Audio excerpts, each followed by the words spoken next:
Hello gamers, welcome back to OSHA Edition, the Starsector game. Man, I did not get any work done on the damn tier list I'm making because I finally sat down and decided to learn how to set up those AI battles like they do in the tournament.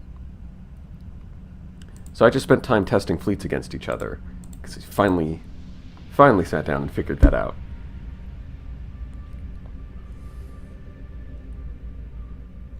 Yes, hello gamers. Yippee. Once again, someone 12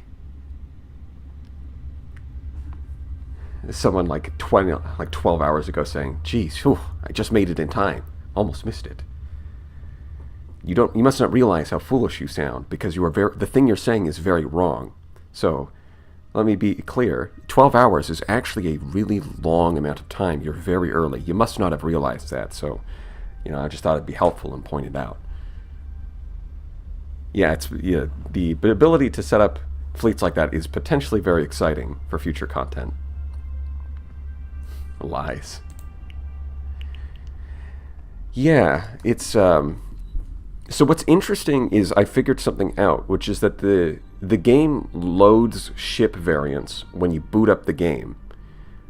But when it comes to missions, it only loads in the fleets when you click on the mission. So what this means is I can create a system where I have pre-built ship loadouts, and then chat can, we could do a thing where chat picks the builds, and then I can put that fleet together on the fly, and just without having to close the game at all. Because all you have to do is click off the mission and then click back on, and it'll load up the new fleet. As long as the variants are the ship loadouts are made first. So it could be here's you have 20 different ships. You guys here's your budget. You guys get to buy whatever ships you want to build a fleet. And then I can do all of that without having to close the game. So that could be really cool. We going 0 crew losses with AI? Yes. I'm speedrunning doing the dishes. Am I a gamer?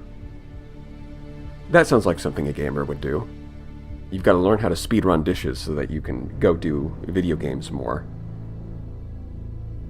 Wished I could see the stream, but I'm stuck in calculus too. Got to study that calculus. It's been a long time since I studied calculus. Can't say I remember too much. Derivatives. No, please, no more.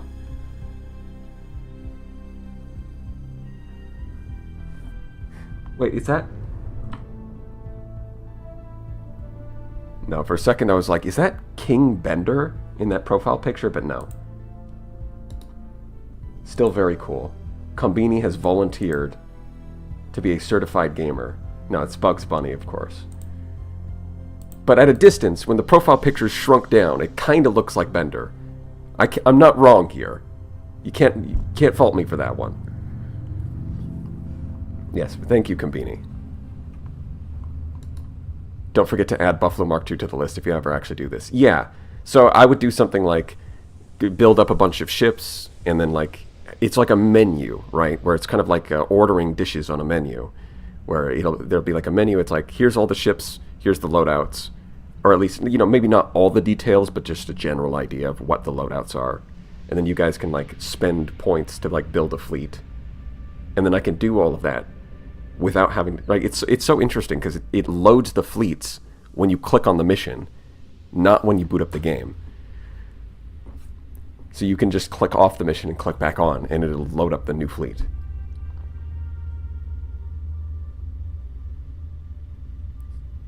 You must choose between the Talon Academy and the Warthog School, Konbini. Yes, that's true, Podsky. There's a long-standing rivalry between the Talon Academy and the Warthog School of Kick-Ass.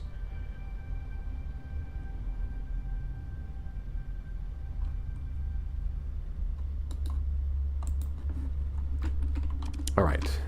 Now, as for the game, let's see, there's a couple of probes I wanted to chase down, that's right. Yeah, this is the... I must have dropped off all my colony items. Because I'm pretty sure this is the run where we found both of the motherships and both of the cryosleepers down in this corner. Honestly, I should just copy the seed. Let's see. Okay, hold on. Because I don't think you can read it on 720p.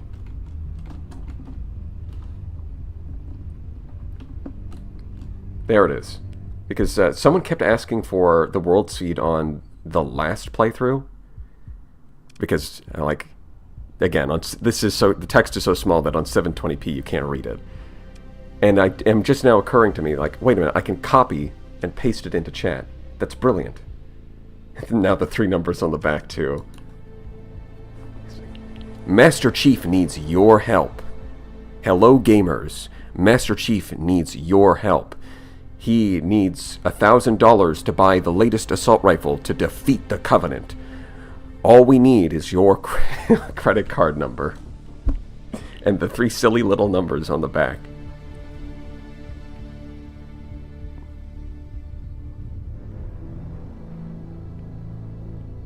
Considering how long Talon pilots usually live, Talon Kindergarten fits better. Are we sending toddlers?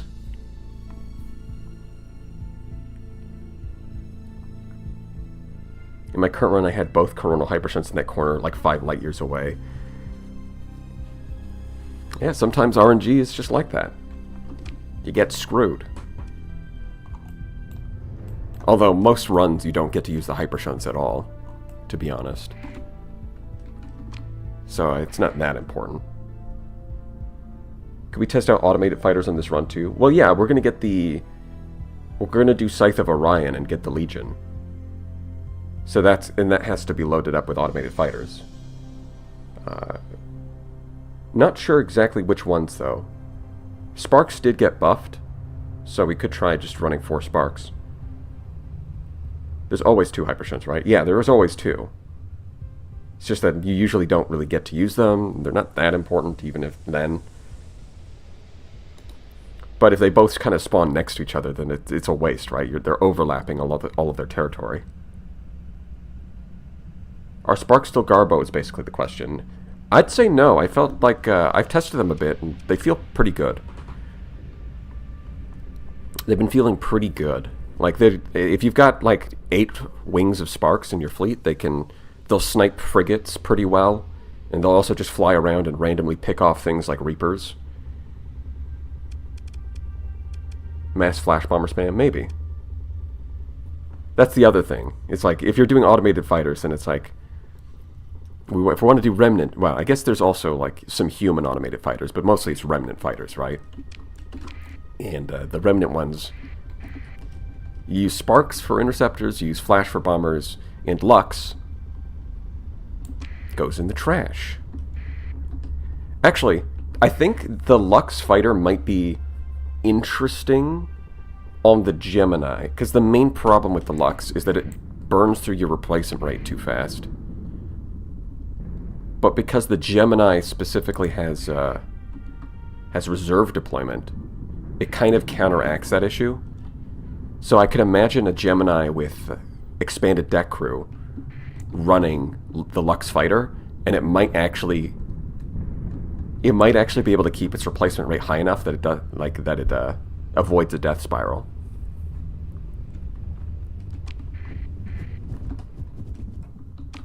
If the Remnants had a broadsword equivalent, it would go hard. Well, the closest thing they have is the Lux. It's also, like, it's about the same speed as a broadsword. It's got flares. Yeah, it's got flares. Yeah, and the auto pulse laser that it has doesn't cost any flux to shoot.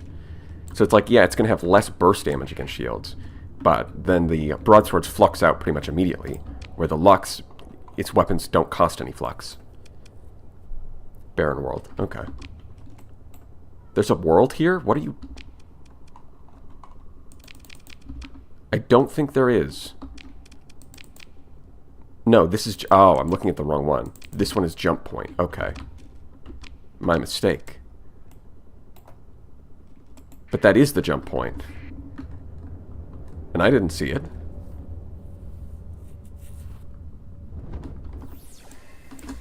It's supposedly orbiting a jump point. Or maybe it despawned because I didn't take the mission. But that would be really unusual. Because missions don't spawn probes. They just tag probes that already exist. I ran 3 Apexes with 3 Unpulsars into Thunderhead. They slapped. Which one's the Thunderhead? I know there's like Rift Lightning, Thunderhead. I can't remember which one that is. Will you be going for dedicated carriers this run? No, because this is the run where we're focusing on not losing crew. The closest we're going to get is the Automated Legion.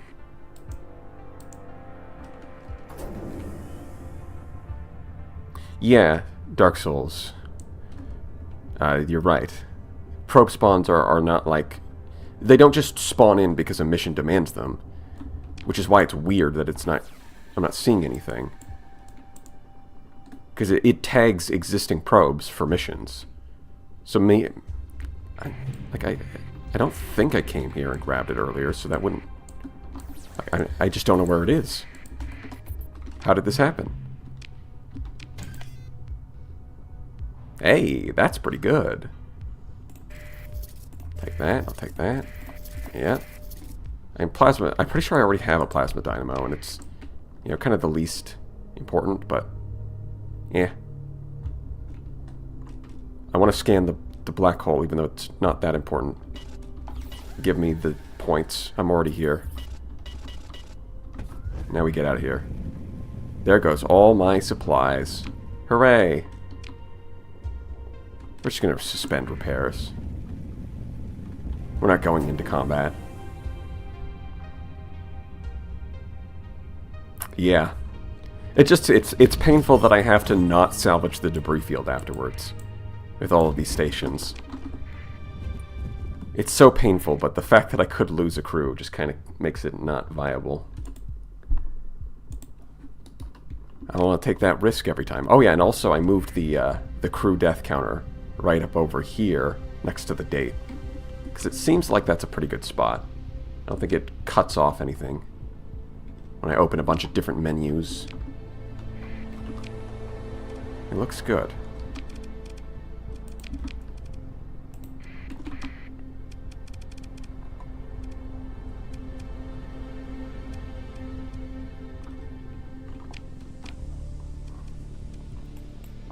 I guess I'll just go here and then go home. Or no, I've got to go to the core worlds to buy supplies because I don't think I have I don't have a way station. I don't have money for a way station. You know what? I should visit Tritachyon and let them scan my onslaught. That's what I should do.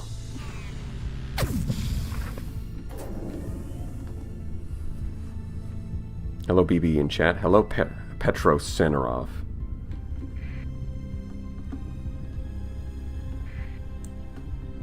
They should allow us to recover motherships and remnant nexuses. That could be interesting.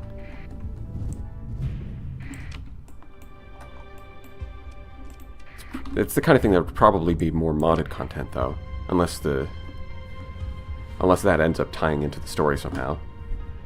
Are brilliants viable? I used them in my last time. Oh, I'm sure they're viable. It's just that they're kind of in an awkward spot where I'm not sure why you would want to use them.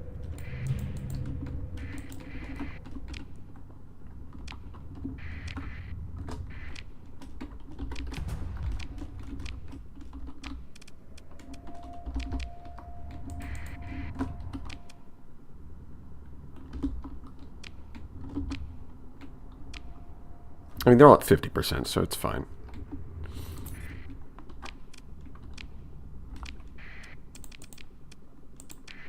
Gotta rally civilian craft, do a little bit of that, and hope for the best.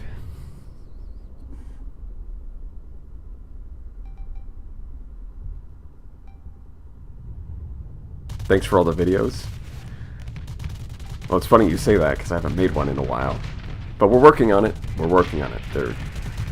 I got a little distracted this week because I figured out how to do AI battles. I finally went and learned how, you know, people run those PvP tournaments. And so I was testing a bunch of fleets this week instead of making the video that I'm supposed to be making. But I'll get back to that after this.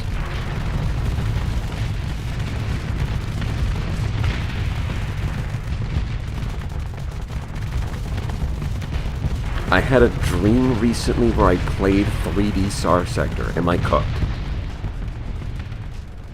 No, that's pretty normal. I mean, what, are you saying that other people don't dream about that? I think that's weird.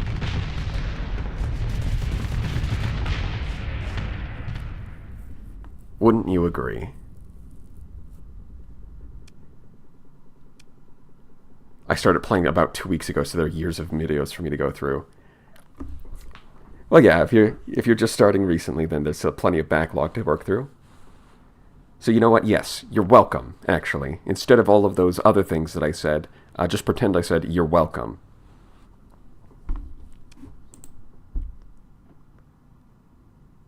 I don't know if 3D Starsector would... I mean, I do like the idea of a 3D space game with the level of customization that Starsector has. But, I mean, Starsector itself would have a hard time translating over to 3D. Because there's already a lot of complexity. And it's part of what makes it easy enough to manage. It's just the fact that, 2 dimensions is simpler than 3 dimensions. If you add in that 3rd dimension, it might be a little overwhelming.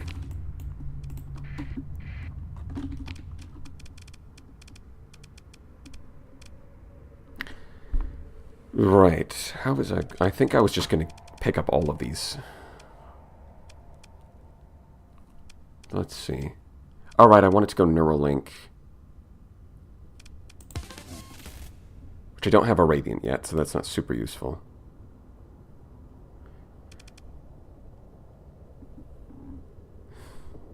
I mean, coordinate maneuvers at least does something, but I'll just hold on to the skill point for now. It doesn't matter.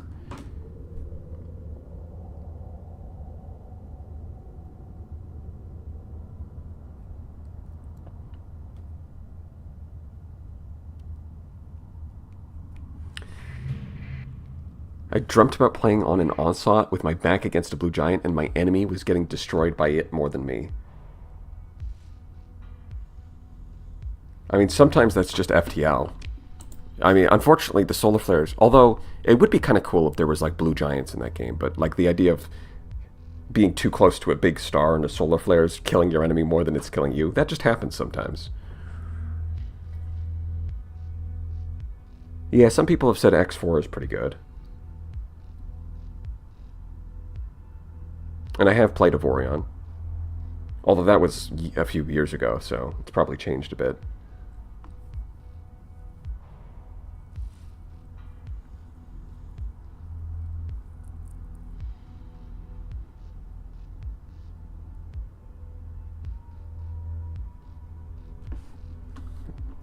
Yeah, it's nice having survey equipment, being able to actually make money off of these.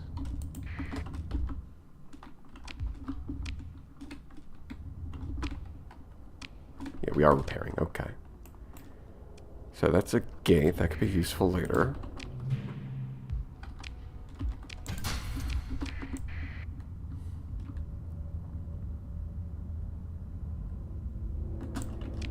Let's hope there's another research station.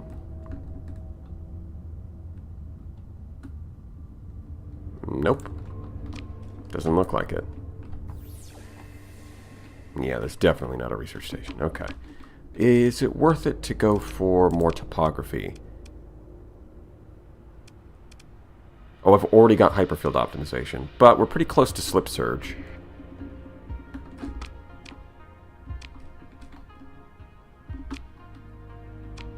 Okay, let's start with this. Let's dip into the... Let's just scan the edge like this. Okay. We can get out.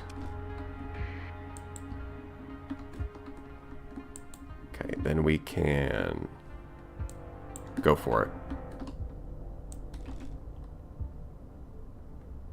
Make sure we get close enough, because you know what sucks is if you scan but you're not actually close enough to get it.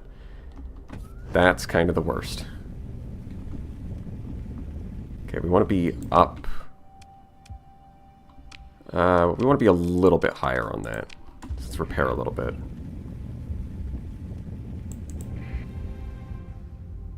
Have you thought about an AI only run using mods? Would you mean by like even your supply ships are AI ships? Because I haven't thought about doing that, but that could work. A zero crew. How does armor damage reduction work? Like, is Hephaestus or Quad Coil better?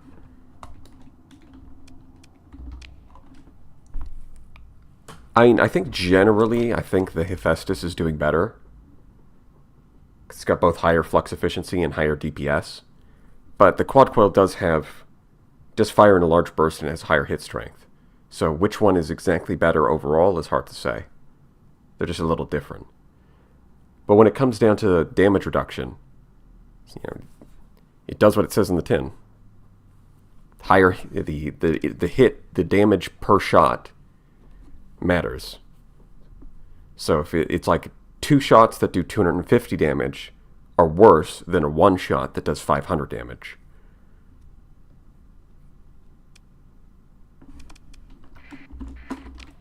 That's the short of it. You can look up like the exact formula for it on the wiki. We're not doing a maths lesson right now.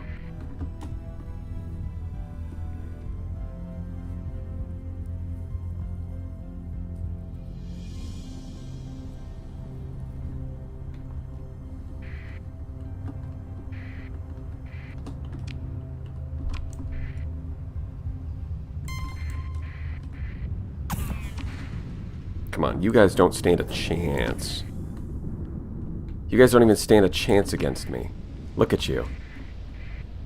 Princess would eat you for breakfast.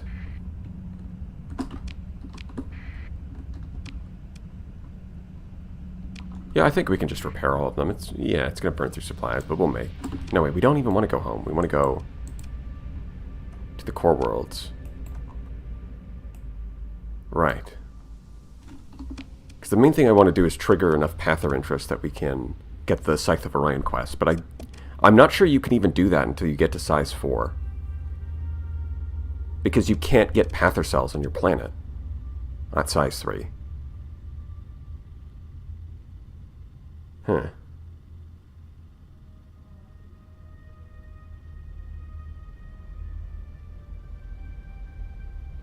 When a ship starts glowing after it got hit a couple times. Yeah, the glow is just how much damage the armor is taking. If you take a lot of damage in a short period of time, then the armor starts glowing. And then the glow fades away after a few seconds.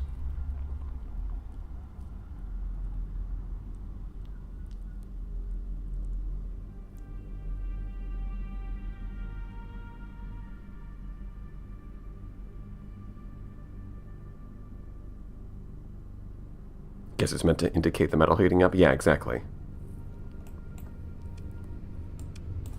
I mean, visually, it does look nice. It's kind of like... If your armor is just sitting there tanking a bunch of shots and it's, like, not taking any damage. Like if you've got an Onslaught and it's taking a bunch of needler hits, it doesn't glow at all because it's not taking any damage. But if it gets hit with, like, a Hephaestus or a no, maybe not a Hephaestus, but, like, if it gets hit with, like, a Hellbore shot or a Giga Cannon, it's suddenly going to start glowing. It's just a good visual indicator for, are you taking damage right now, or can you just ignore this?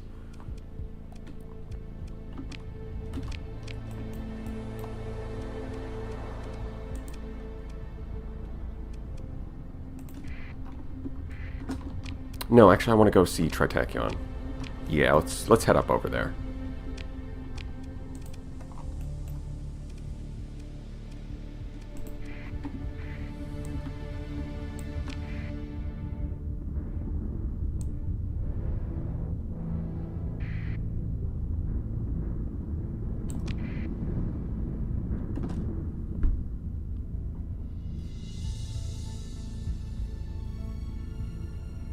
I always thought it was exposed circuitry and subsystems since the armor isn't covering them anymore.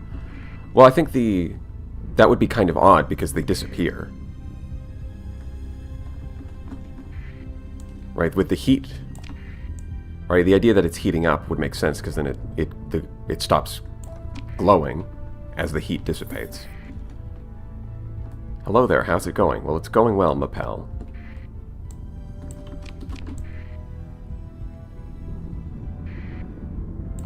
It's the onboard fire.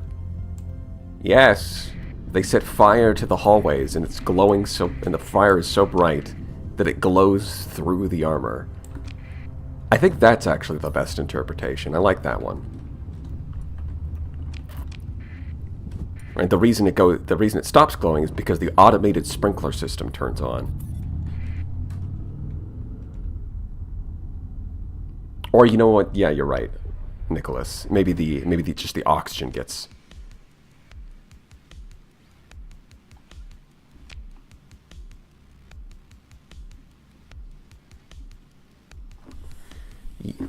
Yeah, it's just the oxygen gets consumed. Let's see.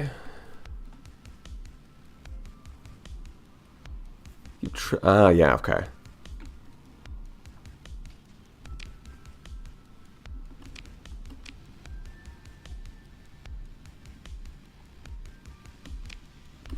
I wonder. So we have contact intel. Yeah, we're on the wrong planet. Okay.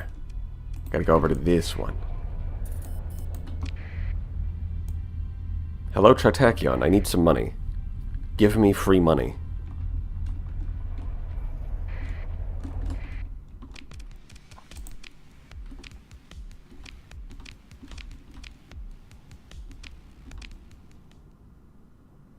Let's try sitting. I don't think she cares.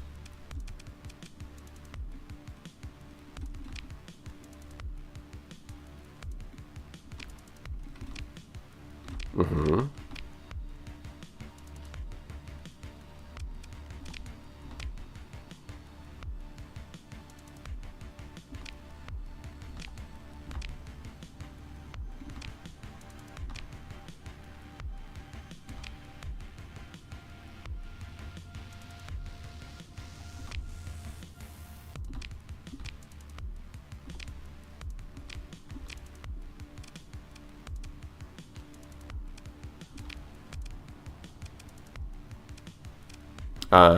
Do I need anything? Wait, so if I believe, if I don't ask for additional stuff, does that improve my relationship with her? Because I don't really need anything. I guess it's worth finding out. No, it doesn't. Okay, so you just want to, when it comes to Tritachyon, I think that makes sense for Tritachyon. It's like, don't do them any favors, just scalp them as much as possible. Even if you don't need fuel or supplies, just take it.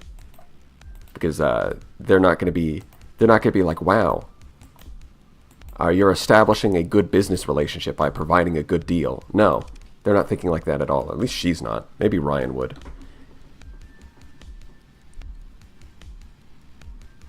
You can spin planets? Yeah. If you right-click on the planet, you can spin. At least the ones that have a planet icon here. You know, some of them have illustrations instead. It's kind of weird, though, because they only spin at a specific angle. So you can't just spin them in any direction you want. Even if I try pulling it this way, it still spins along this axis. See?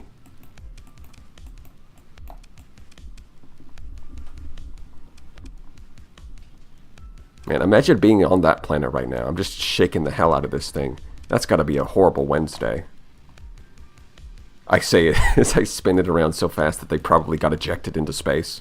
Or slammed into a wall. Yeah, I think everyone's dead. I mean, who needs antimatter bombs when you can just do whee?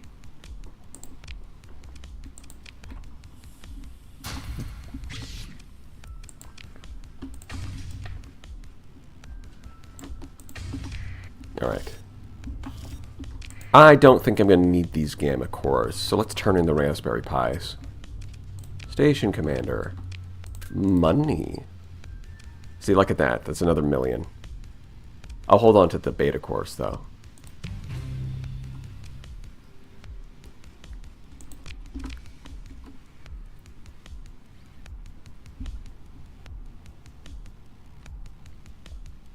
Yeah, millions are dead. It's just a little whoopsie. The god of Yggdrasil was just having a little goof.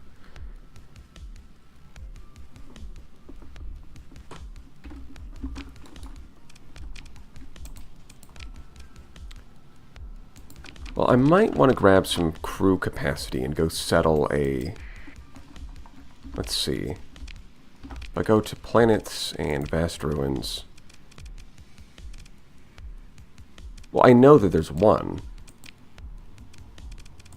Okay, I've got to turn that off. That's right.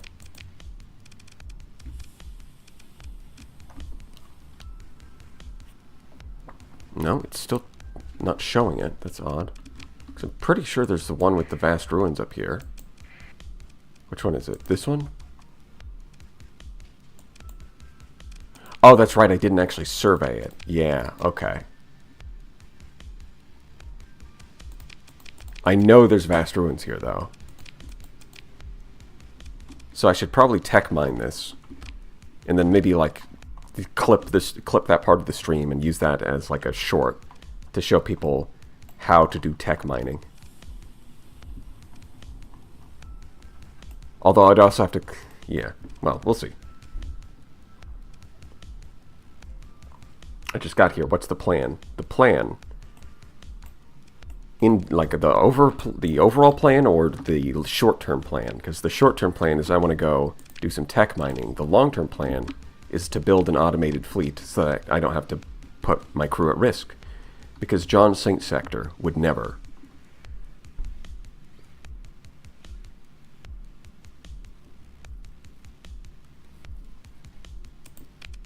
Oh, this is only at 6 stability.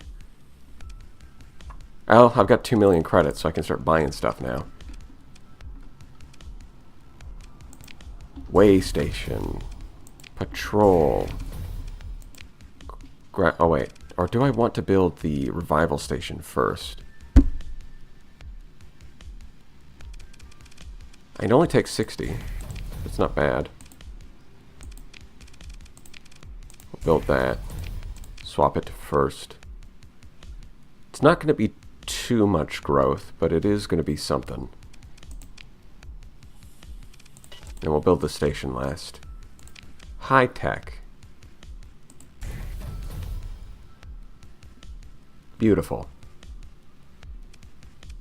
So look at that. I don't even need to do hazard pay. It's already growing.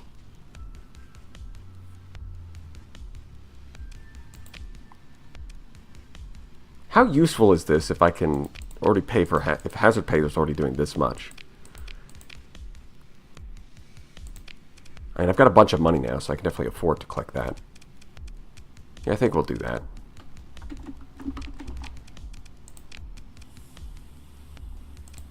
Which crew capacity is this thing? 400. Oh, there's also a couple mud skippers, so we'll be fine. 900, yeah, we'll throw on some... How much do these have? 10, so no. Because we could throw on this and this.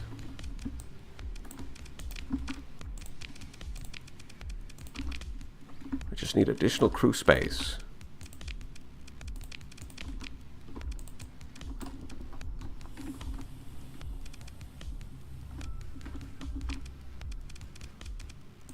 We're going to suspend repairs on these because I don't actually want to spend supplies on them. They don't matter. And they never will. What's the 230? Okay. I was going to say, I might be able to get it down to 80, but no. Grendel only run when. I don't know if I'm going to do like a single ship only run. That seems a bit monotonous.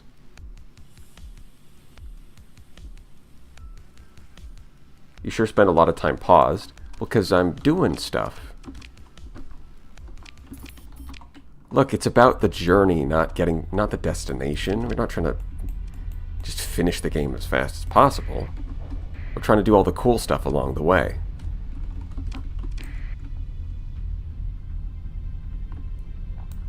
Like, maybe this cryo revival facility is not really that good if we do the math, but how often do you get to build a cryo revival facility? Usually you don't, so I want to build one. After a playthrough with a cryosleeper in my main system, I definitely feel they're way too weak. Really? That's kind of surprising.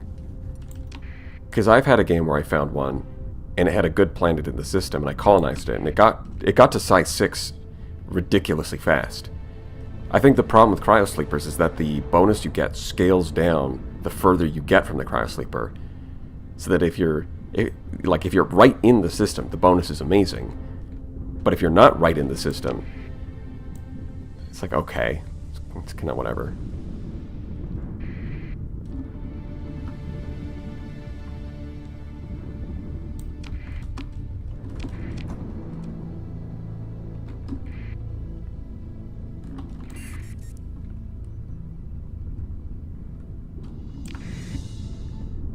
Yeah, so we're going to do a little bit of tech mining.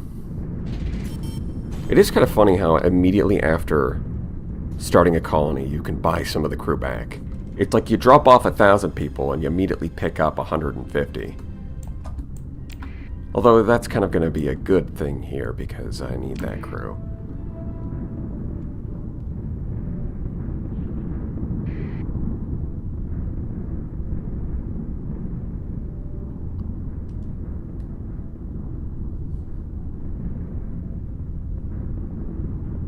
Alpha core in the facility would help quite a bit.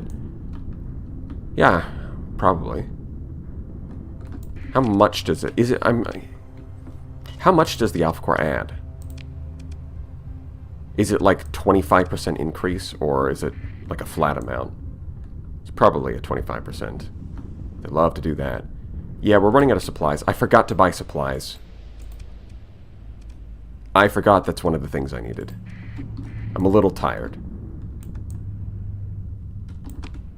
It's a bit of a goof. Okay, now you need to repair. Alright, let's just speed on back to the core systems. I've got $1 million. I can afford to waste money now. We started out broke and now we're here.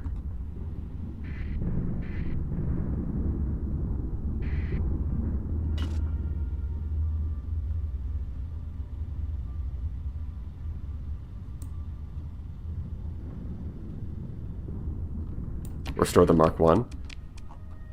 Maybe. I mean, yeah, it's going to be expensive, but I have to do it at some point. Right now, the nice thing is that with rugged construction and 4D mods, it only costs 10 supplies to deploy this thing. And the D mods have their impact cut in half by rugged construction. So really, the best way to build the Onslaught Mark 1 is probably derelict operations. Because that gets it up to, if you get 4D mods, that's a 30% reduction. So it's only 35 points to deploy it, but their impact is cut in, the impact of the D mods is cut in half anyways.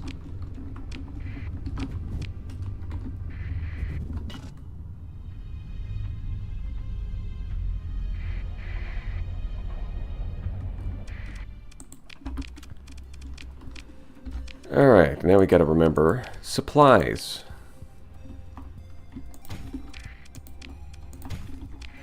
Only these guys don't have that much. Fickenhild. Scan me, I dare you.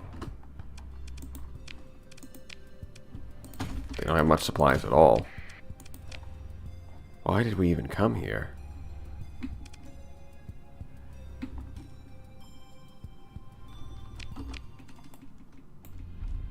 Guess I'll go over to Sedin.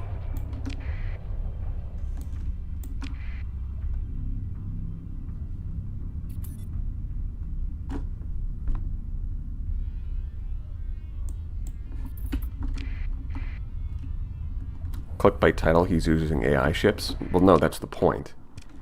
There's a couple of things that can kill crew. The main thing being combat, so use AI ships. The other thing is debris fields.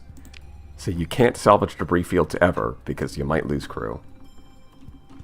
A tragedy, I know. Although some people don't actually figure out that you can salvage debris fields, and they play the game fine.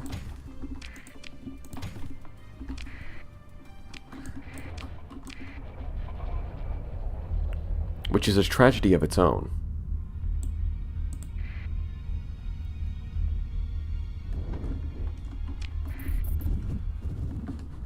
You might want derelict ops anyways, as I don't think you can restore any of the automated Battle Group 13 ships anyway. I mean, that's true. But I'm not sure I can actually build out an entire fleet with that.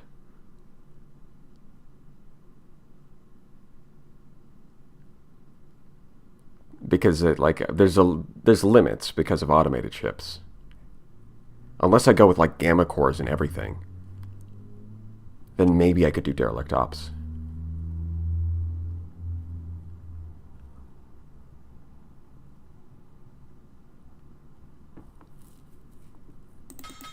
I mean, I've never done a derelict ops run, so this might be a good time to do it. That would be pretty funny. It's like the most gimmicky run ever. You know, I should buy fuel too. Why stop at supplies? Get fuel. Get Phillips. No, we're not visiting Andrada.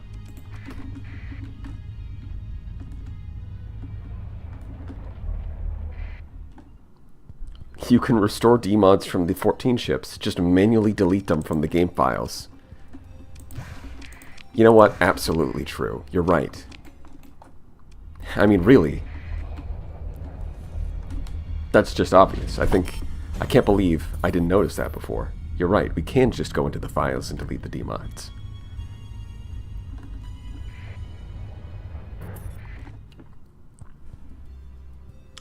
Well, Rickson, if you're trying to get around the automated ships limit, I think there's a mod specifically for changing skill limits. I forget what the mod is called, but there's one that lets you like change the soft cap, so you could just change the points from like 120 to like 360 or 500 or whatever. It also applies to your other skills as well. You can just change the soft caps. I don't remember the name of the mod, but it definitely exists. Man, you guys don't produce much, huh? What are you even alive for? If you're not contributing to the damn economy.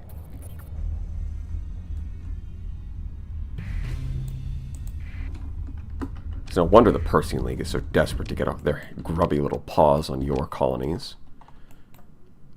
They suck.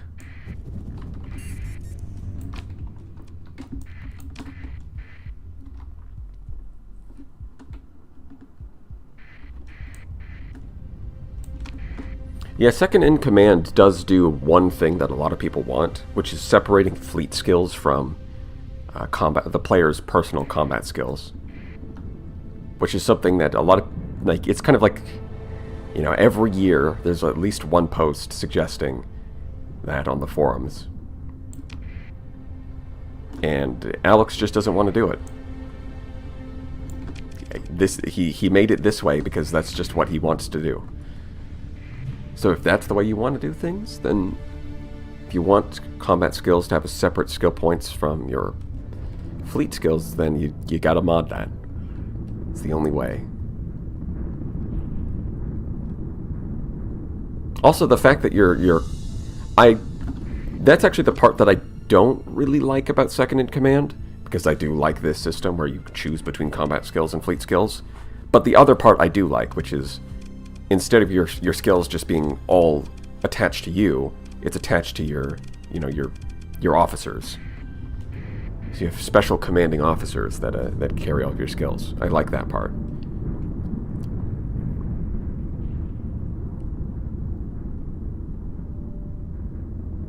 Imagine a mod that allows you to field individual fighter ships as if they were part of your fleet. Well, that's just what the game used to do.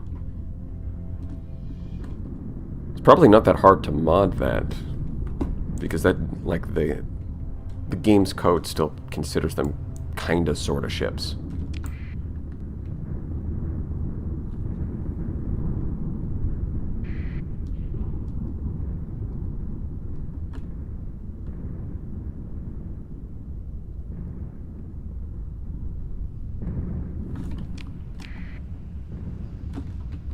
So we've got plenty of fuel, plenty of supplies. We're good. All right.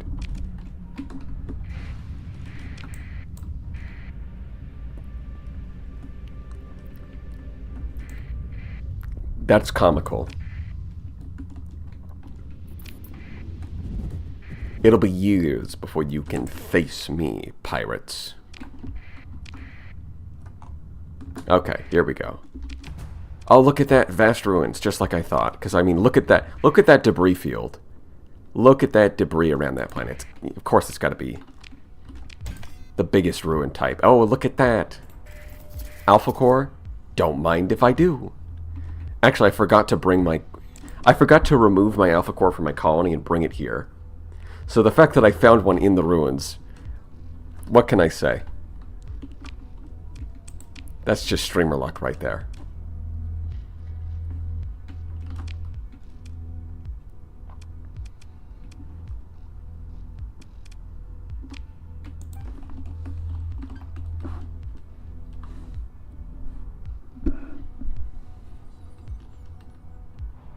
If you edit your save file, that's actually 100 alpha cores. That's so true, actually. You're right. You're right, Aisling. It is 100 alpha cores. I just need to go into the files.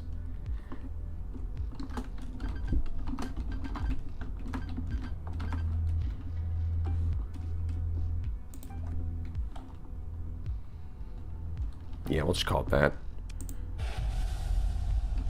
Only has one purpose: tech mining. See, you should let it finish building the spaceport, though, because otherwise it starts to have some issues. Colonies were not designed to not have them. Wait, what's my minimum crew? 230? Yeah, we're good.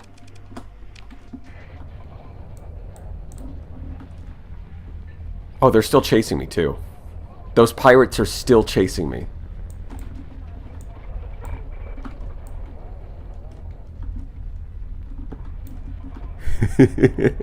Oh no, okay, hold on. They got scared off by the prospectors, my bad. The prospector fleet, that's way smaller than my fleet, yeah. That seems right.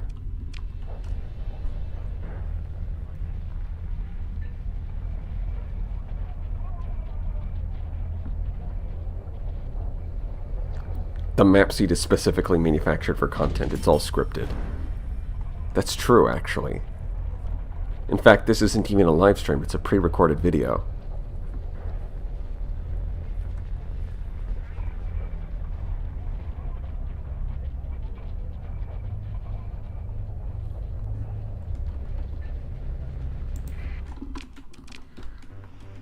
All right. 7 days. Yeah, we'll just hang out, I guess. I mean, I could mothball these. I don't need them. At least they'll stop burning supplies, but also, it doesn't matter. No, it doesn't matter. I can never understand how pirates determine how scary you are. I think they only avoid you if they're at 1 star. So if you hover over them, like these guys have a danger level of 1 star. If a pirate fleet is 1 star, they avoid you. But any higher than that, if they're even 2 stars, which still means they're weaker than you, then they'll attack you. Or really, they're just donating supplies at that point.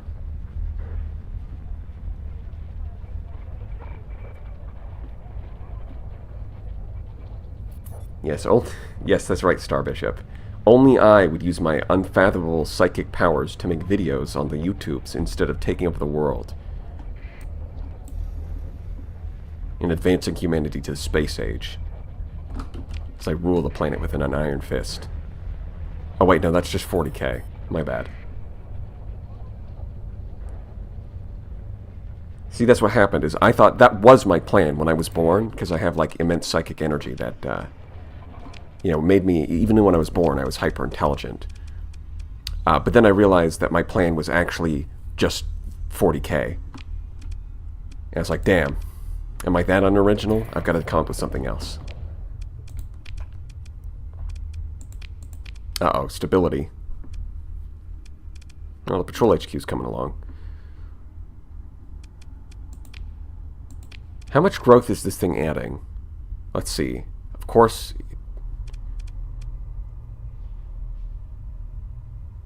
I need to add like a or I can drop a beta core as well. I've got one of those. I'll plop a beta core in here, and then that should mean we can meet this demand.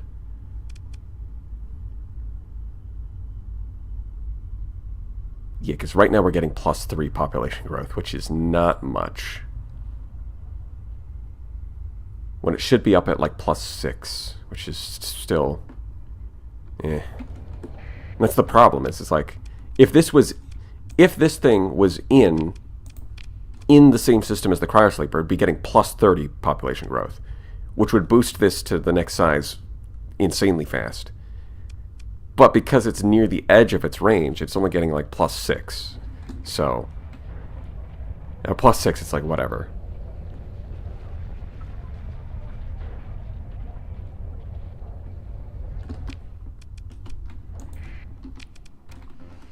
Well, anyways, let's add this. Okay, tech mining. First thing, assigning alpha core, and we make story points. You do that. That's it.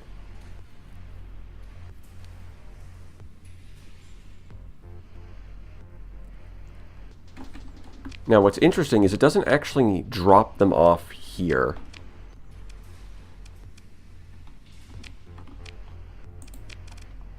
I think we can designate, I forget, how do you, here it is. Production gathering point, OSHA headquarters. So anything that's produced at the tech mine will actually be shipped over to our main colony.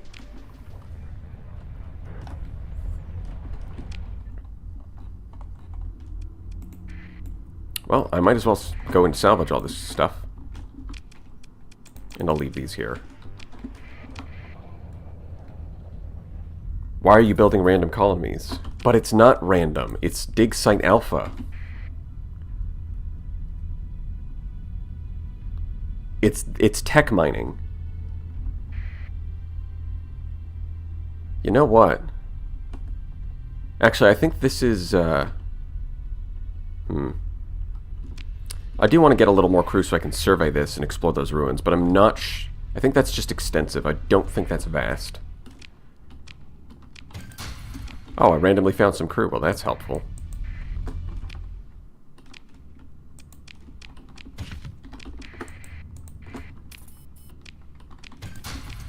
Just gonna have to go grab a mud skipper so I can get another 10 and actually survey this thing.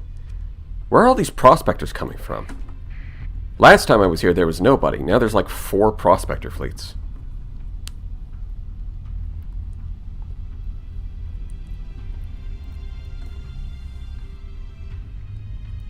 Are you going to bother to improve the vast ruins too? Well, you have to, right? When I say tech mining, when you do tech mining, here's how you do it. You plop it down. Alpha core, story point improvements. You wait like a couple of months. You're going to get some rare items. And then you just you pull out your alpha core and abandon the colony. That's it. That's all you do. I love how there's Academy shuttle services already. It's like I just set this colony down, and the Academy is already trying to study some rocks or something out here. Okay, I'll just get the exactly 10.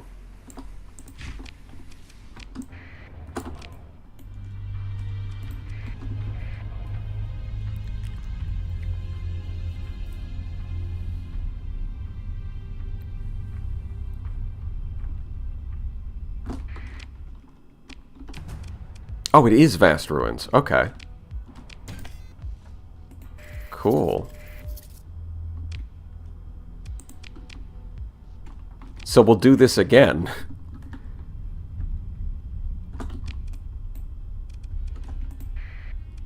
So we've got dig site alpha and dig site beta in the same system. Very nice.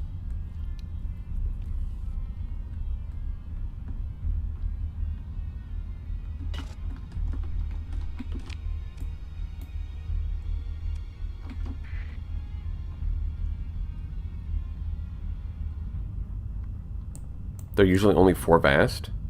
Is there?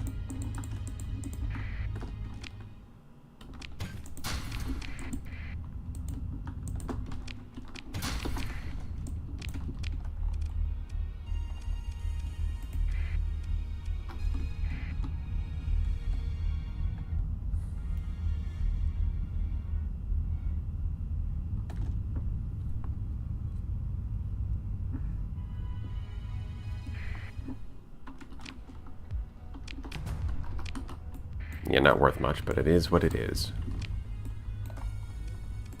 Not all of the planets can be a hit. Not every rock in space can be a true rock star.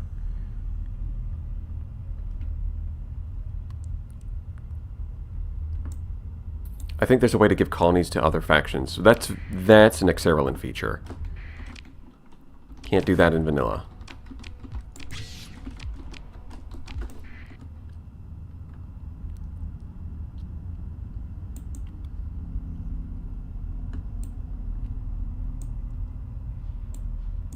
Guys, I've had this colony down for like a month. Why does this place feel so alive already? You freaks. Go back to the core worlds. What's wrong with you people?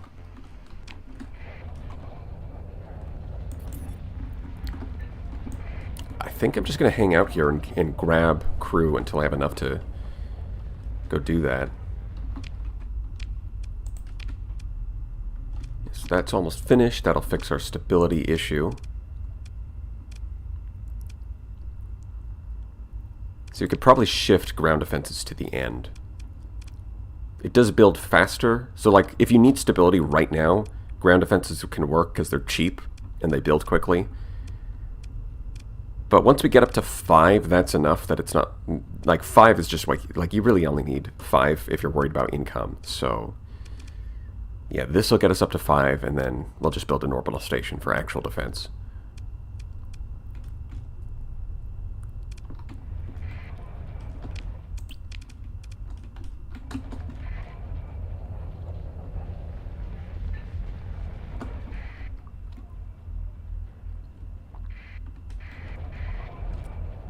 Yeah, so what does stability affect besides ground defense and fleet size?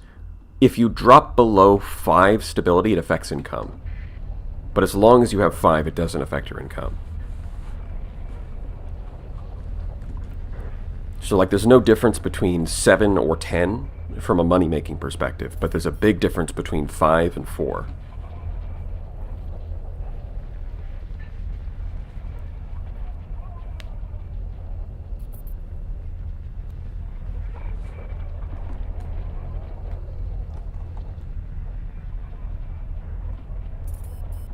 As you can see, Dig Site Alpha is OSHA friendly. I think that's a nice touch. And the orbital station started. Excellent, excellent. So maxing out stability isn't really needed anymore, yeah.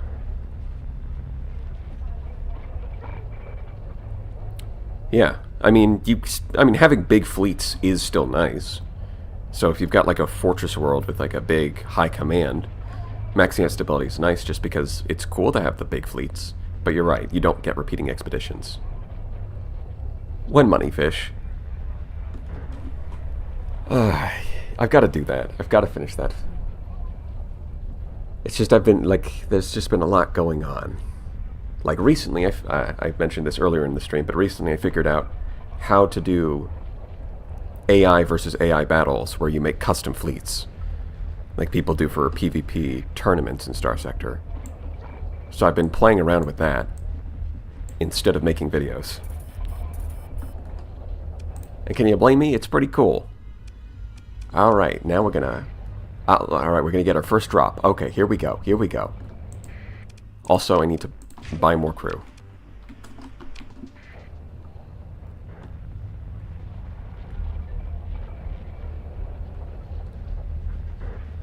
It's on the 1st of every month.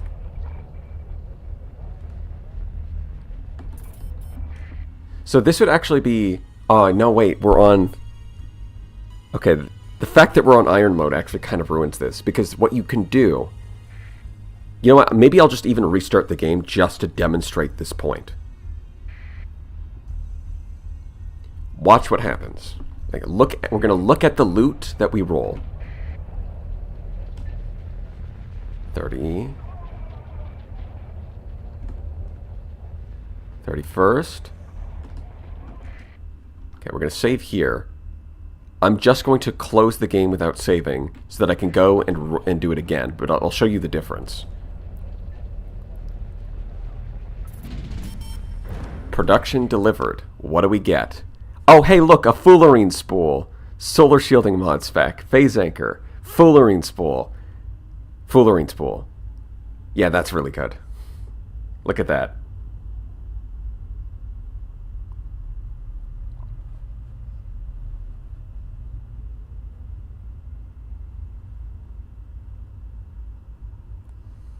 Cotton 4K saves coming. Someone report him to the forums for his official tribunal. I mean, you gotta have an alpha core and you gotta spend a couple story points, but I mean, the Fullerene spool is really good. Yeah, so it's gotta be Vast Ruins. It's gotta be Vast Ruins. Alpha core, spent 2 story points. And your first month will spit out a rare item guaranteed. Now, let's go repeat this, but watch what happens. Okay. Bear with me here. Watch what happens when I load it back up and I take out the alpha core.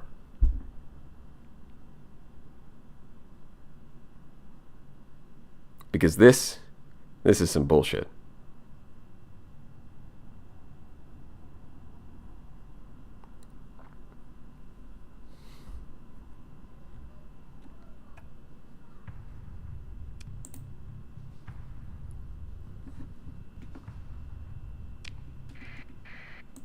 So watch this. I'm going to take, this time, we're going to go in here, manage AI core. We're going to unassign.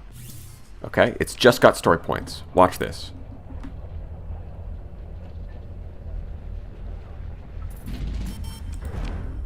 No Fullerene spool.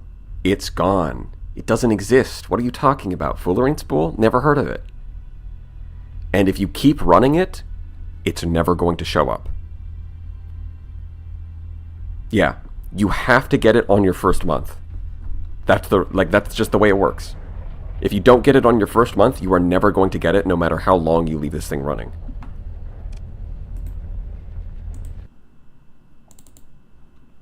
That's been my experience with it.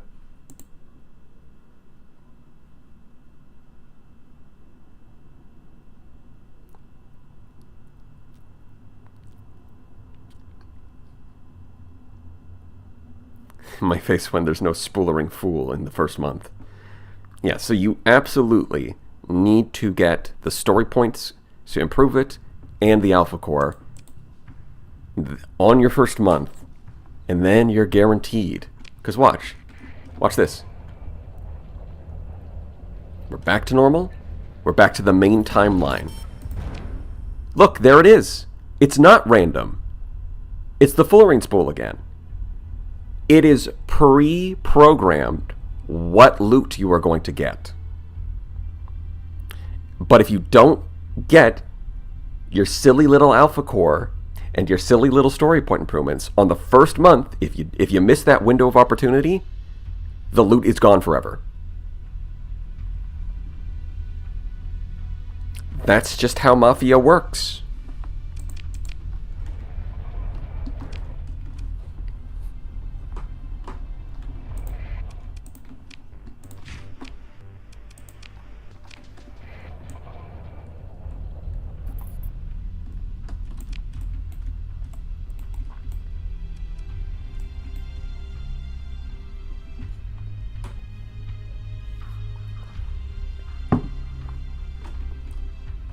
Alright, I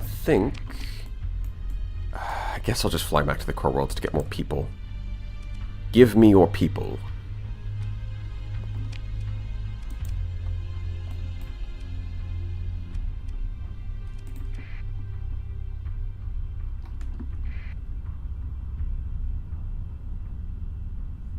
Yeah, it's very rare to get items after the first month. That's right. Like, you can still get other rare items on future months. It's just very, very unlikely. Whereas on the first month, if you set it up correctly, you're guaranteed to get something.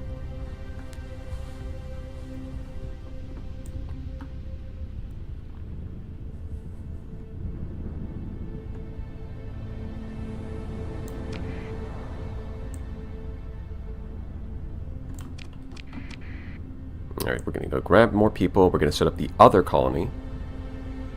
And that's going to get its own tech mining, because we found 2 fast ruins in the same system. Pretty nice.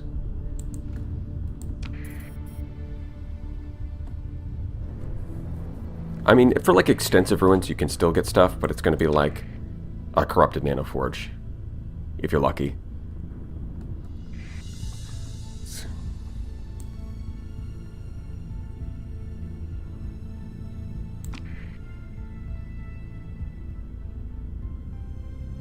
What is the best planet? Definitely not Chico Mostok, but realistically, you would end up on Chico Mostok. It's where like half the sector lives.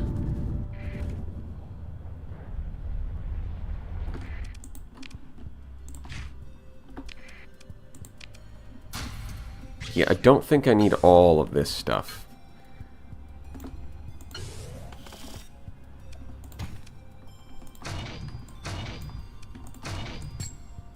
I'll hold on to a little bit of that. Toss that.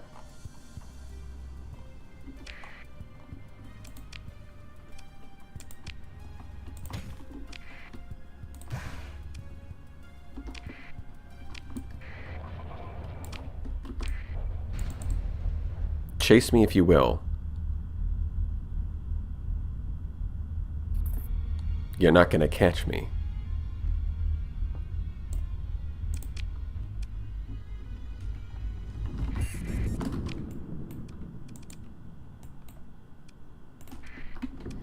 Going back out into deep space.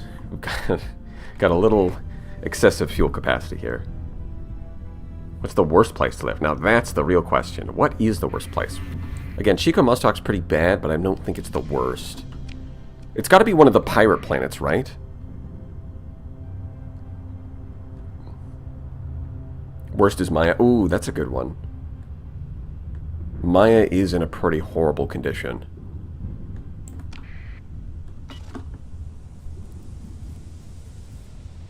Yeah, like Maya's definitely in the contention, but the other ones would be like the pirate planets.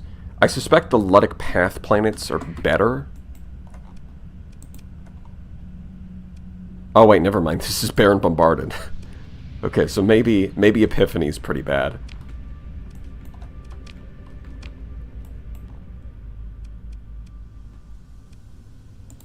Yeah, Chalcedon's fine. Terran Eccentric, that's probably not the worst thing ever. So, Epiphany will throw in the running. Myasura, Epiphany. Or is it? No, it's not Myasura, it's Myrath, right? Yeah, Myasura is the system name, it's Myrath is the planet.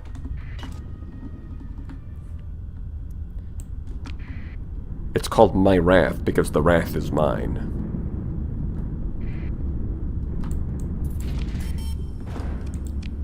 Yeah, see, in the second month, not nearly as much value.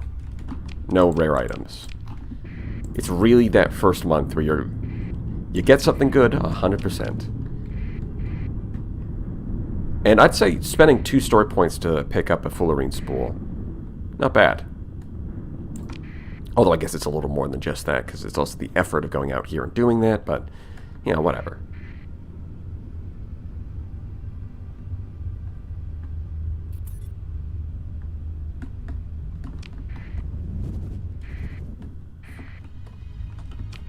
Oh, yeah. Maybe the worst place is Kazaron. Maybe the worst place is Kazaron because Gens Hanan pissed the player off so much that they raid it until it decivilizes. They don't just stop at the damn pristine nanoforge. Why would they?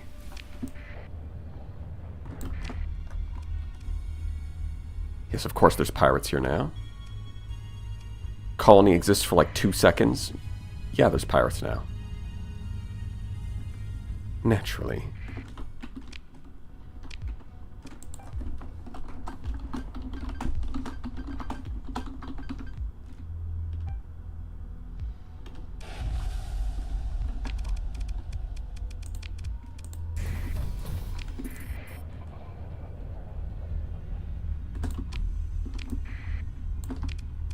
Yeah, no, that's that's a stability penalty that's going to be an issue. So we're going to abandon this one. We've already got what we wanted. Manage the colony. I guess I'll buy all of you. Nothing in storage. So we're going to go here, manage core, unassign, and then we just abandon it. All items in storage and use by industries will be lost. So we took back the alpha core. So that's safe. Nothing in storage, nothing here. Okay. It's time to abandon it.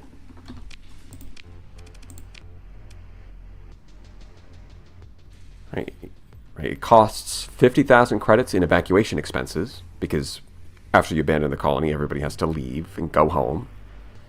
And shutting down the tech mining will net you half the price of the tech mining. No, that doesn't seem right. Because tech mining is not that expensive. So I think you're getting more money than that. Alright. And then you just abandon. So dig site alpha. We established a colony. We abandoned it. We got what we came for. Loot and pillage.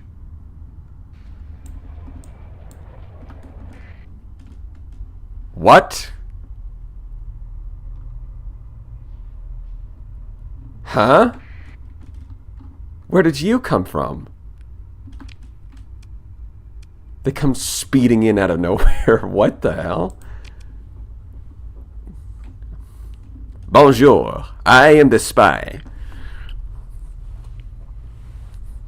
You thought I was a regular prospector, but it was me, the spy.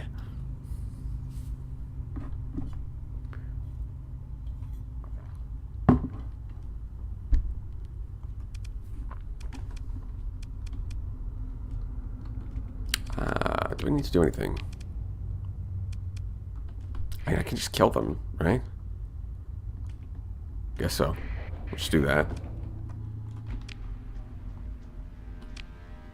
It's just a random pirate armada, of course. Apparently the combat's big enough that there's capture points. I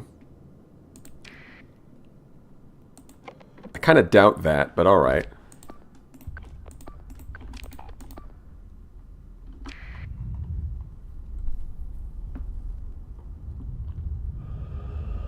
Mining having a demand for drugs makes it not seem very OSHA compliant. You're right, we should crack down on the miners. Actually, that could be an interesting choice, is to deliberately shut off the black market imports. Although I'm not sure what the upside would be, or why you would want to do that outside of role-playing. Because it's kind of just something that, like, even if you're not a free port, you still need drug imports. They just happen illegally.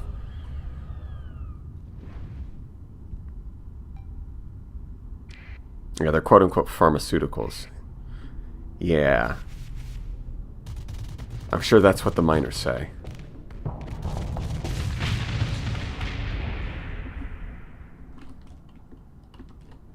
Yep. If you would kindly filter in one at a time so that you can be picked off by my ships, I would appreciate that. Thank you very much. Yeah, here you can see the classic AI using one of your ships as cover from the other ship. It's a classic strategy. AI loves doing that. Alright, and I should try to change this front slot. We'll see.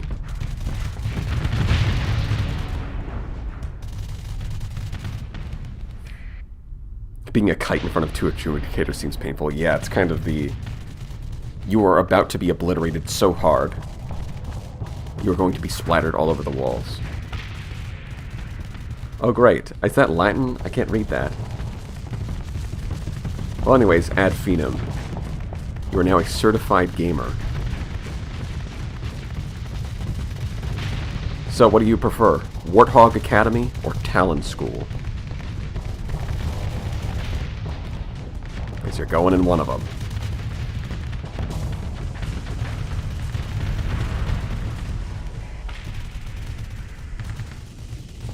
I mean, that choice seems obvious, right? Like, Warthogs are one of the toughest fighters, and Talons get mowed down by the hundreds. But you see, if you pick the tougher fighter, you're a coward. And that's embarrassing. So what would you rather be, alive and embarrassed? Or a hero, but dead?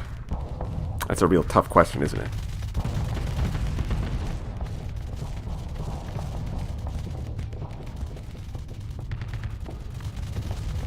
Three Stormneedlers, extended magazine sounds good on the Mark 1. It would be good. The problem is just that Stormneedlers are expensive, and it has a low ordnance point count. It's kind of the main issue you run into. It's like, yeah, Stormneedlers are really efficient and have high DPS, and it's in short range. It sounds perfect. It's just like, where do you get the ordnance points for it, though? So if you can find a way to make that build work, it would be really good. I agree. Too much time spent thinking about Roan. I'd recognize Agrippa anywhere. Ah, yes. I don't spend my time thinking about the Roman Empire, though. I spend my time thinking about the domain of man. And the collapse.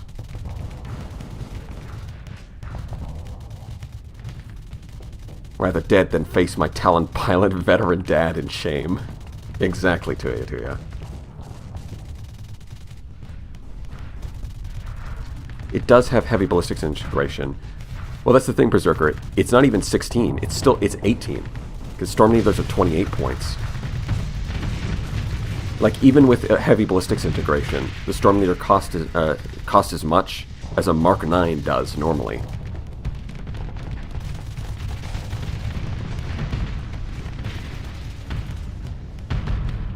So if you put 3 on this thing, that's 30 more ordnance points.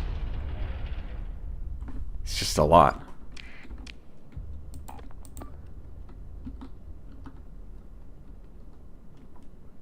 Okay, now you can go kill them. Be free, my child. Rend their inferior flesh, meat from the bone.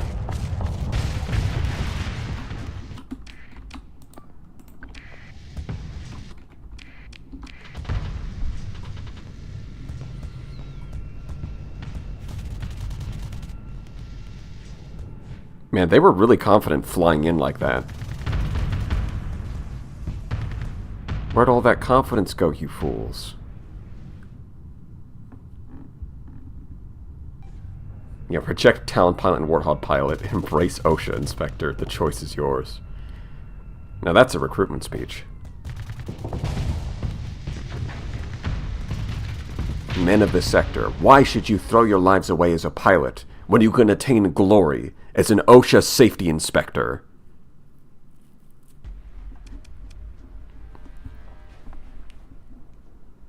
Truly the most dangerous job of all.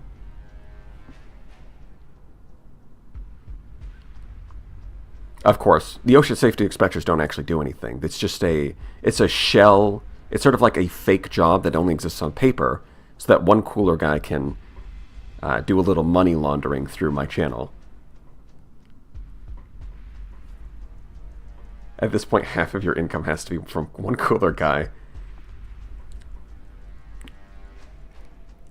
I'll be honest, Harkin Blarg. A pretty significant portion is from him. Because I don't make a lot of money. So this does make... The fact that he keeps doing this, that he keeps funneling his money, his money laundering scheme through my channel, does actually mean I can afford more stuff.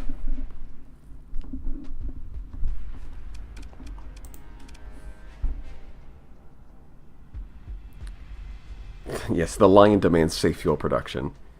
I bet YouTube takes a mean cut. I mean, it does take a cut, yeah. But it's kind of standard. Right, Steam takes 30% of the game sales. YouTube takes like 30% of memberships. Remember when Twitch wanted to up it from 30% to 50%? And then they had to walk it back because nobody likes that? I remember that. That was funny. Oh God, don't call me a sugar daddy. I wasn't going to, but now that you've said that, I'm not going to say it. But All I'm saying is other people might do that, you know?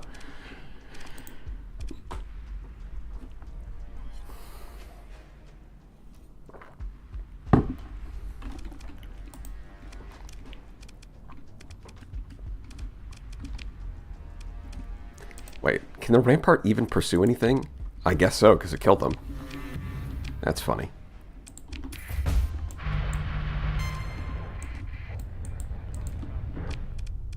Oh, I'm already leveled. That's fine. Okay. Yeah, so we gotta wait. How many more days? 10.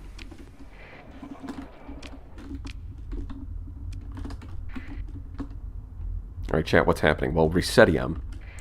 We're doing tech mining. I'm showing the people how it's done.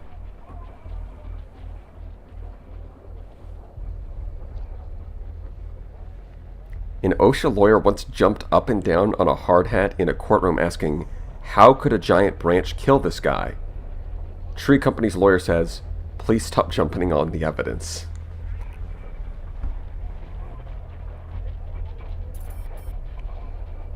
Very interesting. Delightful. I love tech mining. Well, you might be the first person to ever say that. I think everyone hates tech mining.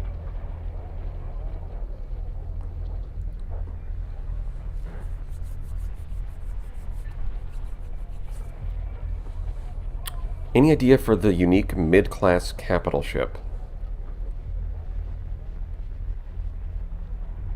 I'm not sure what you mean by unique. Oh, right, like there's... I think you mean like, there's the Mark 1 and then there's the Ziggurat for high-tech and low-tech. I've not really thought about what a unique midline would be. But it would be pretty cool. It would definitely have to combine, like...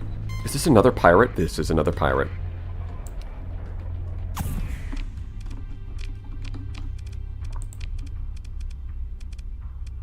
The stability is low. But the reason the stability is low is because the damn spaceport hasn't even finished yet. And I'm gonna go, you know, I'll go capture this comm relay. That's not my problem. Bye.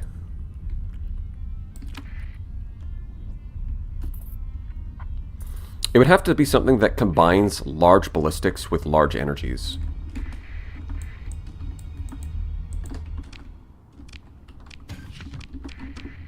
Heck, maybe it could have, like... You know what it could be? It could have large ballistics integration and high energy focus. Think about it. Wouldn't that be kind of awesome?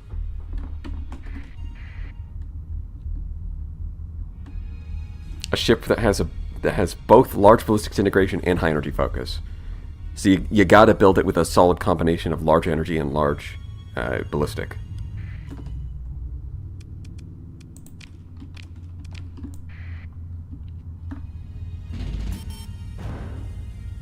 A ship that has a ramming mechanic could work.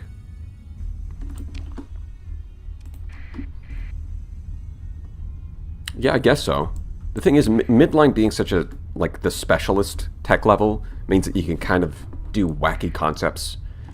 And ramming is kind of a wacky concept in this universe. Right, this isn't 40k where that's just part of combat. So yeah, a ramming ship could work. Although making that the unique ship would be kind of wild. Actually, I mean, what else would you do with it? Yeah, I could see that. It's like you find it like...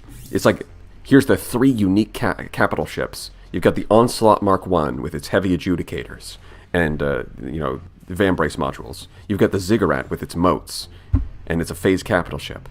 And then you've got the midline one, and you just... You hit a button, and you ram into the enemy, and it just drills into them.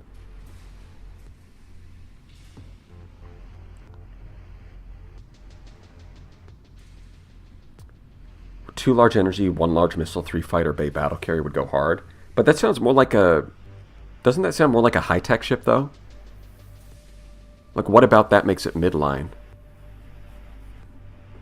Because large energy plus large missile is already...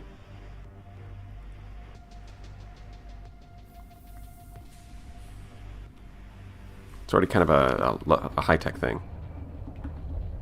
Maybe hybrid instead, then? Yeah. Large hybrid could work.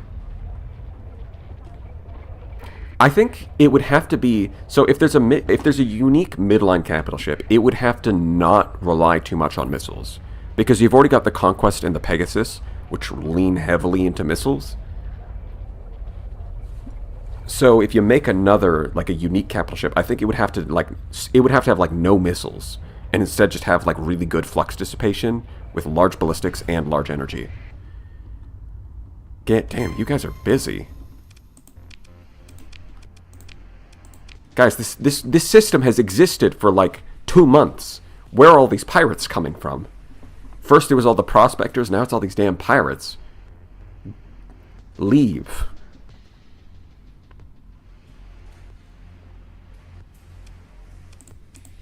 I mean, yeah, we gotta do that. Cost me a few story points, but it's fine. I guess I'll just kill these guys. Pegasus refit turns the wings... Oh, it turns the big, large missiles into hangar bays. Wait, that's actually kind of... Hold on. It's the reverse of what they did with the Venture. Like, the Pirate Venture turns the fighter bay into a large missile. So you could do a refit of the Pegasus that's the reverse. It turns the large missiles into fighter bays.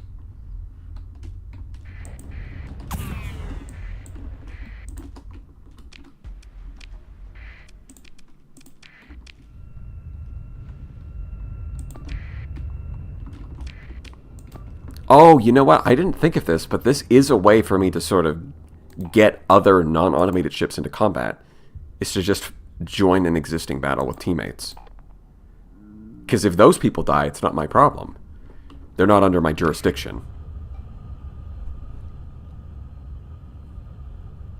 Oh yeah, midline carrier capital. Because we've got a...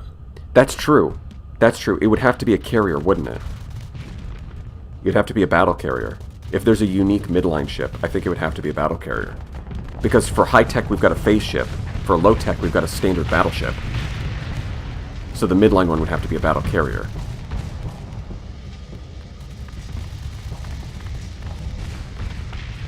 I mean, pretty clearly, the Onslaught did kill that teammate, but, I mean, he was going to die to that... The enemy was going to kill him either way, so really, at least he didn't die in vain.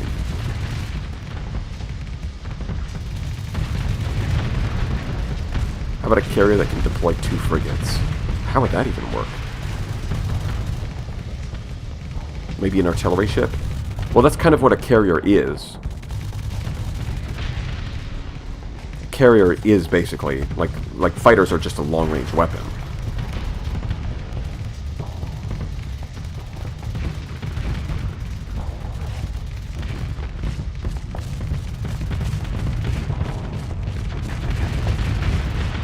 Boarding party ship. Well, the game was originally going... A long time ago, the game was going to have boarding mechanics, but, yeah, it turns out that didn't really mesh with the gameplay very well.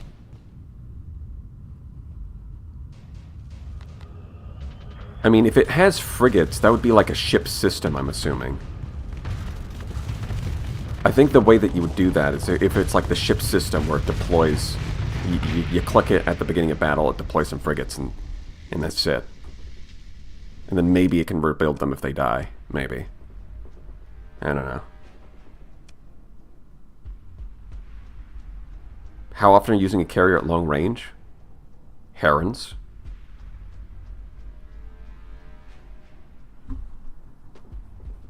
I mean, yeah, the Legion is more fun, but, you know, that's just the battle carrier. That's just because battle carrier.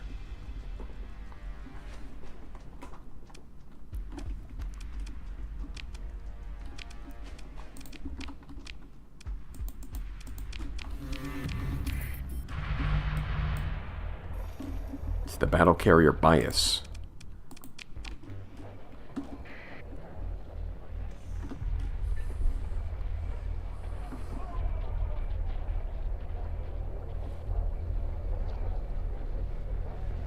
Do you have any advice for Herons/carriers? I wanted to try Legion fleet. So do you want advice for a Heron or a Legion? Because those are different ships.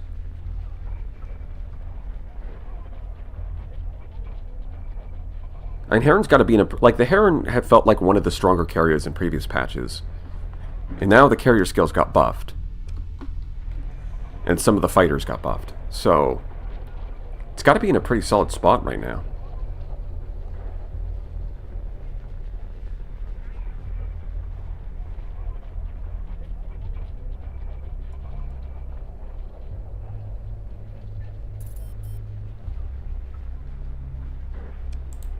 Let's have a look. Start upgrading immediately. It's going to take a third of a year. Way station under construction. Yeah, we're looking good. Still in the negative though. What happened? You know, it's in the negative because of the maintenance, right? That's gotta be it.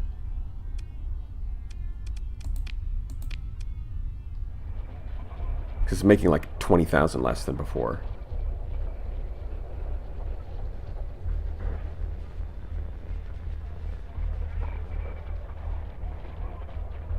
What if the frigate deploying carrier has like a ship part that's the frigate and it detaches? Yeah, I think there are... Yeah, kind of like how there's like the Van Brace modules on the old slot. But like instead of it being a permanent part of the ship, you click the ship system and it detaches from it. I kind of see what you're saying.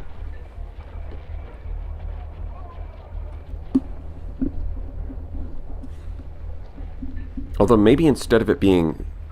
Yeah, probably not crew in there. Maybe it's like... That's like the whole gimmick. Is it starts out as an armor module. Actually, that would be cool. Because it could be like a hybrid battle carrier. Like, it'd be like a sort of a battle carrier where it's like... It starts with armor modules. But you can convert the armor modules into like... drone frigates. By clicking a button. So now you've got these frigates, but you lose the armor modules in the process. That would be kind of cool. What if the ship casts a spell and banishes one enemy into the Feywilds for 10 seconds? Well, they'd get at least a charisma save for that.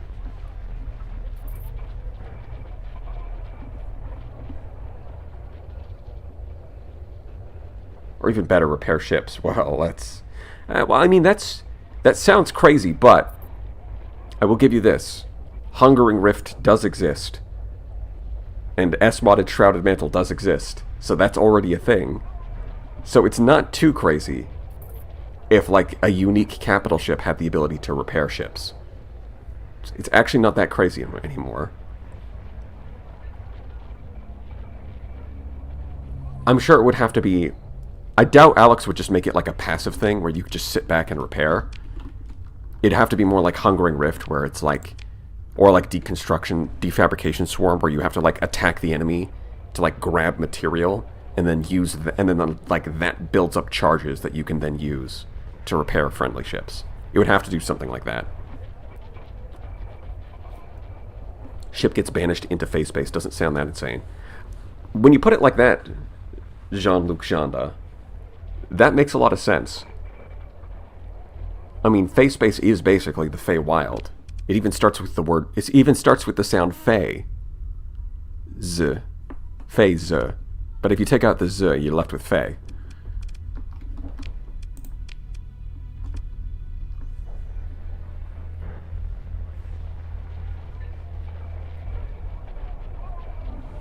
I would like it if the repair actually repaired sections of armor specifically, but not hull. Yeah, because that would make it pretty... Because that's something that doesn't exist already. I could see that. Like, you can, like, there's limited repair in the form of combat endurance. For hull, but nothing for armor. So having something that does the reverse could be interesting. Although, I think part of the problem with that is, like, how do you distribute the repair? Do you get to choose what side of the ship you repair? Or does it just repair normally? Because the way it repairs normally is it just goes like one armor cell at a time from the top left, and then just goes row by row. If you've ever seen a ship, if you ever had your ship beaten up in combat, then got like a few days to repair, and then gone back into combat, you'll see how weird this is. Where it's like the front of the ship is like fully intact, and the back end is like still completely broken, and it'll be really janky, where like there's like patterns of damage. What are the plans for the stream anyway? Like, you know, game objectives that are being seeked? Ultimately, I'm going to kill the Tesseract bounty. That's the goal. And I want to do that without losing any crew for the entire run. So, not just in combat, but out of combat too. Because you can lose them to other things.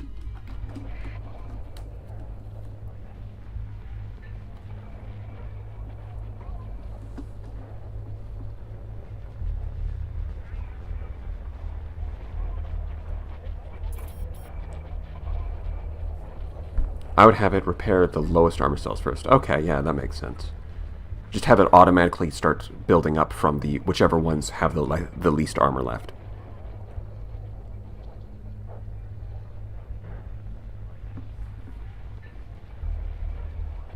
Right, it's the concept of patching up the outside. I mean, that could be interesting, because it's like, it's almost like the ship is hollowed out at that point. Like, it took a bunch of damage, and then you patch up the outside, but the inside is still is like hollowed out entirely. That could be cool. Gonna Neuralink a Radiant? Yeah, that's the plan. The only people who are going to get deployed into combat is a single kite with Neuralink, so that I can transfer to the Radiant. And then I'm going to retreat the kite. So your series is OSHA's Guide to Dismantling Tesseracts? Ooh, that's a good name. That's catchy.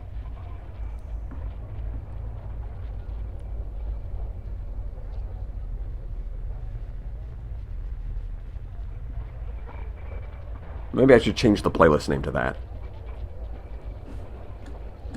Oh look, now that the stability on the planet has recovered, instead of getting pirate fleets showing up, we're getting salvage fleets that are friendly.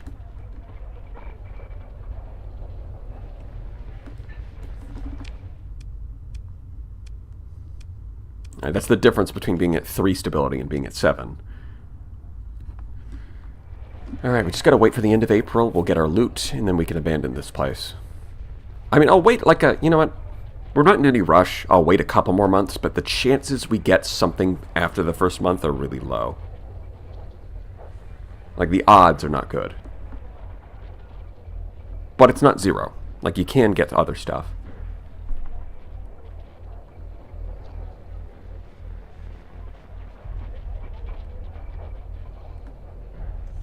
Maybe Midline Unique Ship is a non-combat ship? I don't think that would go over well with the players. I think, like, we kind of look at non-combat ships as just kind of... Like, these are just these are just a bunch of stats, really. It's barely even a ship. All it is it's some numbers of, like, cargo space. Whereas combat ships actually have some personality to them. So for the Midline Unique Ship to not be combat-oriented would probably not make the players happy.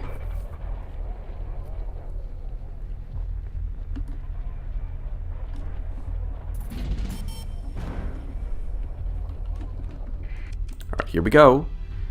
Alpha Core Mantle Boar.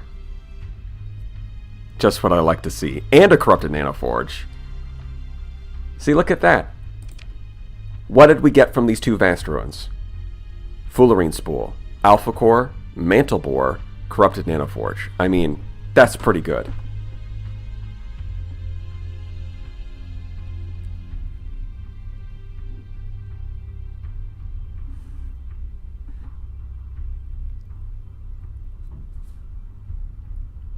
Alpha Core Mantle Boar sounds like a weird name, because it rhymes.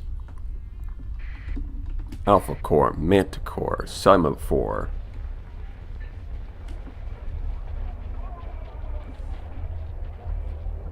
Alpha Core, Mantle Boar, Semaphore. Days of Yore.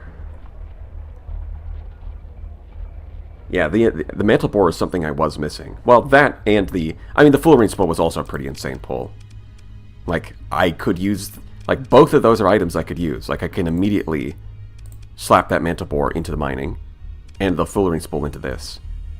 And getting an extra Alpha Core is always nice. So yeah, the pulls were pretty damn good.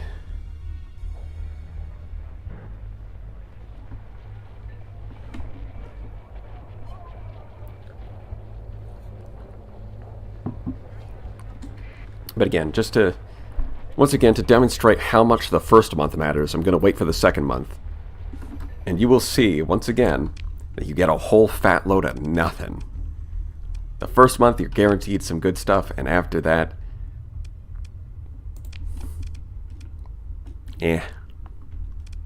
So I have enough money for refining, but not much else, which I think is fine, because I want refining anyways.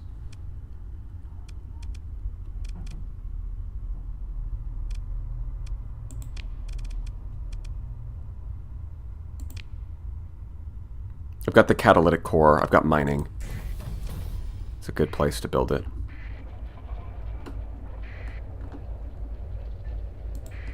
Yeah, we'll stick it out for a second month of drops, but it's not going to be good.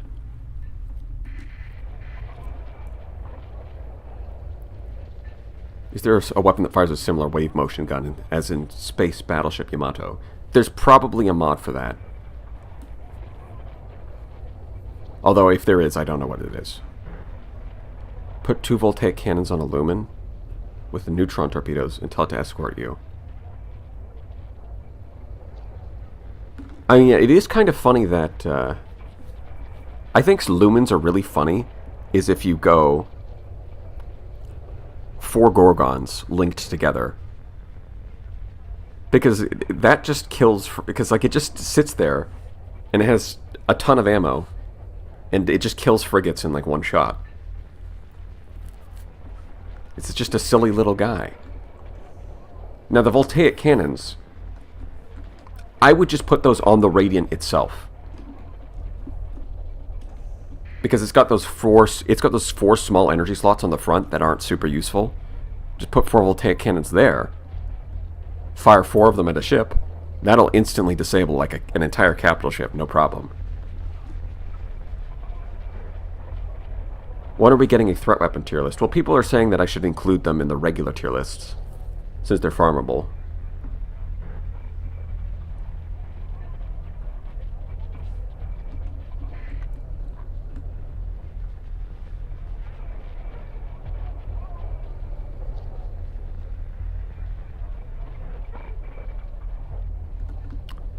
Usually fill those 4 small energy mounts with tac lasers.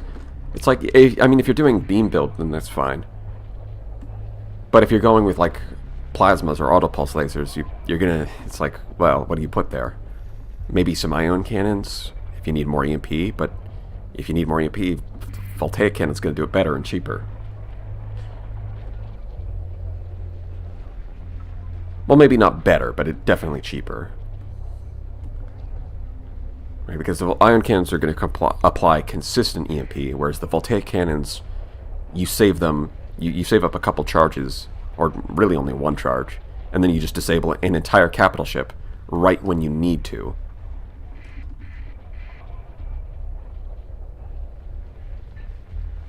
Antimatter blasters. I guess that's not... I've never tried that, actually. Although it sounds kind of insane. Definitely expensive, but the Radiant could get close enough to use them.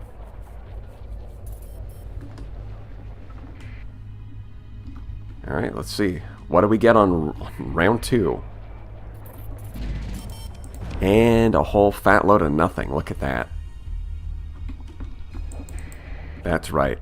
It's the first month that matters. Unassign. Okay, nothing in here. Nothing in here. I mean, there's some people in there, but that's not my problem.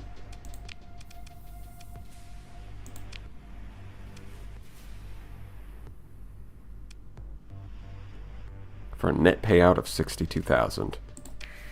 I think we're at about the same money that I started this video with, or this stream with.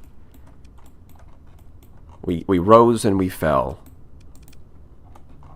Like the domain of man. You know, it's like poetry, it rhymes.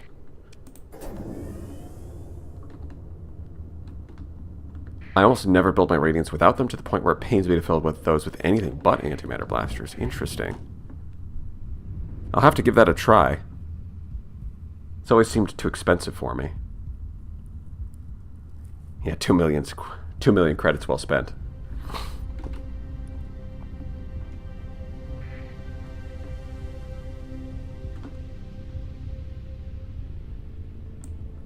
What would John Starsector do if he was able to make the shrouded lens into an actual infinite range weapon with reliable accuracy? Win. He would just win everything. If it's an infinite range weapon with reliable accuracy, what do you do but conquer everything and make sure nobody has the ability to reproduce what you have? Which inevitably they will. Because if you did it, someone else will eventually figure it out. And then people will just be, like, killing each other from infinite range. Sometimes. You'll just be having your morning coffee, and your neighbor who hates you will just blat from the next planet. I mean, like your neighbor, your roommate from 5 years ago who has a grudge against you from that time you ate his pizza out of the fridge will just be on the next planet over, and he'll just zap you. That's what would happen. This makes sense. If you like most weapons on autofire, you can put large capacity missiles on Odyssey.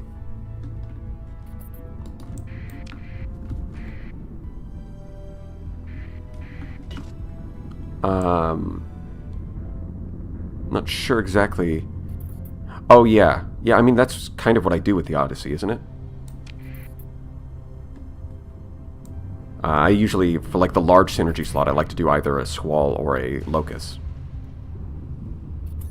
And then I use antimatter blasters in the small slots on the Odyssey. How many Salamander Sentinels are overkill? I think the answer to that is no amount. Just bring more Sentinels and get infinite Salamanders. In fact, that might actually be worth doing, not as a meme, because if I throw in a Gamma Core for like systems expertise and missile specialization, like that's only using up like what, 6 automated ship points? That's really cheap. And the fact that it's just and then all you need to do is have it escort something, and it'll just sit back at a distance and spam salamanders. The enemy can never reach it because it's too nimble. That could be worth doing.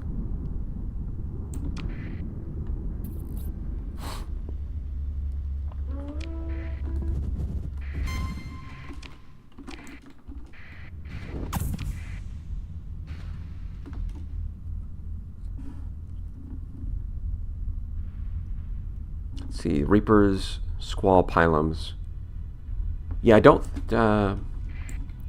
well, yeah, the Squall, I think I still use... Like, what I do is I put the large missile on auto-fire, and I put the large energies on auto-fire, and then I just toggle between the antimatter blasters and the torpedoes.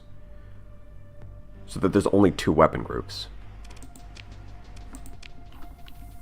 Makes it pretty manageable.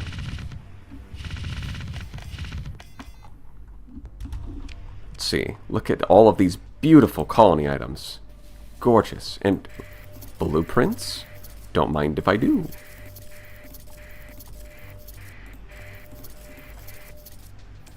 Damn, I've even got 3 corrupted nanoforges now.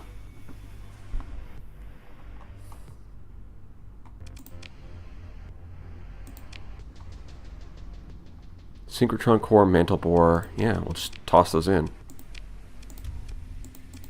Full-range spool, look at that accessibility.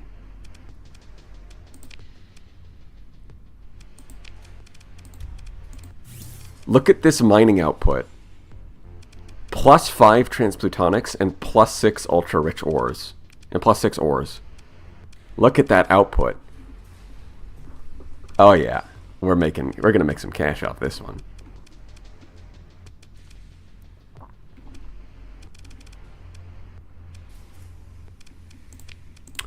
Right, and I do need to assign... I guess I'll throw in a beta core.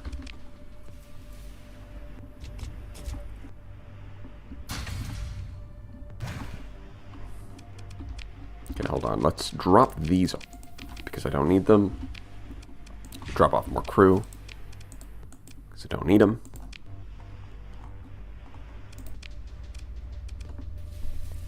Did you get all that from tech mining?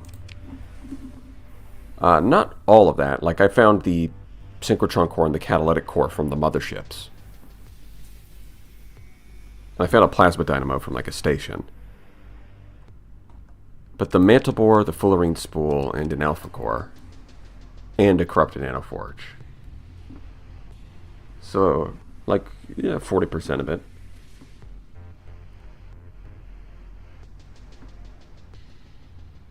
Plasma makes the most sense to have a limited range, as, yeah, plasma containment is quite difficult. Throwing blobs of plasma is not really sensible. It'd probably be more like the cryoflamer. Very short range, and it just kind of sprays.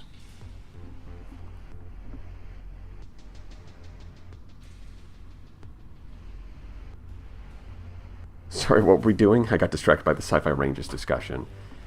I'm sure you'll pick it up from context. You seem smart, radio.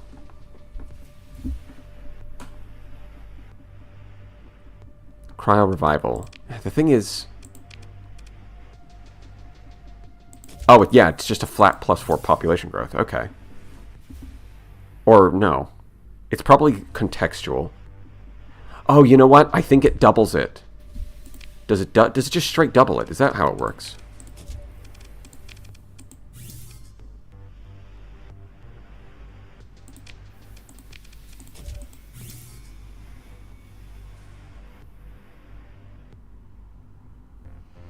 I'm not sure. I mean, it looks like it. +4, +4. And of course, global shortage. Who's the... It's the hegemony. This asshole is 1% short. 1% accessibility short. If you had 1% more, I could get all of it. And then this would double from +4 to +8, and then the alpha core doubles it, so it'd be +16. But no, they're 1% short. I mean, guys, what can we do? They're hostilities with other factions.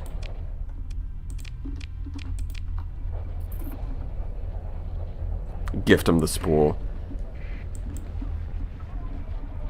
I'd rather, like, if I could, I'd like to just spend story points to increase their accessibility. But I guess not.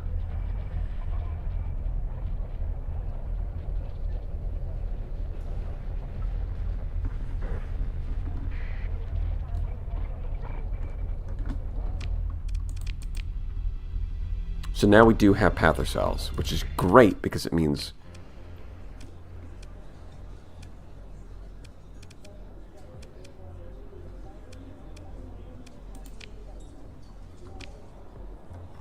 What's the information?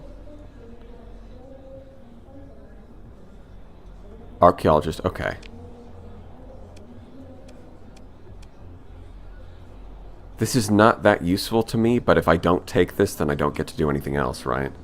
You just kind of disappear for a while.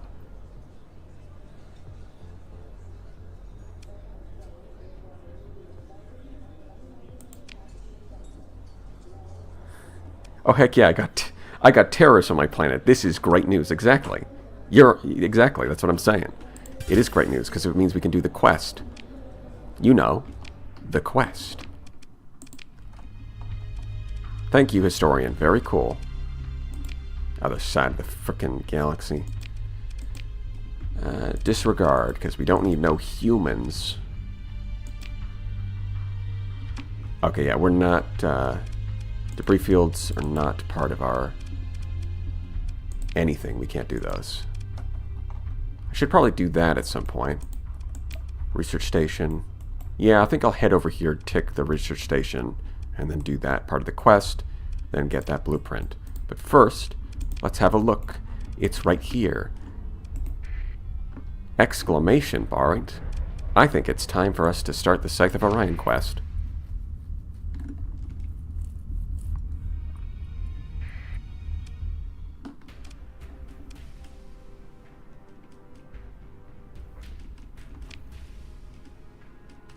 Yeah.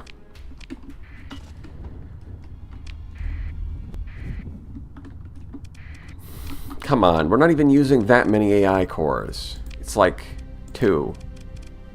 Relax. I mean, the path is mad, though. That's just... look at this. Look at all of this. Pirate base. That's a lot of stuff. Plus 31. That's pretty big. Pretty big for a colony that just hit size 4.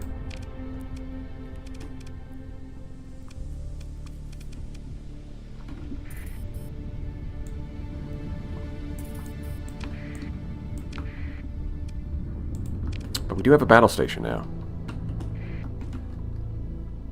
So we should be fine. Yeah, we'll be fine. I wonder, is there a way to increase the accessibility of another faction other than donating a spool? Or are they just doomed to being stupid? It's so annoying, though, because earlier they had enough accessibility to deliver 9. And I just didn't have a core in the system yet. In the facility yet. Yet doomed to stupidity. Ah. Classic.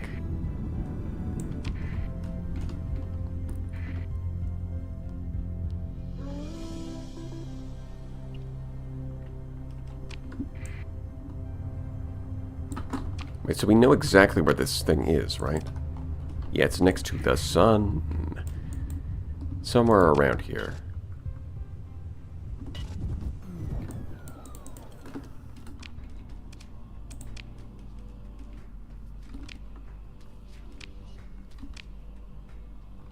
One planet killer weapon. Ah, yes, of course. We will stop sabotaging your industries. All we need is a one... Waiter! Waiter! One planet killer, please. Yes, with the codes on the side. No, no, no, that's to go. Yes, thank you.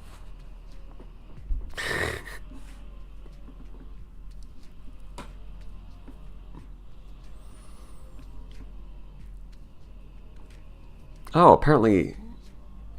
And Hanan Pacha. I've actually not heard of... I know it killed Opus, but what is this? Till the end... He lowers his head, it's just a little. Until the end of the world. Yeah, because the Path believes that the world is going to end soon. So they're like, you know what?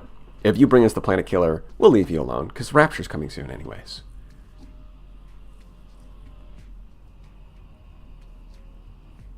Yes, 500 planet killers. Correct. He's not part of the deal. Of course.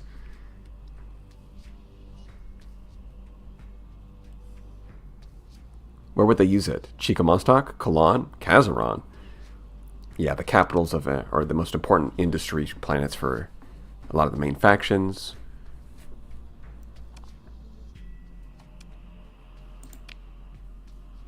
Yeah, that is which was foretold by Lud.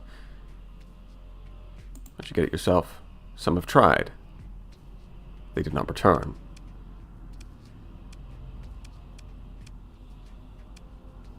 A planet killer for peace, then.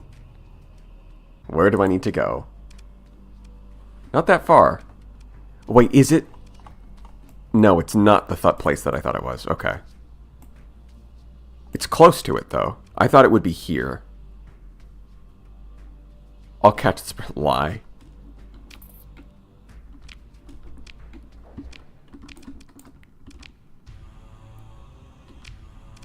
Yeah, I don't want to deal with this. Let's get out of here.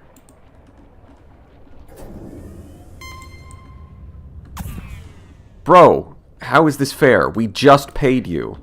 Or, like, one of your... We just paid the other guy, like 2 seconds ago. Do you all want your own individual tithes? Now that's just not fair.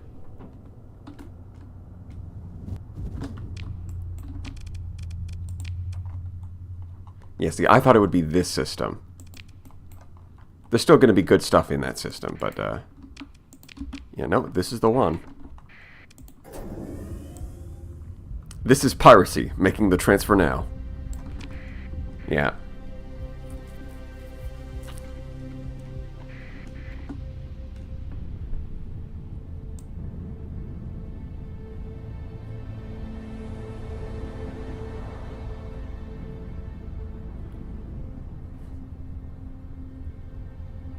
Is path democratic? Well, that would be a nice little... That would be kind of funny. It's like the Luddic path is... Well, they're definitely decentralized. So if like different cells sort of like run into each other, it wouldn't be too strange for them to have to settle things democratically. But they're not like an official organization in a sense. They're more of a decentralized movement. So structurally, it's probably a bit. It's not really analogous. Okay, so around one of these jump points. I mean, I could kill these and collect them, but I don't know if I want these. And fulgents are... The lumens would be okay, I guess. Although, you know, maybe I should use the buffed destroyer. And that one, no thanks. Bye. See ya. I should probably build a nav buoy, to be honest. Wait, why is there still...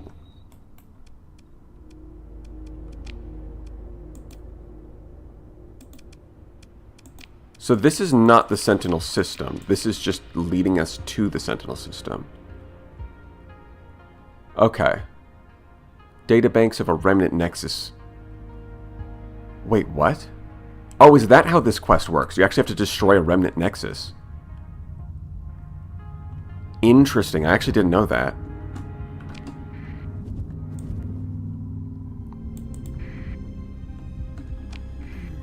Yeah, because I've never done this questline before. I always just find Sentinel system normally.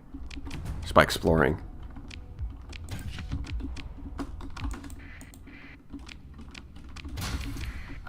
Okay.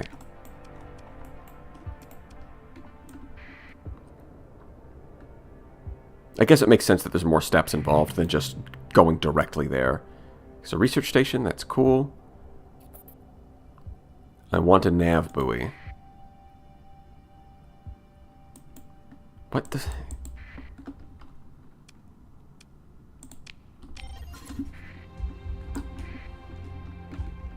Why is this idiot just running into the sun? Silly remnant versus the unmatched power of the sun. Who would win? Yeah, because now I've got a nav buoy so I can outrun these guys. Even without sustained burn, which makes things a lot easier. So somewhere in here there's going to be a silly little remnant nexus.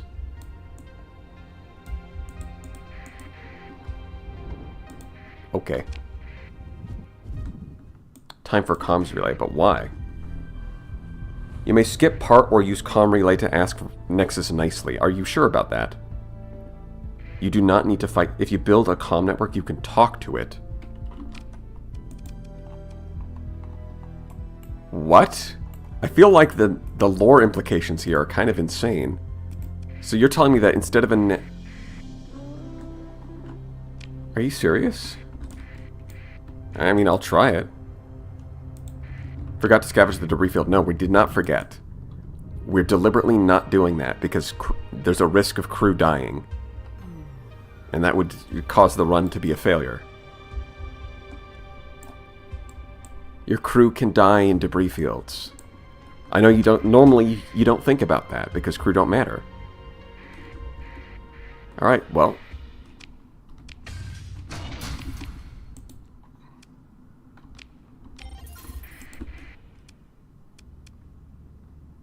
Okay.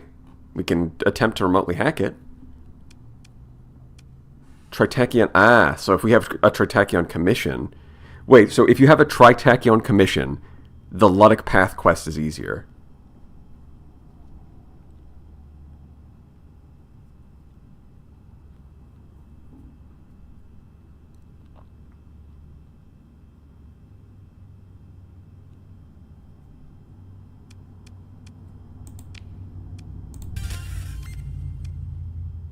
Just do it. I've got an idea.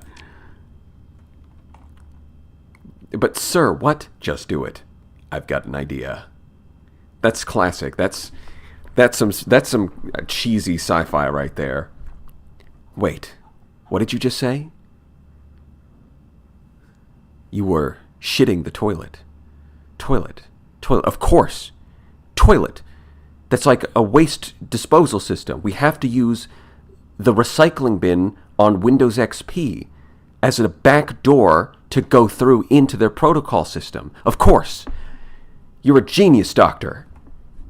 Thank you for saying, that cliche. The eureka moment.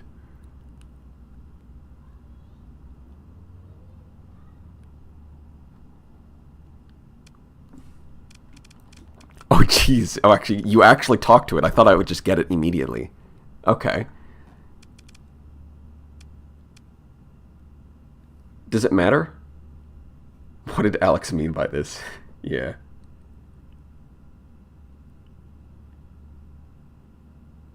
Yeah, if you have a hedge commission, you don't have to fight the Sentinel AI ships too. You don't have to fight them, but in this run I want to fight them so I can collect them.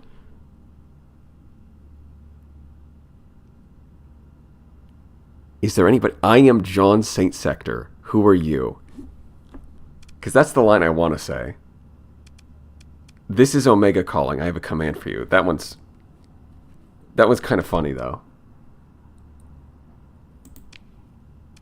Hello, John Saint Sector. Or, I am John Saint Sector. Who are you? Hello, John Saint Sector.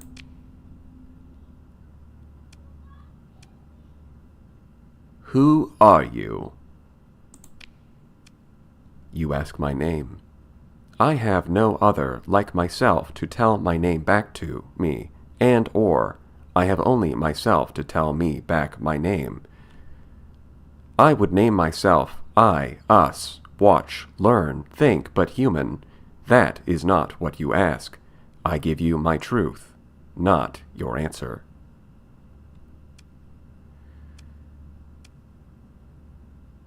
I want us to be completely honest with one another. I am agreed. Have you hacked my computer systems? I feel accused of stealing into your secrets, but there is no need. They are written on you. You could ask, did you look upon the stars? I would say, yes, for else I would be blind. The fact that this is buried in like a quest line that you don't necessarily have to do is kind of incredible. I feel like this expands the lore of what exactly... Because it's up until now, my understanding of what exactly the Remnant are like is pretty vague. But this is giving us something that's a lot more specific. It tells you to enjoy the sauce. Well, yes. Any sort of... that's just true for any incomprehensible being. You want to play with Remnant toys? No, you do not. Dating Sector is real all along. Yes, we're dating a Remnant Nexus right now. Can you read my mind? I doubt that. Can you read my mind? I could, with certain tools, but there is no need. I need but ask your mind. Much amusement. Are you the Remnant AI Nexus? Yes. Yes and no. Are you a cell, a finger, a hand, a brain? You are both and neither. It is a part of I, us. Are you Omega? Be careful, John Saint Sector, of what you ask, for by asking you make impression into myth, a mirror shadow into a god.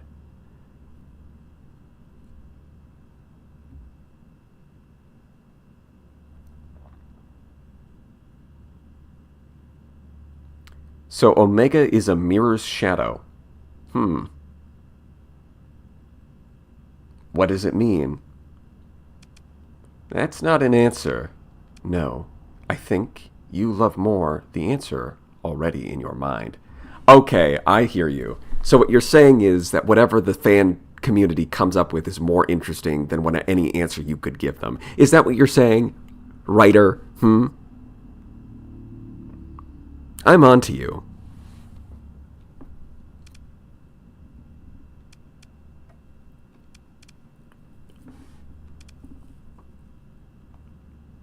It's the writer saying no comment. Yeah. Where's the planet killer? Now you ask for that which you came here. I will tell you, but first, it amuses me to ask, what do you think you want to do with it? Remember, you and I speak truth to one another.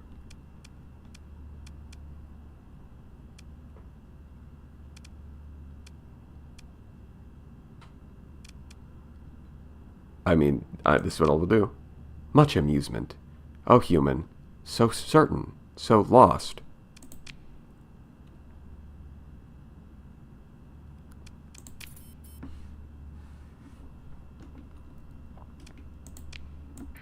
Well, they do seem to be more than just, they're like, we gaze upon the stars, for else, if not, we would be blind. So, you know, they have, like, philosophical thoughts. They're not just following programming to, at least that's what's implied, anyways. It'd be kind of weird for them to fake that. Oh. It's right there, okay. Well, that's convenient.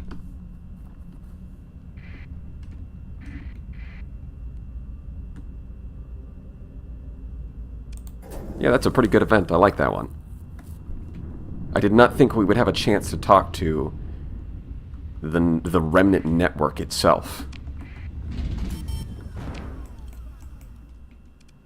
Yeah, okay, so now we can go collect some of the things we need. Finally.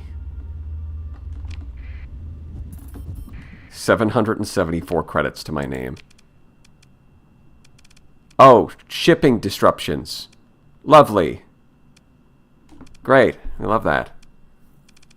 I mean, even with all of this, I'm just going to have to turn this off. The cryo revival...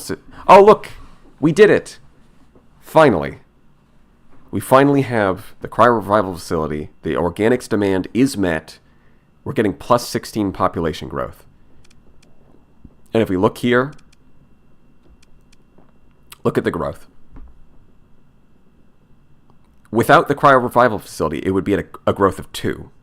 But instead, it's at 18. If we throw that on, it goes up to 53. But that costs money, so we're going to turn that off. Okay, so this is doing something. Not going to be making much money until this finishes, though. Okay, so not this jump point. Yeah, it's this one. Okay.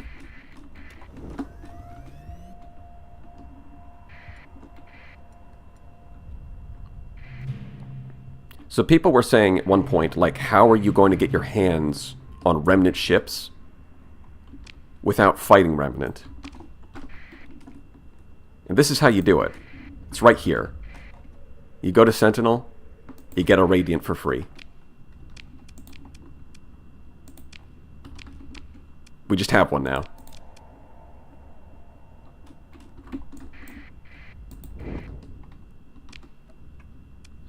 I don't think I need a Brilliant. I don't think I want to spend story points on these. Like, all I need is a kite and a neural link, and I think I'm pretty good, actually. And yeah, and just like that, Radiant acquired. Exactly. I'm gonna have to reassign skills so that I can get combat skills. Okay. What we're going to want is this. Oh no, we'll probably do it like that. Drop this. So that's not very good. We're going to want this.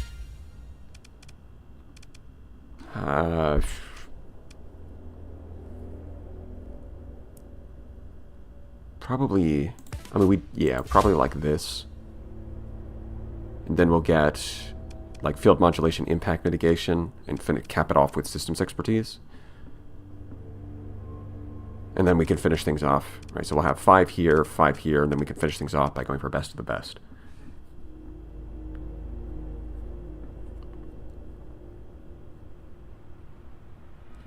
Is Energy Weapon Mastery even good for capitals? Well, obviously the elite bonus is pretty good, but on a Radiant specifically, Phase Skimmer lets you get close enough that you can get that first bonus.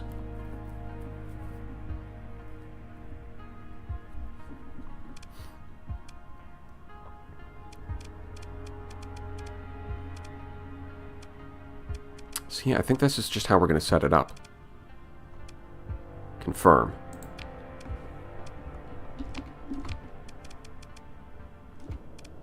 And yeah, I think for the others, though, this crap, I'm just going to scrap these. Send him to the scrap heap. Because if I need to farm more radiance at this point, I mean, we've got these two. It's not going to be that hard.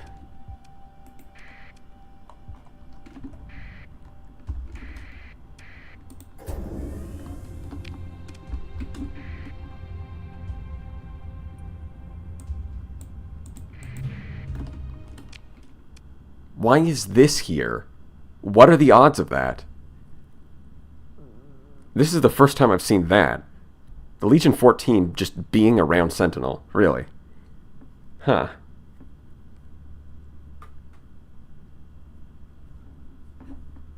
I mean, it's kind of useless to me. I don't need it. I can't use it.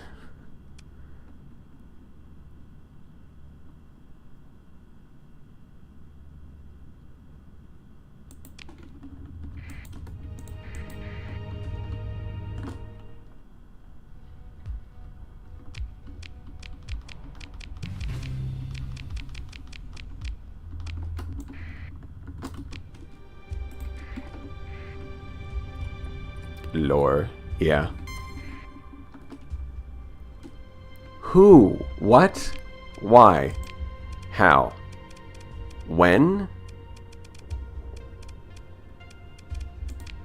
Is there a bounty?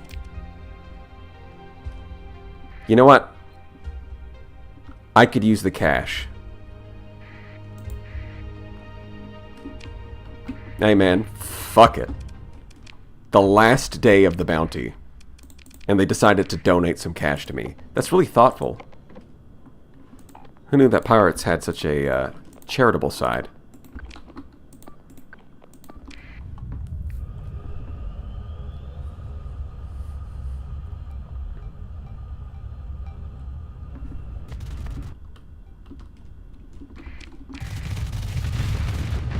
No, I've given you an order and you're just ignoring it.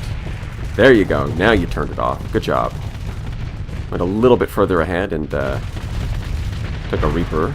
I'm sure you'll brush that one off. You'll be fine.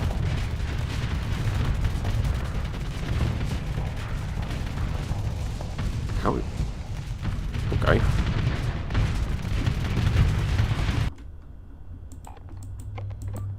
Nope.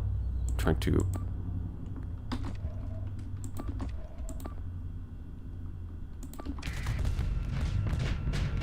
Yeah, get him. You get that, wolf. At least show him who's boss. It's another Reaper right to the face.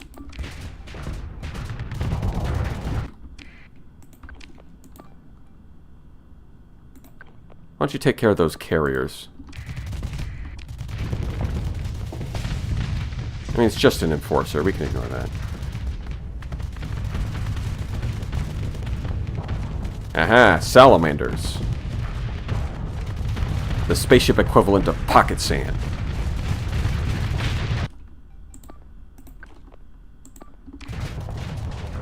Okay, so you are kind of useless on your own.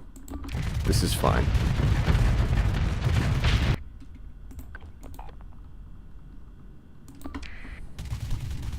Why don't you do Hephaestus thing in the middle large slot? I just haven't gotten around to it yet. I'm going to try that, though.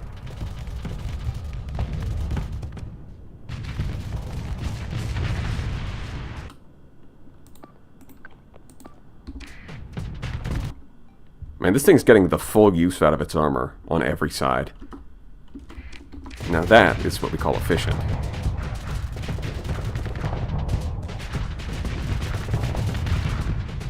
Yeah, kill him. There we go. Nice try, Falcon. You can't outrun Princess.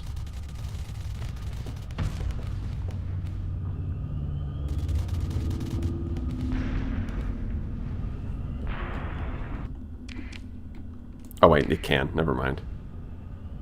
Do you have Helmsmanship Elite? Yes, it does. This thing has to have elite helmsmanship, and that's why it was getting the zero flux boost. That is the first time I've seen that, but alright, that makes sense. Yeah, I don't need that.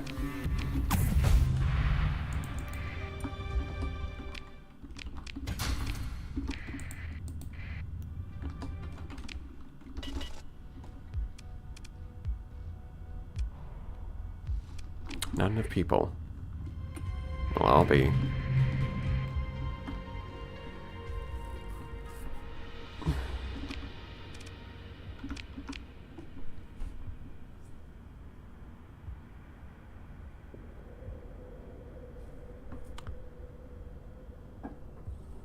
Yeah, it's time to kill planets.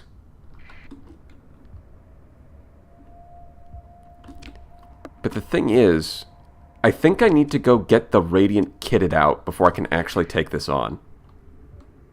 So it's like I will go to Sentinel, salvage the guaranteed Radiant around the jump point, and then I'm going to use that to kill the cache.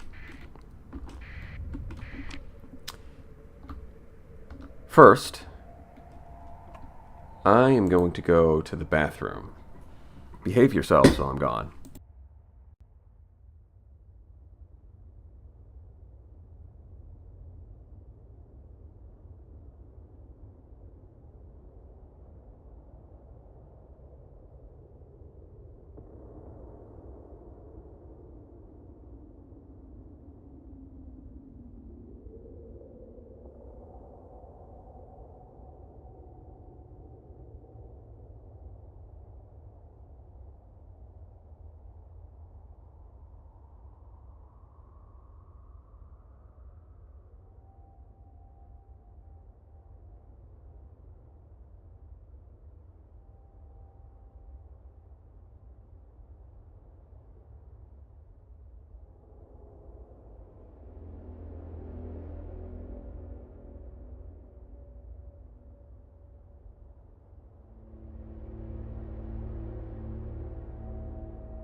What did I miss? Oh, I see. I'm seeing a lot of lobsters, and I'm seeing 10 and 20 more people being given the ability to spam lobsters. Have you no shame? After I specifically asked you to behave yourselves. Unbelievable.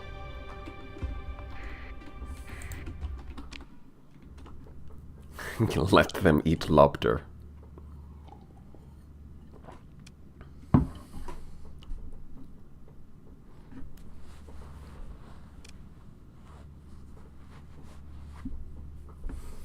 So the only way to equip a Radiant is to fill every possible slot with Reapers, right? Yeah, it smells like dinner. Welcome to Blue Lobster. No, we're not associated with Red Lobster. Stop asking. Now that would be funny if I somehow start doing like YouTube sponsorships and I get like a sponsorship from Red Lobster and I just call them Blue Lobster the entire time. That would be kind of funny, but that's just not something that would happen, so it only remains in the realm of a hypothetical joke.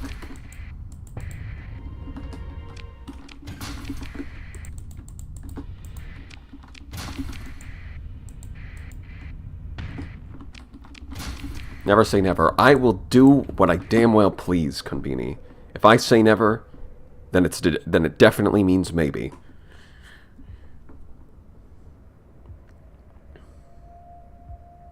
Is my shell protecting me from being sniped? Stochastic turtle?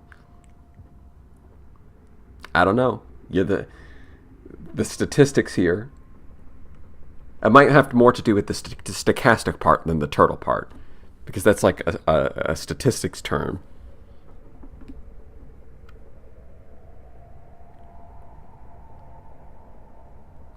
Oh, that's right. We can use the Sentinel Gantry for refit, but I don't think I have any equipment.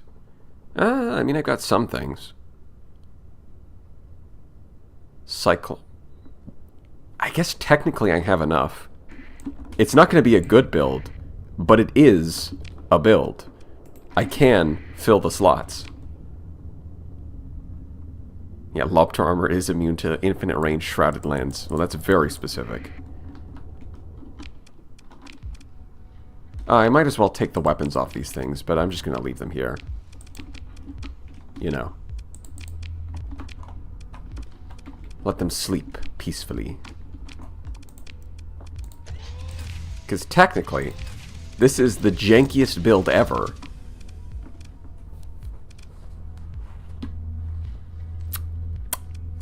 But strictly speaking, it does work. Oh wait, there's no pointing up there. Let's see.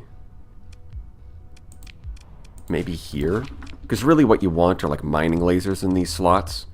Because these slots aren't really doing anything, so at least getting some mining lasers to like beam phase ships that get behind you is nice. And I happen to have exactly another Typhoon. What are the odds of that?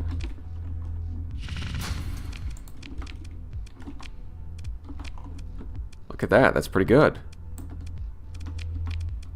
Now I just need a kite or something. I guess I'll just use this Enforcer. Yes, this makes sense.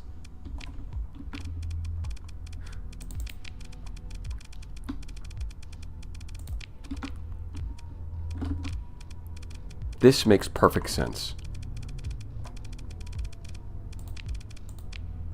Oh, that's right, you can't, you're technically not docked even though you were docked. Right. Of course. My mistake, good sir.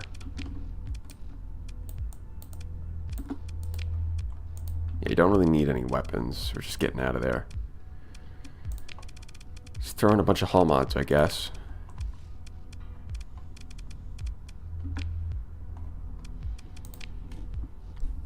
Does Enforcer crew damage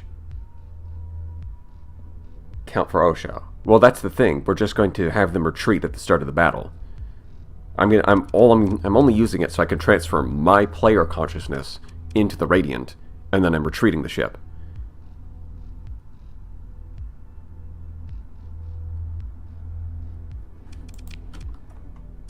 Oh yeah, I guess I could throw in additional berthings.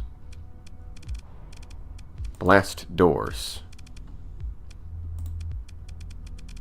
And, is there bulkheads? Did I get that one? Yeah, we'll throw that on.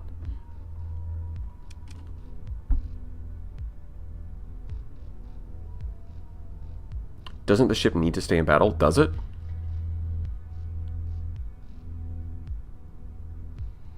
I actually have not done this in a long time, so I don't remember.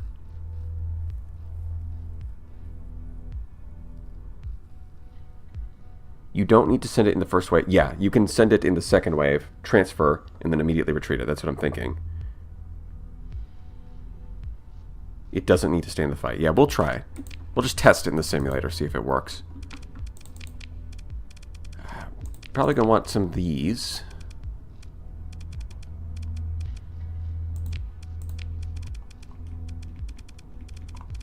Where is it? Neural link. Or neural integrator, right? It's a different color. Look at this abomination. It's too many different missiles. How am I supposed to control this?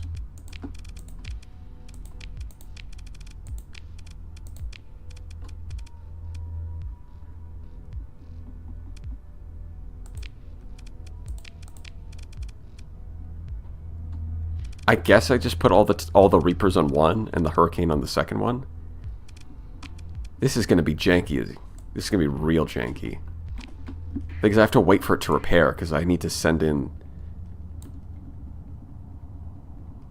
Let's see, hold on. We'll wait for a few days. Let's see, how much is that using?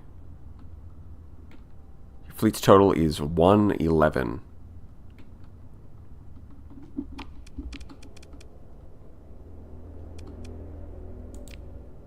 Yeah, it's 66 for the Radiant and 55 for this thing. Or is it 45? Yeah, 45.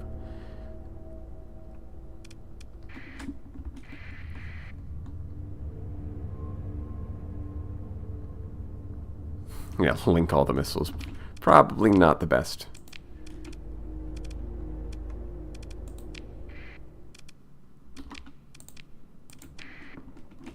So we transfer. And we just have this retreat. Now I should be able to control this thing.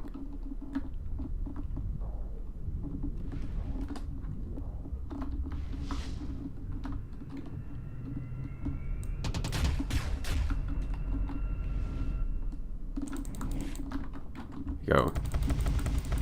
How do you like that? Which... Normally I wouldn't want this many Reapers, but up against the fleet we're going to fight in like 5 seconds from now, this is kind of perfect. It's great, actually.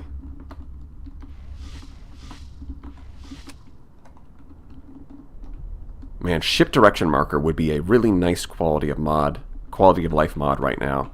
It makes using phase skimmer a little bit easier. Because you know exactly where you're going to go. It's not like the ship just like loses control as soon as your it retreats. You can still control this. Like I can still. Yeah, I don't know what people are on. Of course you can still control it. Do you have systems expertise? No, not yet. Gotta wait a few more levels for that. Am I orbiting the asteroid field? Alright.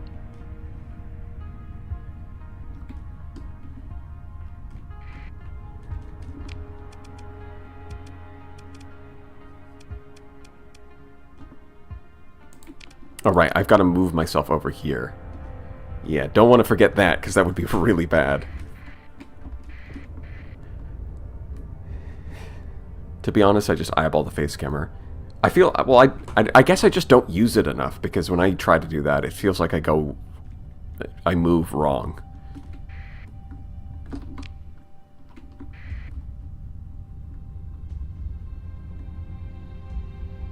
Is it really better to pilot yourself with instead of an alpha core with 7 skills?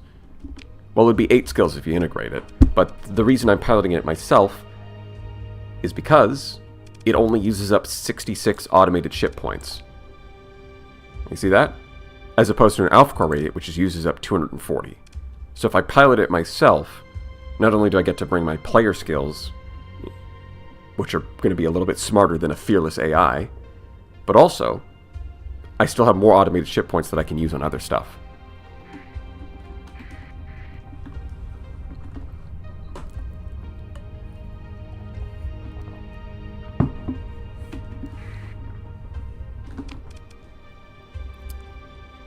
%. Yeah, we'll wait. Get that 5% stat boost.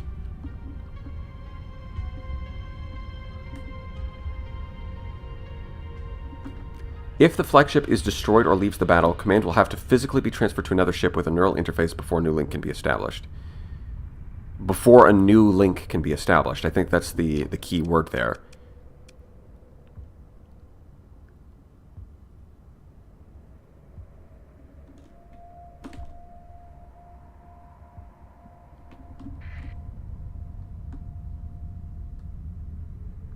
Yeah, that's just if you want to, like, link to something else.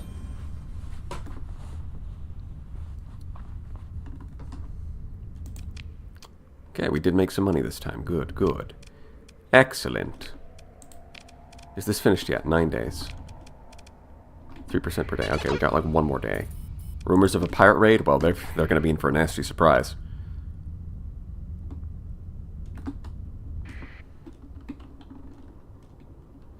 Yeah, the linked ship dying thing used to be kind of annoying, but I think after I complained about it, they added like a brief window.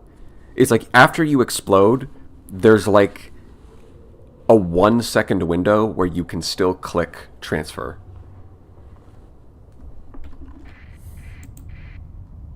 Although the reason I complained about it wasn't because of that. It was because there was a bug where it just removed all of your player skills. After if you died while in a transferred... It's like if you use Neuralink to transfer to another ship and then that ship died, you just lost all of your skills.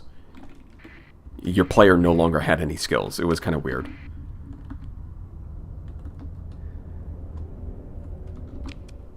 Okay. Yeah, I think we just go do this now.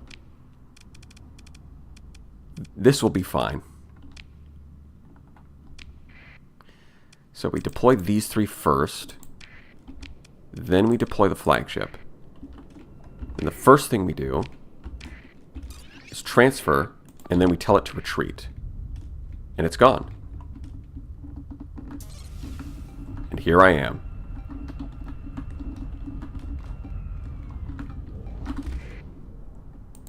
Now, before I forget, probably want to do this.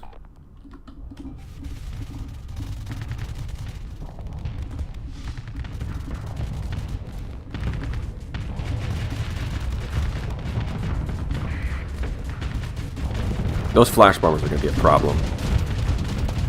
Oh, I didn't get accelerated shields. That's probably bad. Although, I would have to get S-mods to pull that off, so... See, look at that paladin just wiping out all of those sabos. That's nice.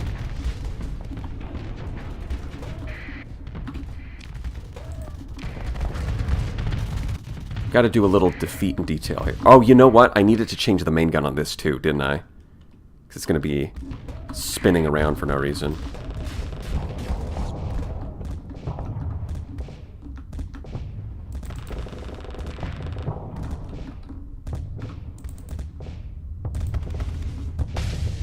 Really? One of those missed? Okay.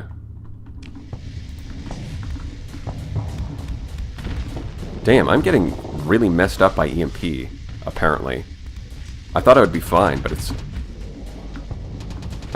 controlling Omni Shields is kind of a pain.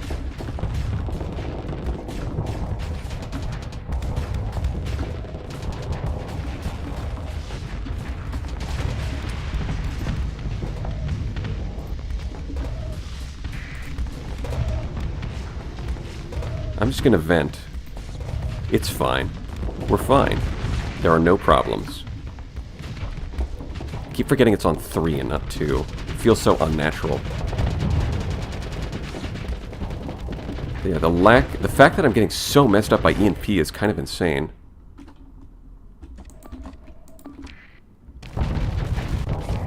Yeah, mess them up. Go do that.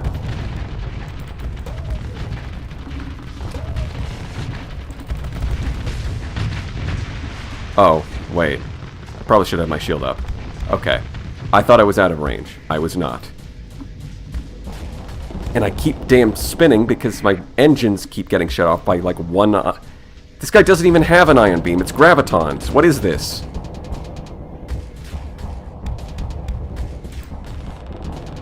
Nonsense.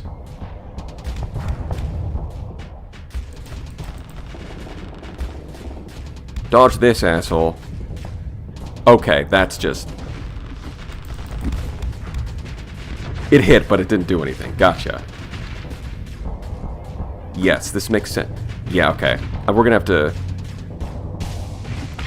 This is not doing so hot here.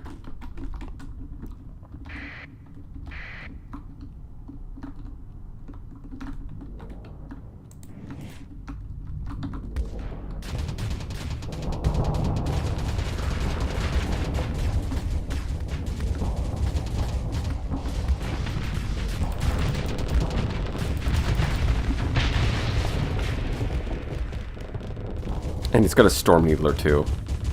Yucky. And, yeah. Well, we're going to have to save scum that one, because that's just game over. Skill issue, I suppose. I probably should have practiced in the simulator instead of going straight into the battle. I can't believe the old slot died. Well, you better believe it, because it's not as in... It got nerfed. The Prometheus School of Running Away.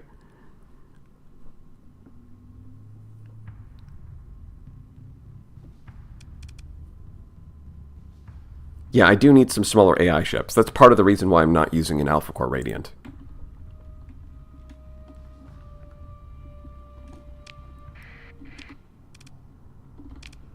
Yeah, I have resistant flux conduits. I got messed up by that. Alright, well, I guess what we're going to have to do the...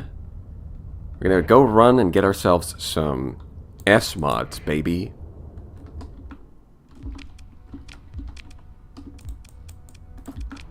Let's get that repair unit.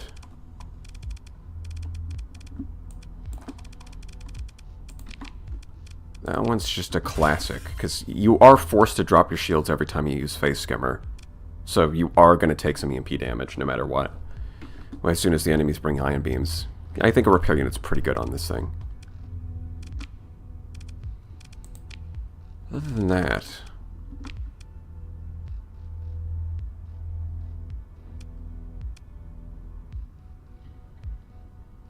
It's... You know, I probably don't need that, just because yeah, I don't need that. Not yet, anyways. I'm not using that much flux. Instead, I would rather have accelerated shields.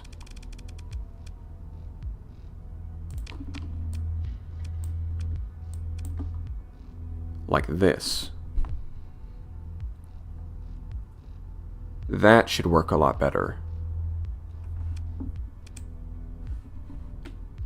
Actually, I could easily drop... Yeah, we can drop some of these vents for more get more capacitors instead.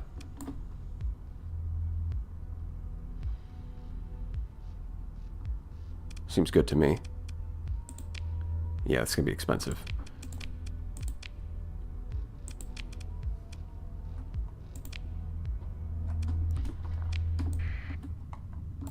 Oh, and I should switch these, because it feels like Reapers are like, no, it should be on 2.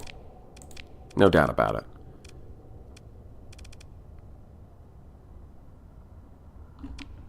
It just feels much more natural to me.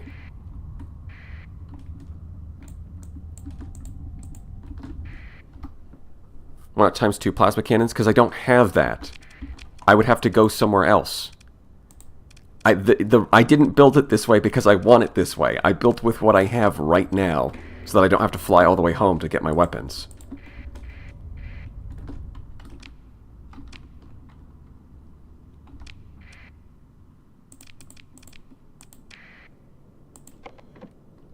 Okay, so we do L, put you there, put you there. Deploy, T, transfer, and remove. Excellent. Okay, this should work. I once again petition for 5 auto pulse. I think 4 auto pulse plus a paladin can work really well. 5 auto pulse, like even with energy weapon master, you just generate so much flux. But I think with 4 and then 1 paladin, that can work. Then maybe put on some like void blasters in these slots and some voltaic cannons up here, and you've got a pretty solid build.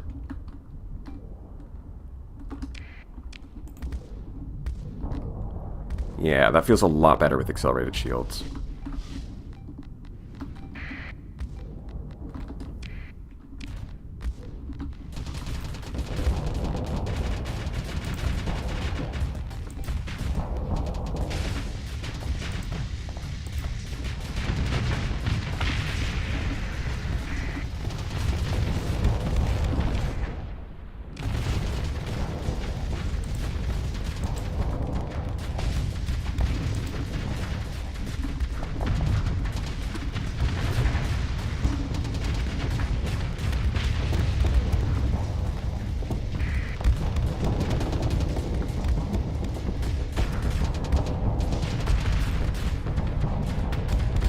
Yeah, it feels really bad not having systems expertise.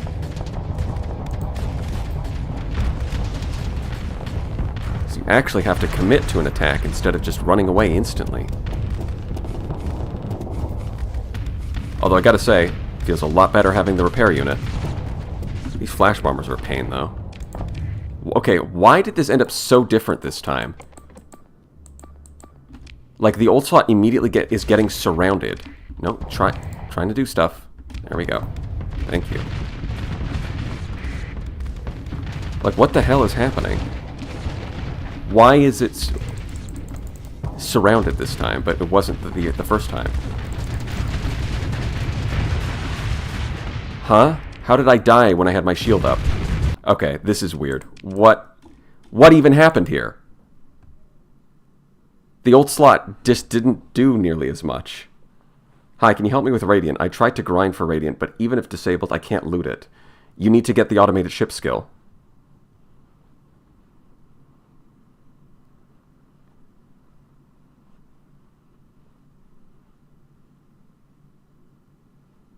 Do you have the skill for it?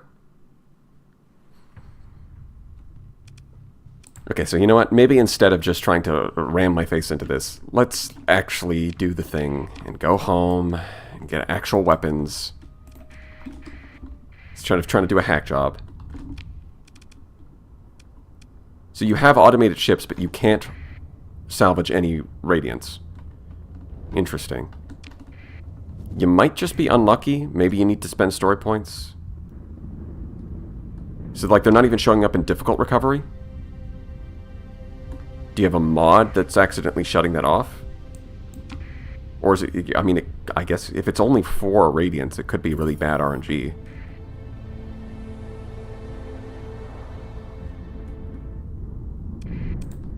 How much money is it making now?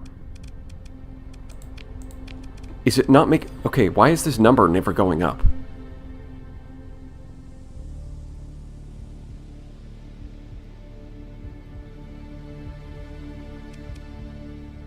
Oh, I see. Heavy and... It's not making it...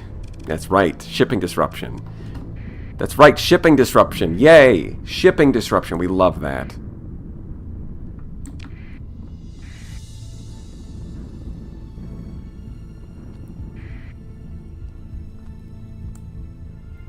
Sometimes you need to kill 12 plus orders to get a Radiant? Really? Is the recovery rate that bad on Radiants?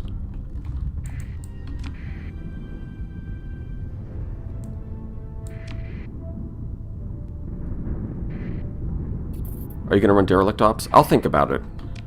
We'll see if I can make that work. It depends on the day. Sometimes yes. Interesting. Okay. Fine. If they want to play hardball, we can take this a little more seriously.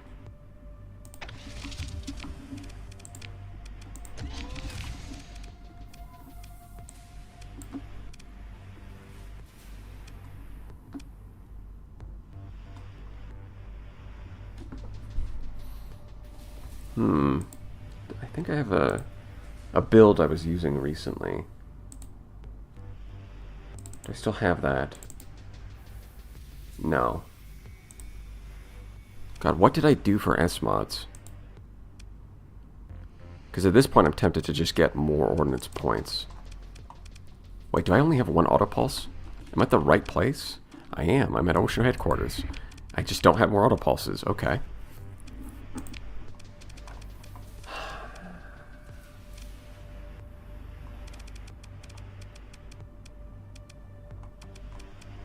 Proximity charge launchers could be fun, but I don't have any.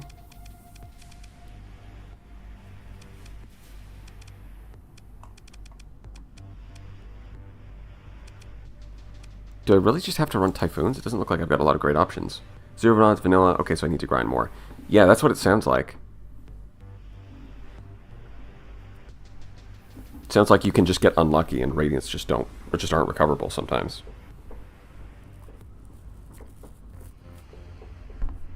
PCLs are unusable? What makes you say that? I mean, they're pretty good on low tech.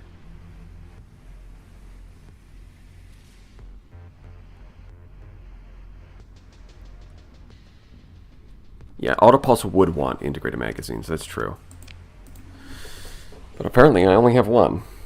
Yeah, I know the PCL got nerfed, but that's because it was like insanely good before, and now it's like niche, but it's still. I mean, I've used it on Onslaught. It still feels pretty good.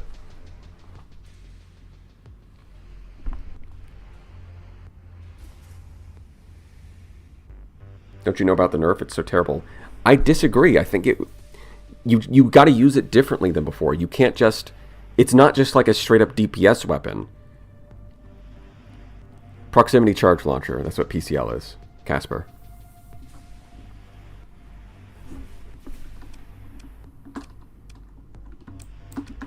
Like it didn't like it's just.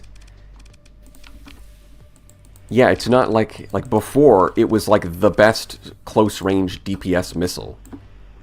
Now, it has a okay DPS, but the main thing is that the charges can't be shot down by point defense and have a large area of effect, so they also take out any missiles that your opponent shoots at you. It gives you missiles, like if you have a Radiant with Typhoons, and the other Radiant has proximity charge launchers, that one is going to win, because your Typhoons will never hit it. Like, it only takes one proximity charge to wipe out, like, 4 Reapers. And then it, like, yeah, it's going to take longer to kill the enemy, but it's still useful.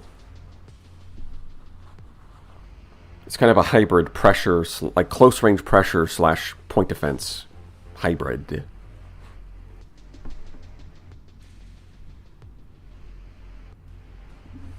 Yeah, like digitalized mindset.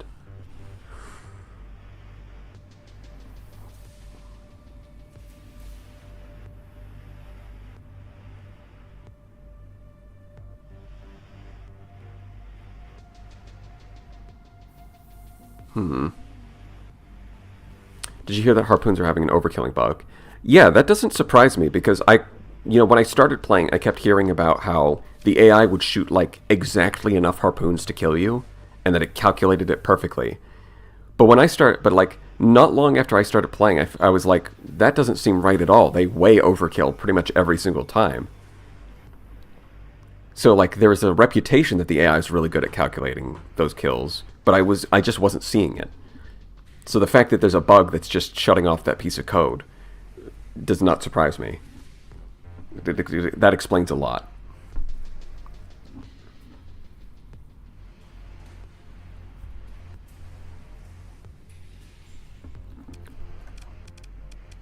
Is there anything else I can change about this?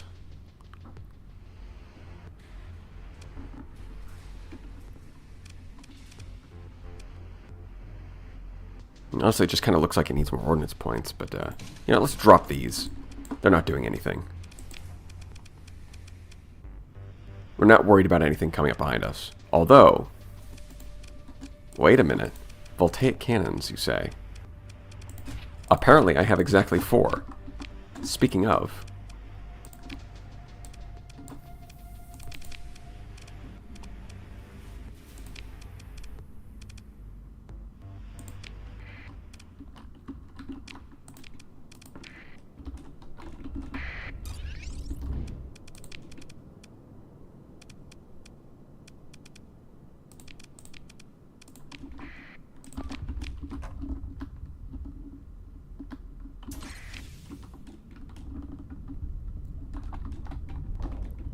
Oh, why are my weapon groups like this? Why are my weapon groups like this? Okay, that should be better. Set that to auto fire. We'll move all of those together. We'll do this. There we go. Okay, now we can do this test. Okay, what?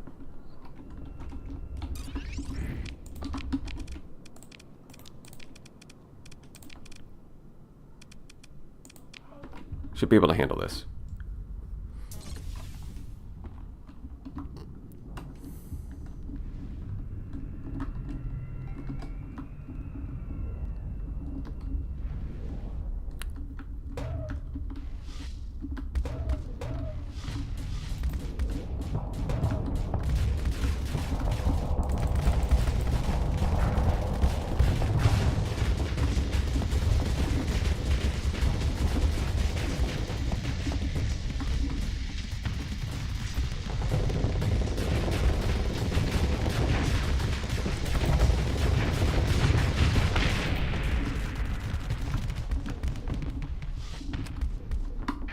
I mean, these have S mods and level 6 officers, so it's not like these are weak either. Means I feel pretty good about this.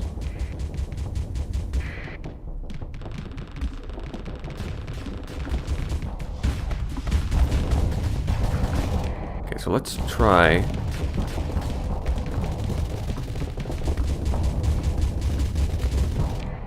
I think we want to spam these.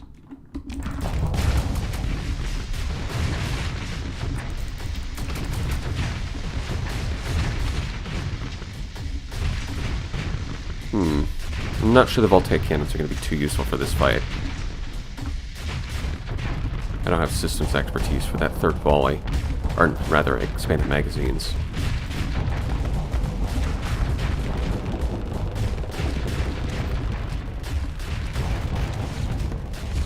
Though the plasmas definitely feel better. Maybe I need armored weapon mounts.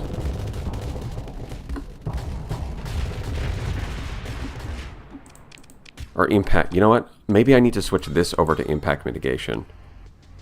Because I feel like I just keep getting shut off immediately.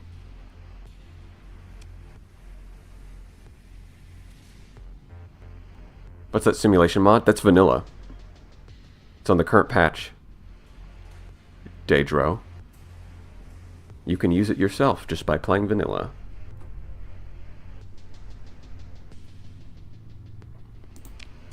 I think I have to reassign to impact mitigation, because I still get the maneuverability. But that minus 50% weapon and engine damage seems like it'll be useful. Alright. I think this would be a lot easier if I had some, like, frigates to support. But of course, which I could do. I could go to just like a remnant Nexus system and just grab some. I could do that. Maybe I should. Oh, and I should assign this, of course. Oh, look at that. Money. Yeah, because, oh, this is so silly. Look at this. It makes no money right now because it's not producing any transplutonics because it's missing 2 pieces of heavy machinery. So when I assign this, it goes from 0 to 3. And now we make money. Oh yeah, now we make money.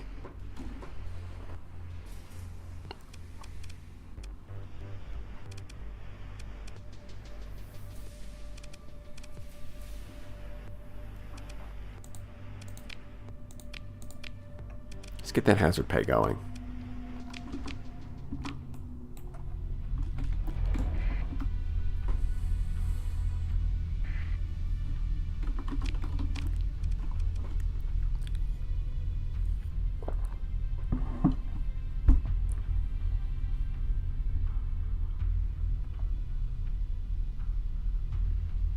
How do you build the Onslaught Mark 1? Yeah, I think the default build that it comes with is pretty good. Like if you just leave it as is, you're not doing bad, because the arbalests are really efficient. Oh right, something I said I was going to do is to change this and see what happens. It's time to see if this does what it should do and actually act a little more intelligent.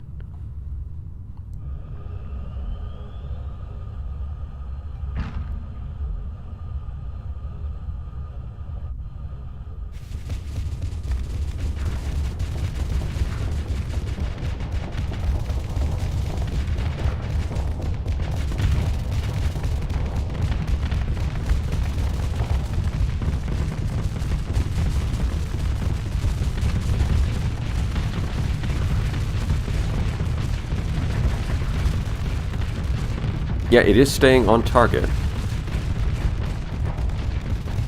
It's turning.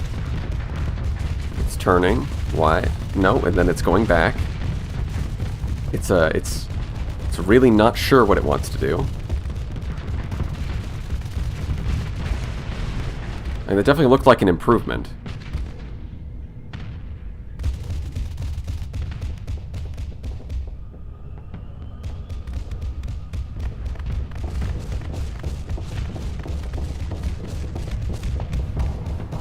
still wants to try and turn to spread out the armor damage. But the problem was that before it was turning so far that it was just completely ruining its aim. Whereas now, it's still turning, but it's not turning a lot. It's only turning a little bit, and then it turns back and gets the adjudicators on target.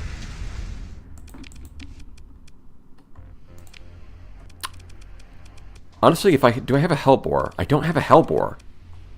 Because I think a Hellbore could be good here. As a way to get, because all it needs to do is punch a hole in the armor. And then the adjudicators will do the hull damage. But I don't have one. So I guess the Hephaestus will have to do. I guess the Hephaestus is going to be the bestest. And while we're at it, let's throw in some jackhammers like that one other guy said. Because we're going up against low-tech, baby. Alright, we are ready. We just need to go find, like, a beacon system. Which, I guess we could go back to that system instead of the Sentinel system, in theory. Hypothetically speaking. Let's say, hypothetically, we farmed the Remnant. Would that make us a farmer? Would the church approve because we're farming?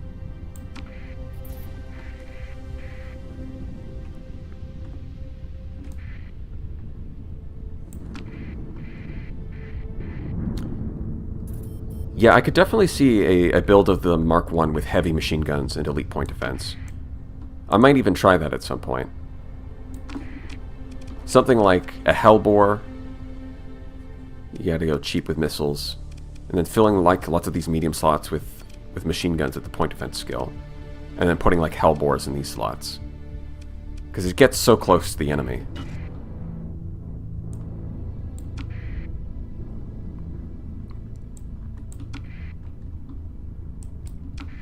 And machine guns are even more efficient than Storm Needlers.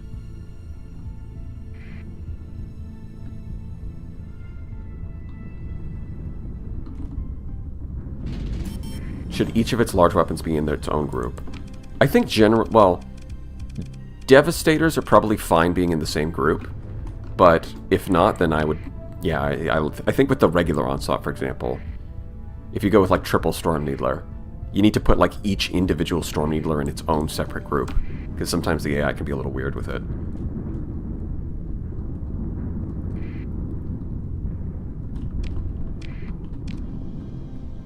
Apparently don't have that much fuel. Or supplies. I needed to buy more. Buy. But I'm sure we'll be fine. Still got plenty to get back.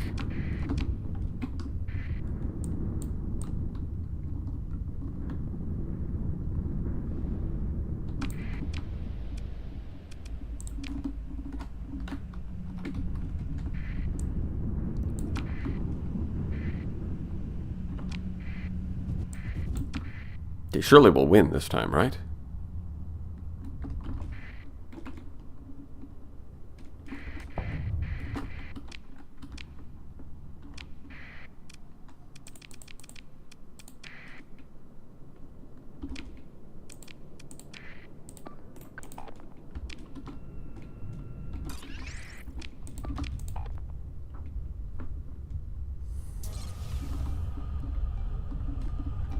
I'm going to sit back a little bit and try and let the Mark I get their attention.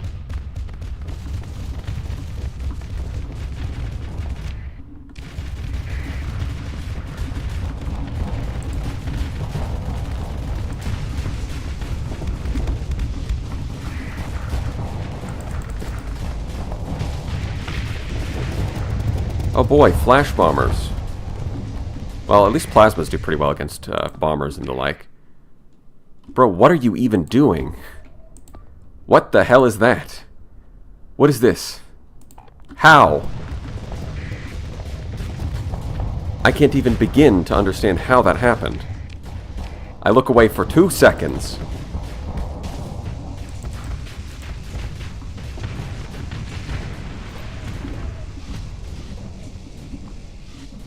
These damn flash bombers.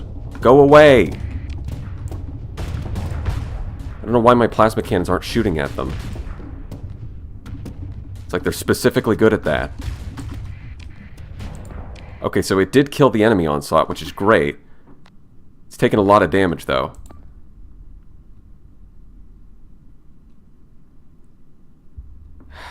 Do I tell it to kill that thing behind it?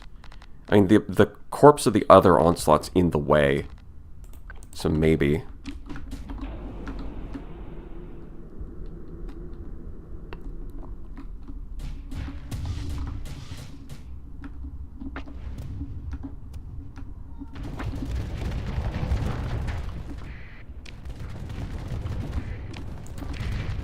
What? Why are you backing up? Get aggressive. Go forward. Do your job. Be aggressive.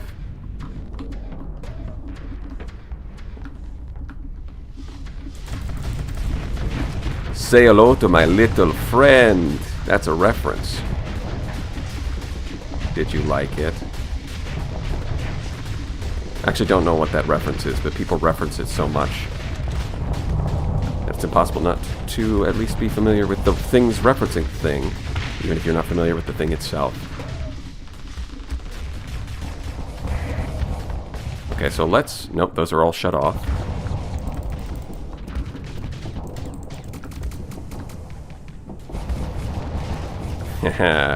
There we go. Try fighting back now. Voltaic cannon.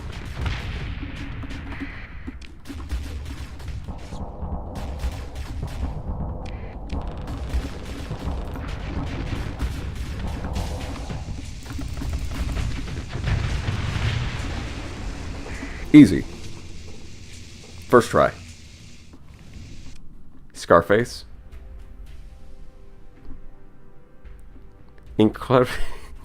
Incredibly clever bait to get people in chat to out themselves as nerds. Yes, it was clever. Yes, bait. That's what I intended.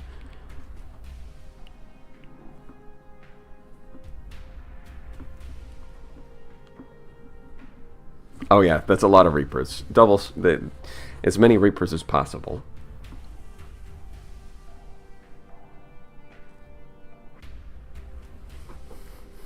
Yeah, pulling out the Voltaic cannons like pocket sand. Yeah, exactly.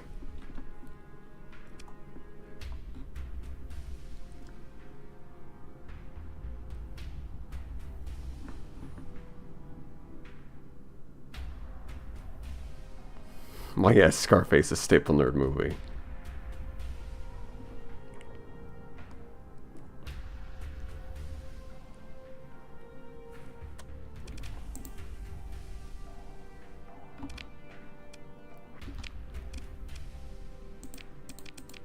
Got to spend one story point for that guy, but other than that...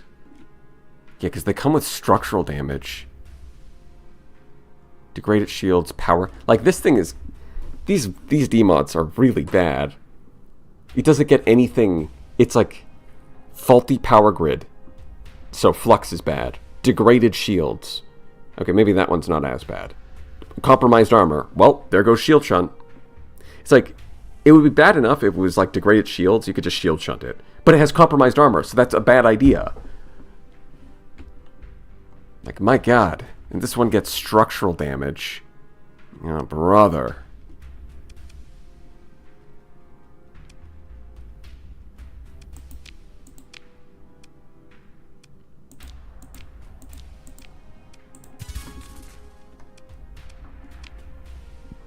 We do get an alpha core, and that's nice. Scythe of Orion complete. Character level up. Okay. Yeah, I think impact mitigation was the right call. Although it did cost me a story point to reassign, but it is what it is. I think now we want helmsmanship, so we can actually move. And then we'll get field and system expertise. And then we'll have a strong flagship.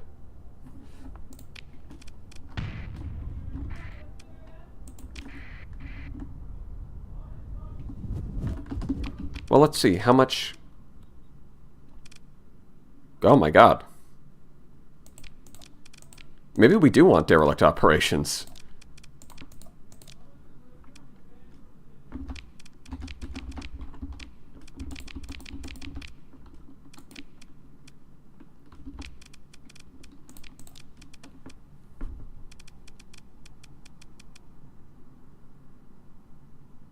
$170. Okay, that doesn't sound right at all. Oh, are these militarized? They are, that's right. I need to change this to augmented dry field.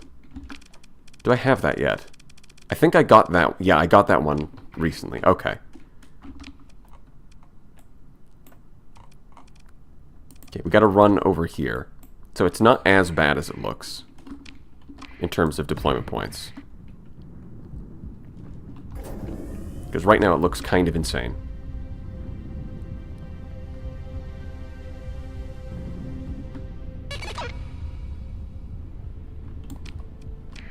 Okay, so we've got to rush back to deal with that because it's only 26 days, which is pretty damn fast.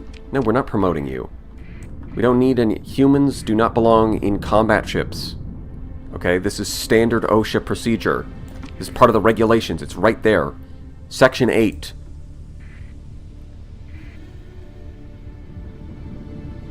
Lobster decanta? Yeah, we'll probably do something like that. Although I'd rather find a fusion lamp. Not because it's better, but because it's funnier. They straight up put on like a disco party outside of... They keep changing the color constantly because they're... I guess every time it changes color must be they're doing like a new execution.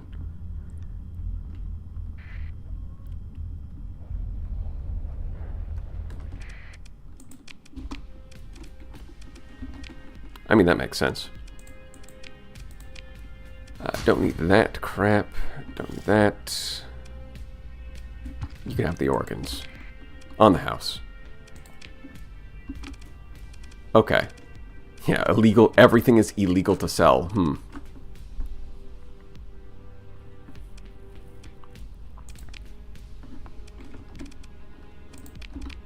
Right, so what I want to do is take that off. I can finally just give them dry field.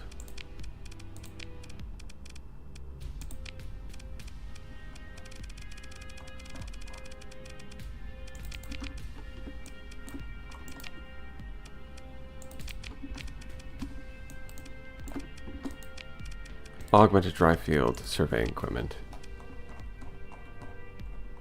Speaking of, I was thinking about how we have a quest line super capital ship for both low-tech and high-tech. Yeah. Okay, sorry, I missed that message.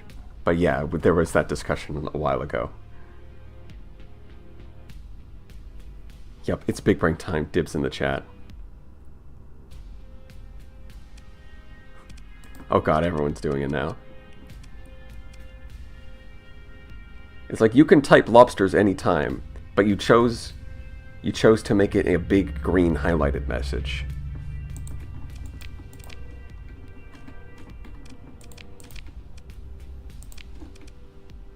Yeah, Kanta might just have to get a shipment of lobsters. Oh, that's right, also...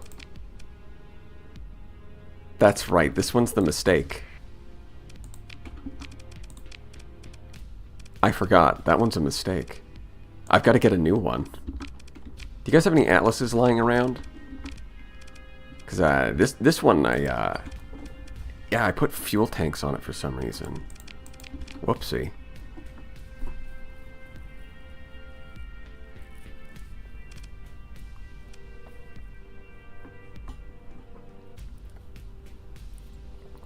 Totally forgot about that little detail. Okay, so taking the militarized subsystems off of those definitely helps. So let's say that, oh right, I need a kite.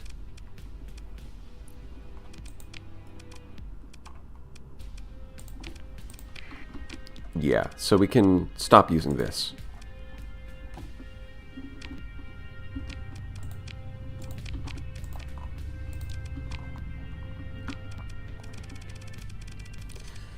All this thing needs is... I mean, I'll just get a 360 shield because it's cool. I like it. Then we get neural interface. Might throw a mining laser on it later. So all this thing does is it enters, it exists for 5 seconds, and we transfer. And because it's a civilian hull, it doesn't count towards our soft caps. Perfect. Which means that everything makes more sense now. So we can take these off. It's still 245. Wow. Yeah, derelict operations might be the way to go. Instead of leadership. Although that does mean missing out on crew training. So the problem with that... Oh no, he has combat endurance. Okay. Oh right, yeah, no, that doesn't matter for you. It doesn't matter for you at all. The onslaught will be fine. Yeah, I think we might do a derelict operations instead of industry. That could be fun. Just a fully automated... It's not only a fully automated fleet, it's a derelict fleet. That's going to be... Oh, that's going to be something. For now, we're going to keep these mothballed. I think I'm going to drop these 2 capitals off at my main base. And I'm going to carry around the cruisers, because we've already got 2 capitals. It's going to be a little expensive dragging these things around. At least for now. Once we get derelict operations, it'll be different. You guys don't have any fuel? That's all you have? Alright, we'll go over here. Rampart Fragment Swarm.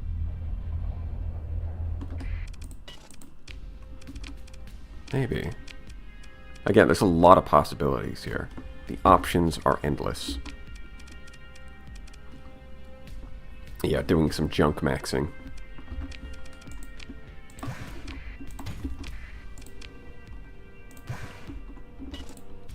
Oh, I can't even afford all of that fuel. Okay. Well, sir, I would like to go home. Although I guess I should check. Why do you guys always have the Prometheus? Oh no, I'm sorry. The Atlas is military Yes, of course, Hegemony, Mr. Hegemony, this makes sense. The Prometheus, which carries gallons of antimatter fuel that can be used to saturation bombard a planet, that's safe for civilians to buy. But the Atlas, which carries cargo, military only. Sorry, bud. Yes, I totally believe you. Yeah, I've got to rush home because these assholes are going to show up. Yes, scan, whatever. Who cares? Bye. I'm busy.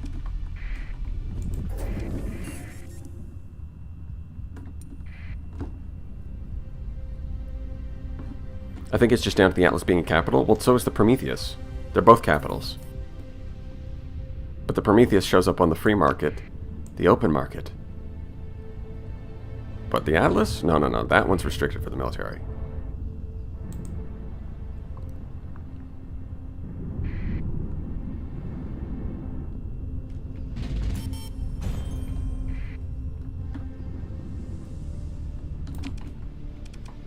Hold on. How far along am I this? 59 more. Okay. Alright, everybody, let's go home.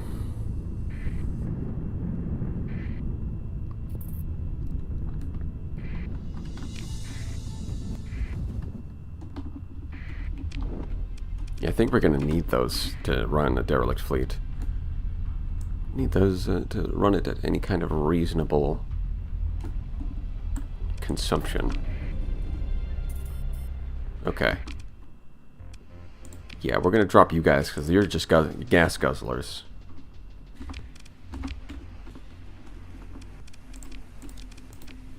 Okay, this is starting to make sense.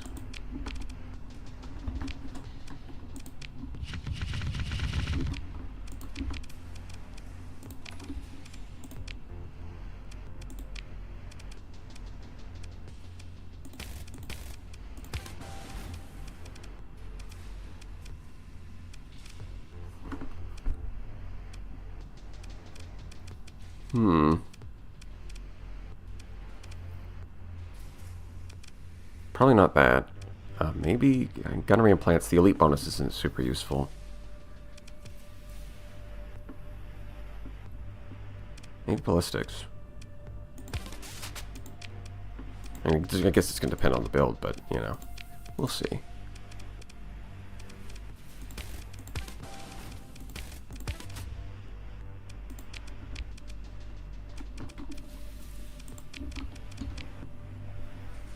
Fully integrate?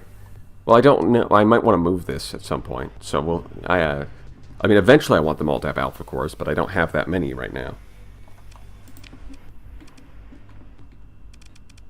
I only have a couple of these.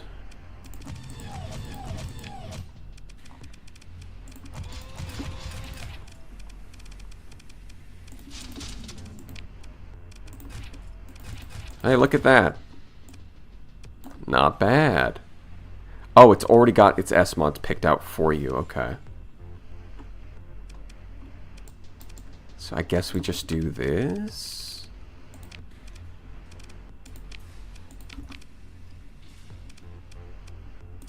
The flux coil adjunct, I mean, it's fine, but it's like, it's kind of pointless if you don't max out your caps. But I don't want to max out my capacitor, so I want to get other stuff. I guess it's inefficient, but whatever. It's like, yeah, S-modding this instead of this is like three less capacitors, but whatever.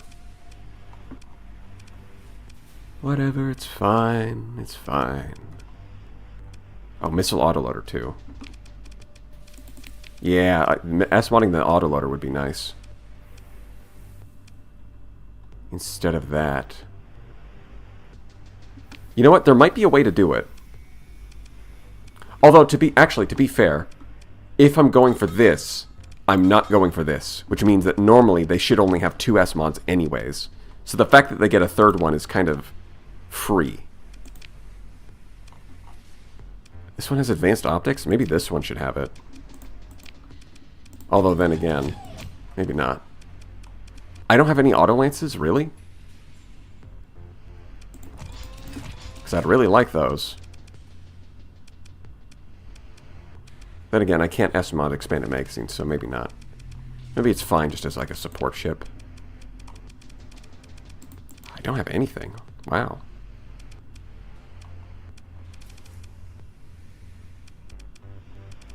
I really don't have anything.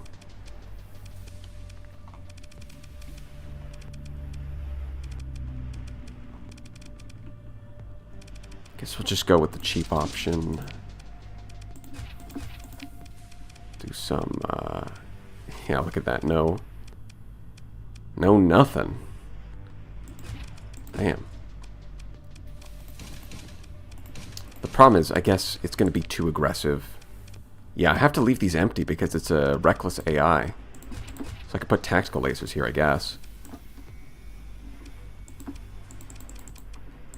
Maybe it doesn't need this. Maybe instead we'll get more range.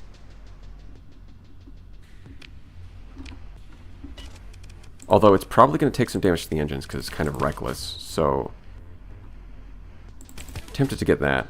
Want to place stabilized shields and some caps on the Eagle with autoloader? Yeah, I'm going to do something like that. I'm just also looking at the Falcon. Probably hardened shields and just get something like this. That should be good enough for now.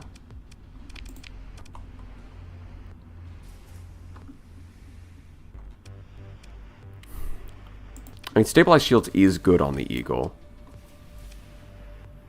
So I'll probably drop some vents for that. It's more efficient that way. So we'll get autoloader, put these lower, put this lower. Then we can get stabilized shields.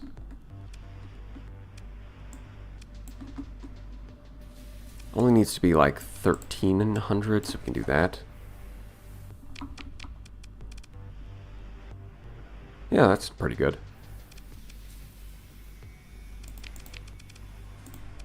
If we throw this into battle.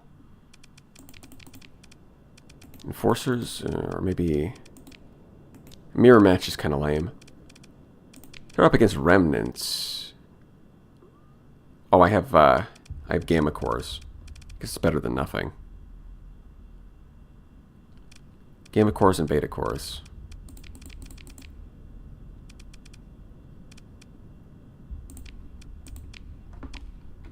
Alright, show us what you can do. Are you strong enough?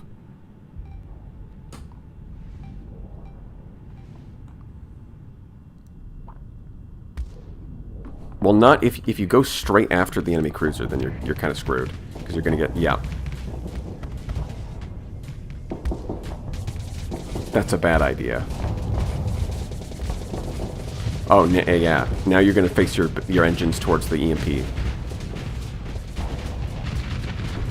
Yeah, I don't think somehow I don't think Alpha Cores are a threat to humanity if that's their piloting skills.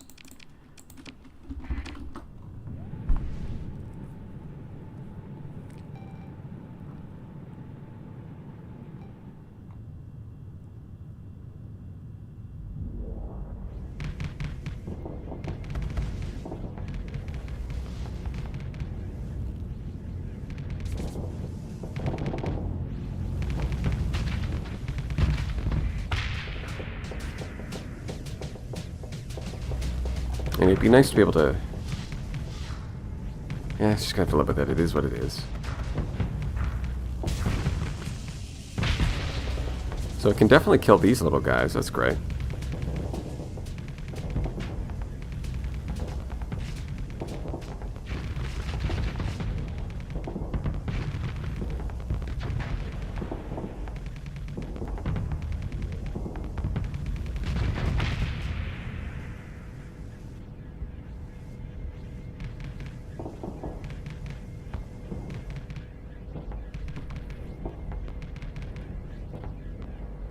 Why is 20 OP worth it for 2 missiles?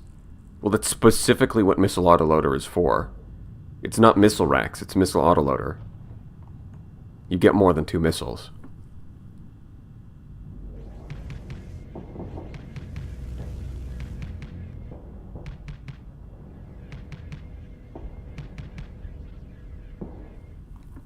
Although, to be fair, with a fearless AI, I'm not sure it's going to be... I'm not sure it's going to live long enough in a lot of battles.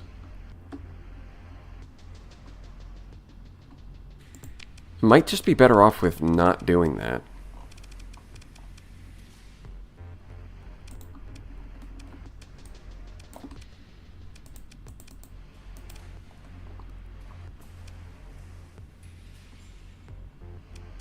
It's like, no, it's 9 extra Reapers.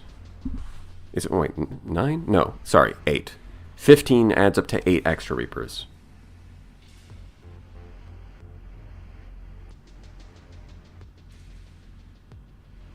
What are the major differences between Fearless and Reckless? I'm not 100% sure.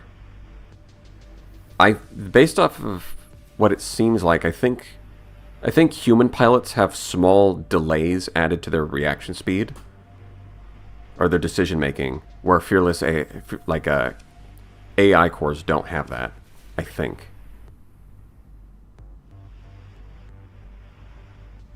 Why would you need Reapers when you have 3 phase lances? To overload the enemy. I mean, Reapers are just good. On the other hand... Oh, you know what actually can work is using salamanders, just because the AI has to point its shields backwards to block the salamanders, which means that the phase lances can hit. Does it time that correctly? Sometimes, by accident, but not on purpose. If you want to overload them harder, needlers. No. You're not overloading them with needlers. You're going to give them a lot of hard flux, but you need to actually have something like a Reaper to force them to overload. That's what I'm talking about. Extended shields might be worth, but it... yeah.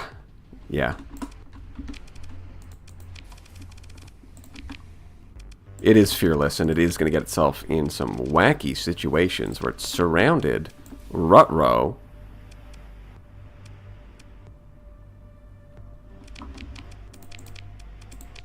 Let's see how this does.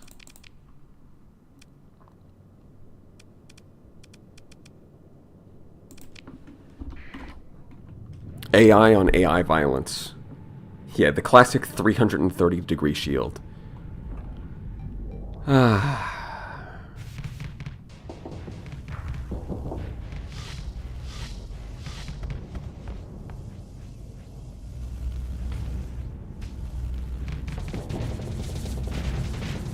Don't you just love when that tiny little gap still lets them slide some EMP damage in there?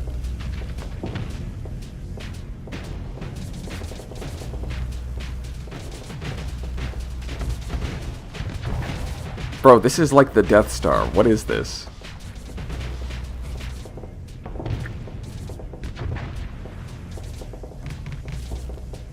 You know, maybe the Star Wars is actually more realistic than people give it credit for. I mean, what are you supposed to do? I can't S-mod it. It's got a weak point.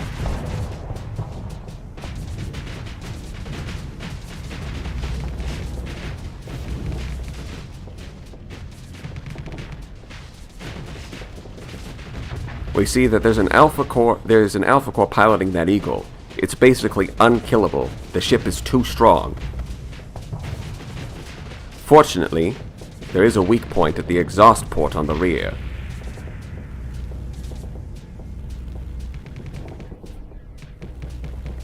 Yeah, I might just need a repair unit.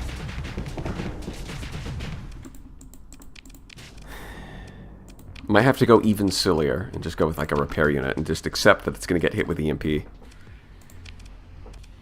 Say, yeah, it's just it is. Not much you can do about it.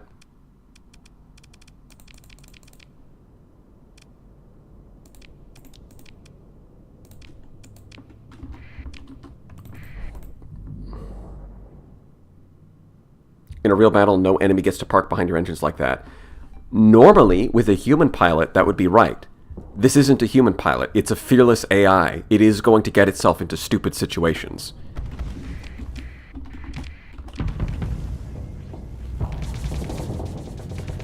That's the problem. Is that the AI is going to look at this situation and go, yes, I will drive forward.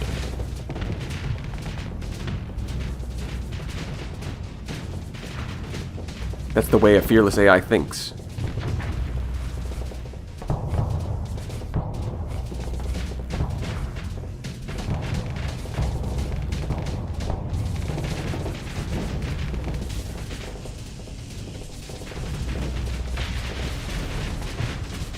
Yeah, I think this is better, because I gave them an extra ship and it's actually managed to kill one.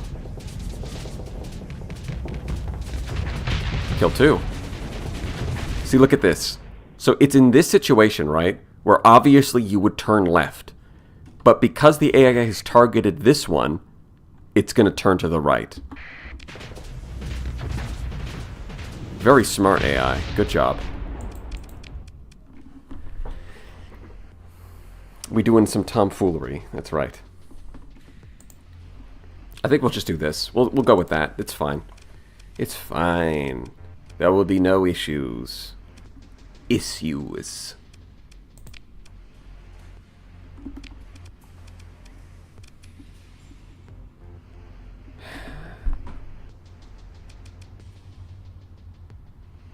I think I'm going to stick with crew training right up until the end.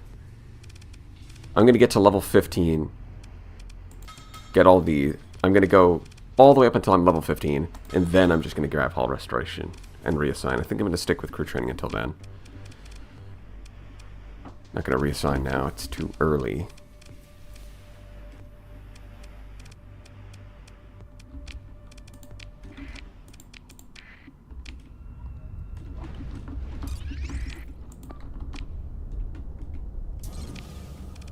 So let's say, hypothetically, I tried to fight. Let's give him a little more. Let's make it 14. So I tried to fight this. What are my concerns with these ships? Can you use Neuralink on AI piloted ships? No, you have to leave the ship empty.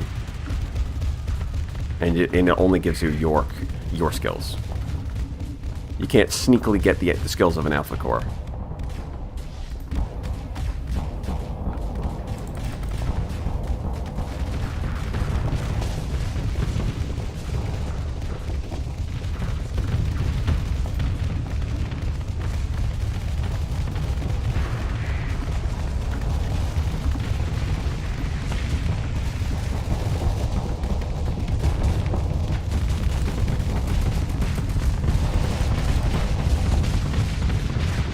Yeah.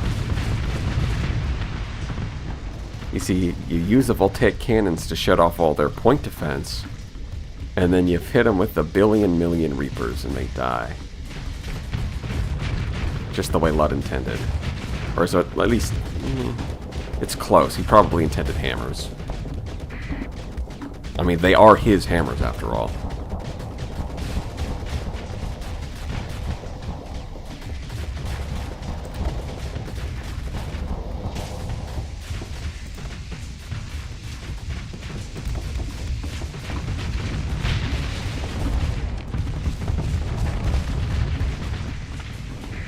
See, look at that. The Fearless, the Falcon, as long as you don't give it any point defense weapons, as long as all of its weapons have exactly 1,000 range, it's going to sit at a distance and not get itself killed, which is so wonderful. Because I want to derail you and this conversation, is there a chance that I end up finding you in Brawl Kings? Should I be scared? Oh, there's definitely a chance. It just depends on how far you get. My fleet... So after I figured out how to run those kinds of simulations myself, I tested... Like, I haven't... I submitted my fleet, and I haven't changed it after figuring this out, but I have tested it against some stuff. And it helped... And I feel more confident after testing it more. Even though I haven't changed anything. It's like, oh... You know, I was only testing... I was using the simulator to test against remnants. But after testing against, like, player-designed type fleets, it's like, oh yeah, this feels pretty good.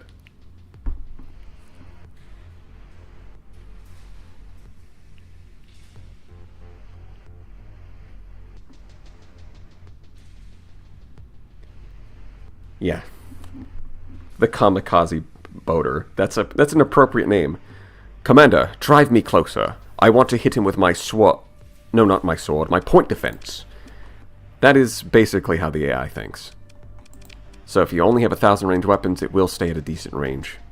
And it will not get itself immediately killed. Which means I might be able to get away with switching this to gunnery implants. Although ion arcs could still hit the engines, and it's probably fine the way it is.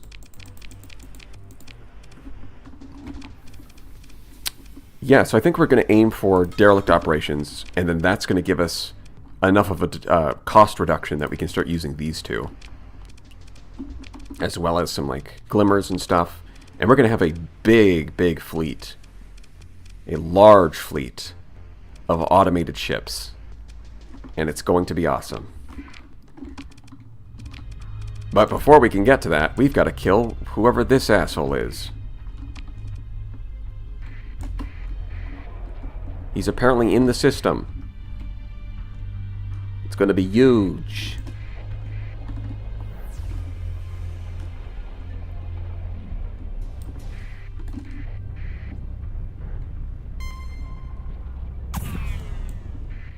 Hmm.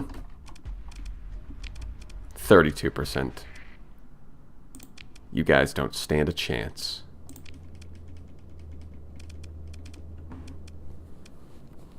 Oh boy, capturing points is going to be a pain, isn't it? Because if I don't have best of the best, I don't have that, and I also don't have electronic warfare. So I really am going to need some, like, fast lumens in the fleet to go capture them. This is going to be a very different fleet from anything I've built before.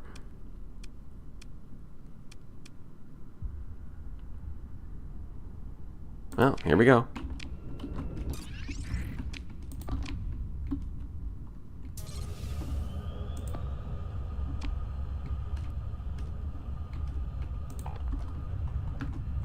Oh, we're fighting inside the Solar Corona.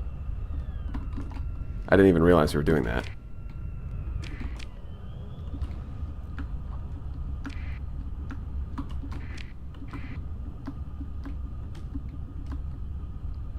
I cannot believe I finally caught a BBE stream live. Well, hello, Darren Ong. Good to see ya. Get him. Yeah.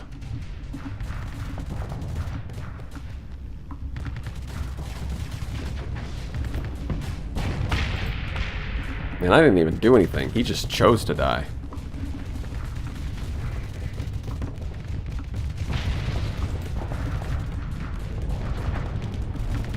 Paladins feel really solid now.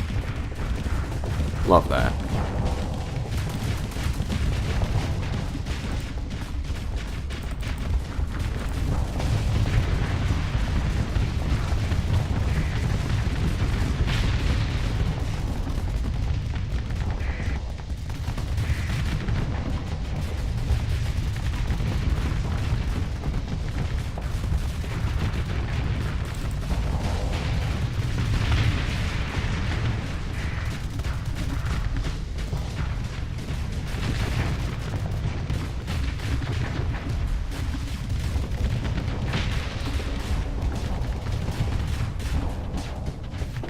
How did you live?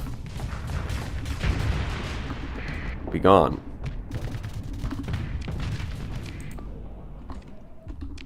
I could deploy the Falcon, but I suspect I don't need to.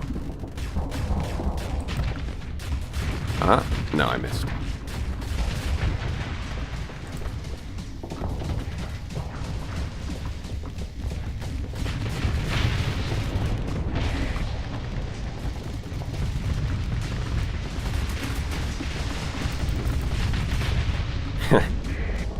I wasn't even paying attention. This guy just missed. He's that bad.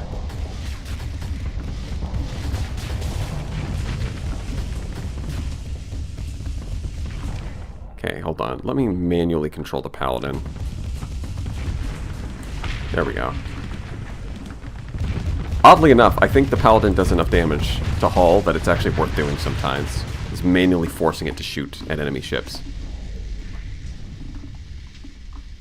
Because the thing is, the way that the autofire works is it only shoots at point defense weapons that have charges will only shoot at enemy ships if it has max charges.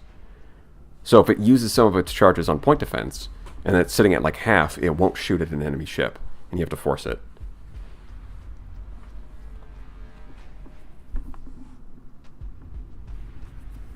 Now, if only more ships could actually mount Paladins. Yeah, it feels like, at the very least, the Radiant does it, and the Anubis does it. I'm not sure if...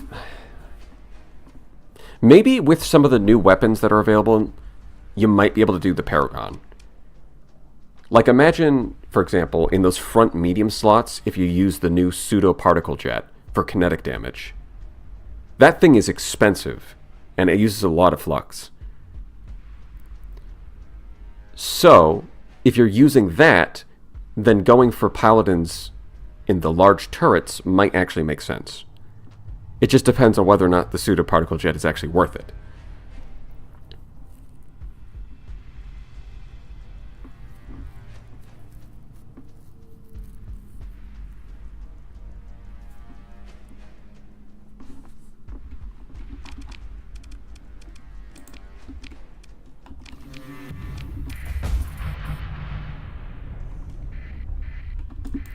Yeah, that was fast. Oh no, a pirate raid is coming. Great. I needed some supplies. Actually, they donated something I was looking for. A hellbore. Thank you, pirates. Very cool.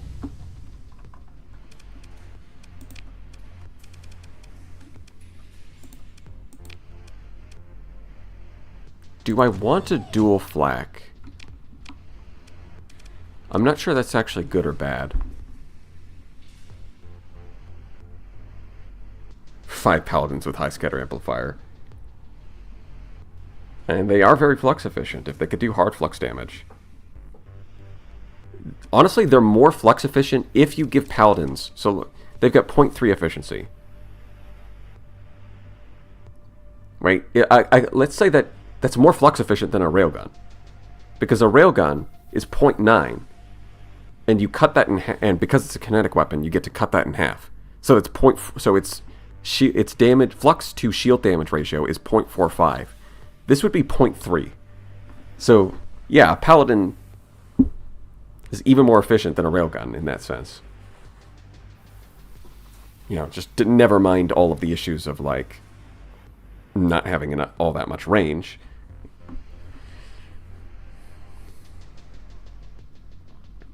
Doesn't the Hephaestus gun have more DPS than Hellbore's? Yes, it does. The thing is, Hellbore has higher hit strength, and it's cheaper. So the idea I'm going for here is that, like, the main reason to use the Hephaestus is the higher DPS against, higher overall DPS. But if you just need to strip off armor, then a Hellbore can be better, because we've got the heavy adjudicators. These things already do insane hull damage. So for that reason, we just need something to strip off armor.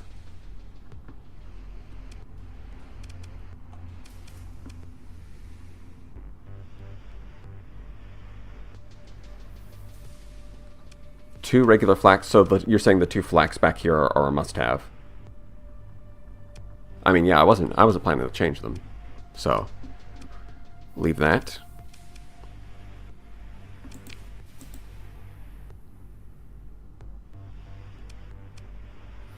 Yeah, the other thing I could do is try and get some heavy machine guns, but I guess I could drop insulated engine assembly to do that. And then I'd have to swap, I guess swap gunnery implants. No, not you. You. I could swap gunnery implants over to point defense.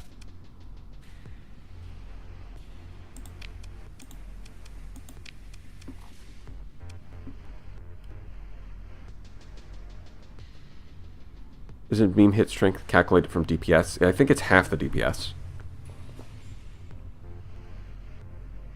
So if a beam has 500 DPS, then it's actually 250 hit strength.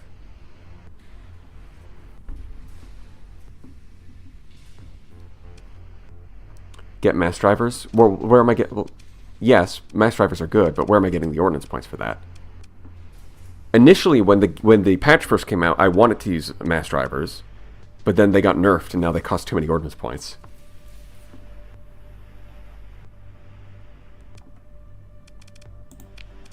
Okay, maybe we'll drop the insulated engines. We'll try the sort of heavy machine gun style.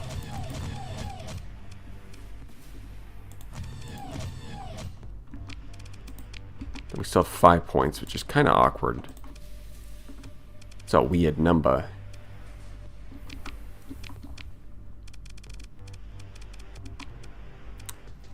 I think it's fine if I leave these center ones as Arbalest, because they need the extra range.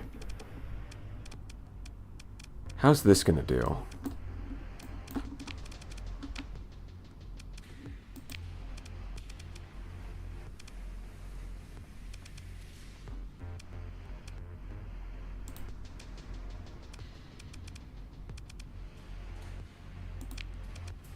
And I don't really need a thumper, so it's kind of hard to justify that. We've already got the adjudicators pointing forward.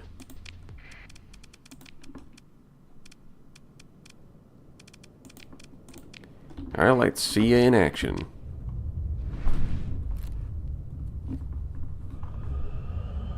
Roll over them.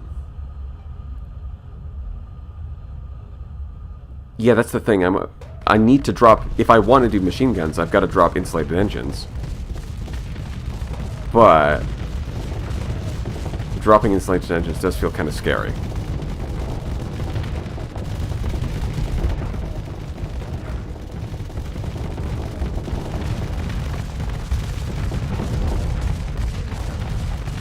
I have seen some people drop the targeting unit because it gets so close to the enemy. But, like, I don't know. I think sometimes the enemy backs up and you can't just chase after it immediately. I feel like those missiles are useless. I mean, do you really want to go empty on the missile slots? The jackhammers might not be very... I think I might go back to the salamander pods. Because those were doing something, for sure.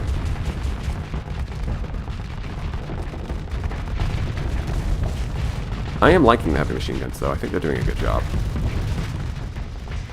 Even against a low-tech enemy here.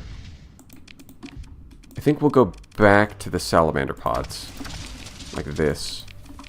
And we'll throw this up against, like, a radiant this time. No, sorry. No, not like that. Like this.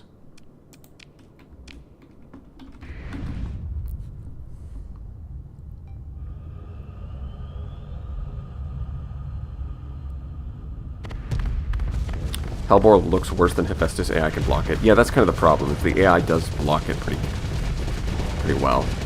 I might... You know what? I do have the 5 ordnance points that I was just talking about. Wait, even these ones are able to shoot forward. Huh. Like, as long as you get close enough, the shield arc is so wide that even these rear machine guns could hit. That's kind of crazy.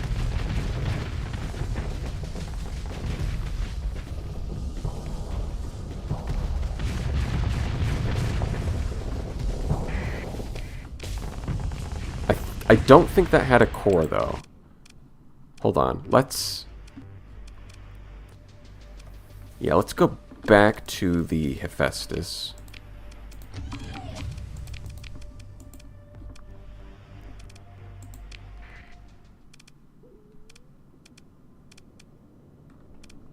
Don't I have cores? I guess if I set it to beta core, it'll do it? Right?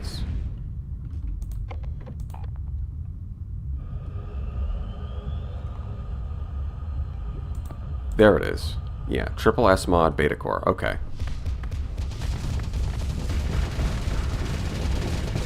I mean, no, it doesn't matter what missiles you put on this thing, it's going to be useless against that paladin, but... Okay, stop. You don't need to ram the enemy.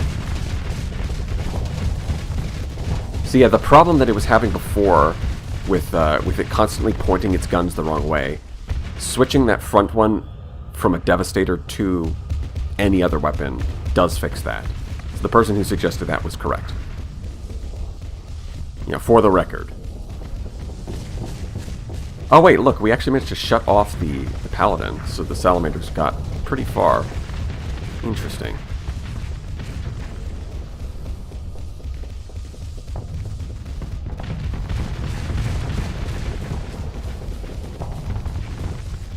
Link the Salamanders. I mean, it basically already fires them like they're linked, but I guess might as well. Alright, let's just see that again. Don't you guys like watching the Mark I destroy a Radiant? Isn't it fun? It's cathartic.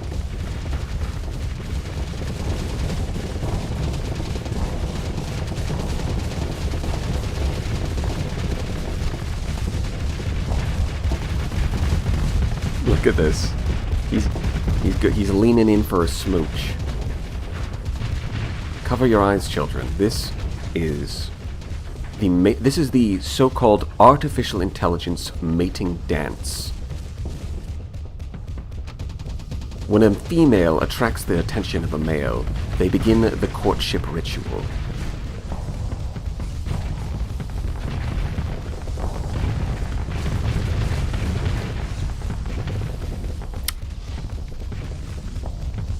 I mean, I think it does need the ITU, so right now, if without the targeting unit, this would be out of range. Right, the fact that it can use its phase skimmer to just jump backwards, like, you can't keep up with that instantly, even if you activate the combat burn. So I think having the ability to continue shooting, even if the Radiant just jumps backwards, is pretty good. Like, ITU, like, it's less useful on this thing, but the fact is that targeting units are deliberately undercosted. Like, you should be paying way more ordnance points for 60% range, but they're deliberately undercosted because you're supposed to use them. So even if it's worse on this ship, it's still probably worth it.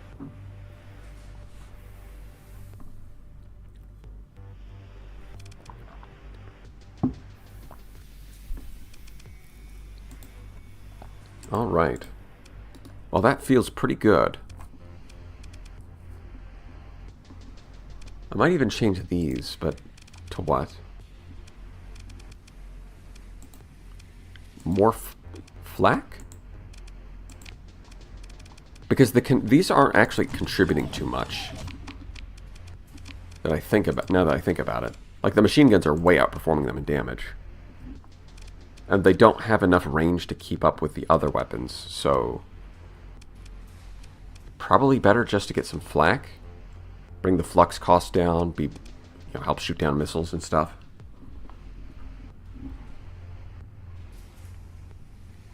More HMGs. Well, the problem with that is where am I getting the ordnance points? That is the question.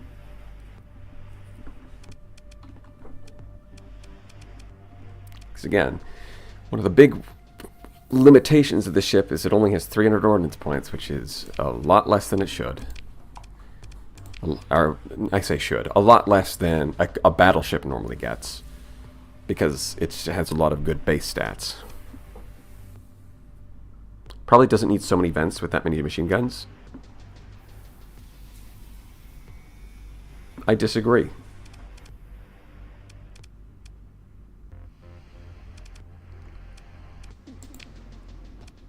This thing I'd like to just remove and replace. But I don't really have anything good to replace it, so I'll just keep dragging it around. Okay. Feels solid. We got ourselves a little bit of a hit squad here. Combat ships 165.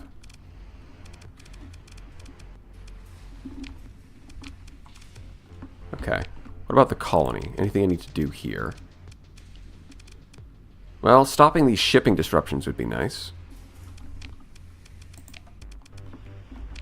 I guess we can start by heading over here and getting more fuel and supplies, which is going to cost us a lot of money. So be it. In fact, I'm desperate enough for money that I think I'll just turn off hazard pay for a little while.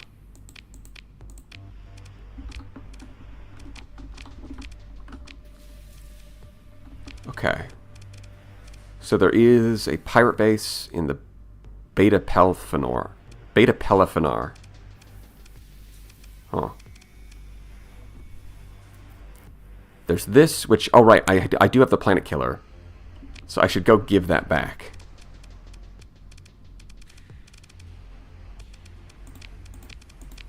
Where are they? I guess they're still here. Okay. Well, let's go do that. So the Pathers, leave that. I'll leave my stuff alone.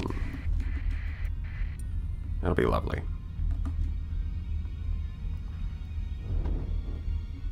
It would be very funny if you reach almost the end of the run and then a single crew dies because of you running out of supplies. Well, you know what I've been thinking? Is I've got this crew death counter that's not going to get used because the whole point is I'm not going to lose crew. So my next run should be maximum crew deaths. And not just maximum crew deaths. No. I'm going to keep track of every single death.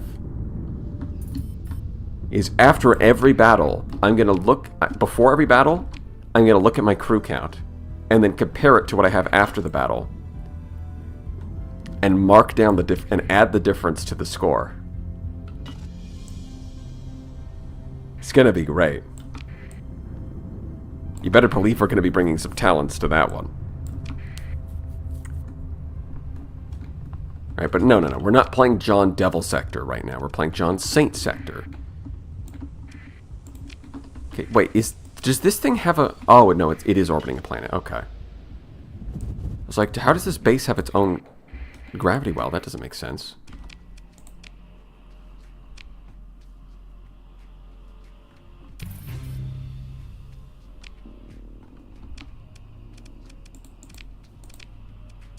Yeah, we're going to develop that contact. I mean, as soon as this base gets blown up, he might die, but whatever.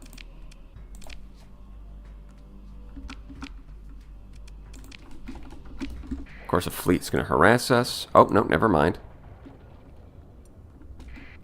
Okay, do they want to harass me or not? It's... Oh, good. There's two of them.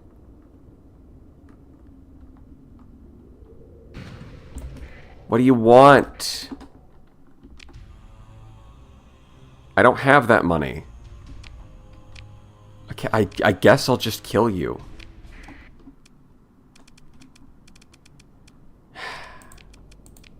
I wanted to resolve this peacefully. I wonder how these would do. I guess I'll just throw... You know what? Let's just see how they do. Without the, like, well, you know, without the Radiant doing all the damage. We'll get a better look at these guys. Crew deathmaxing with Invictus.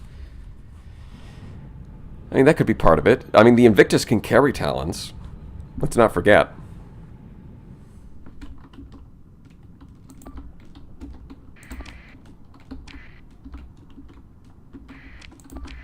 Are they going to accidentally capture this? Yes. Perfect.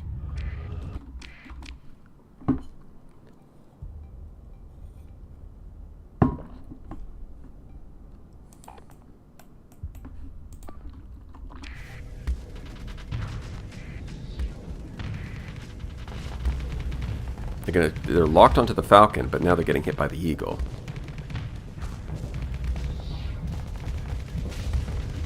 These gremlins are annoying. They are going to distract the Falcon. Look, these Eradicators are laser focused on this Falcon. Why? They've just decided, fuck this guy in particular. And they still failed. That's embarrassing.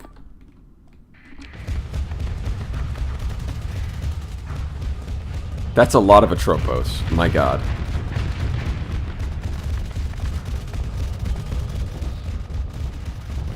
Just fired all of it. He's like, I gotta leave the... Look, I'm at a hull. I'm gonna leave the battle. But before I go, I am gonna fire all of these. Wait, so the Eagle died. Wait, I was following the Falcon because literally the entire... No, okay, the Eagle's fine. What am I talking about? I guess I just did not see it. Oh yeah, we're good. They got their asses beat. It was very easy. Did the Eagle even take any damage? No. Of course not. Why would it? It's pretty good.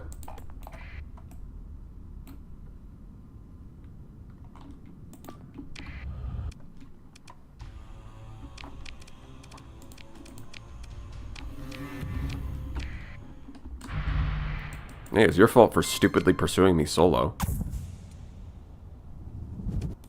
Well, that beats that quest line. And speaking of quest lines, got some other things over here.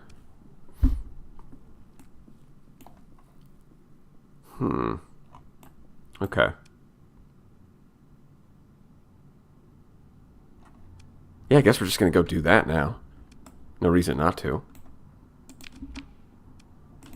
And while I'm here, I can scan that black hole, which will give me enough to generate Slip Surge.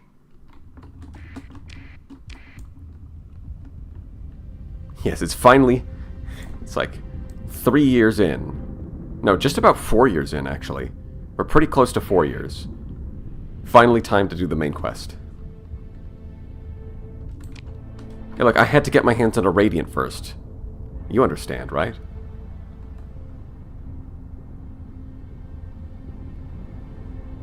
Please use shield charge at high tech or midlines, it would be funny.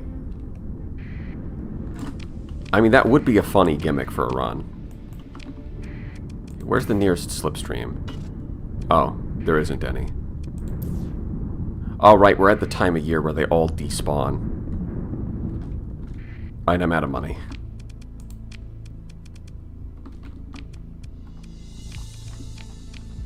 Let's see. Is it D? Yeah, income. Stockpiles. Yeah. Oh, yeah.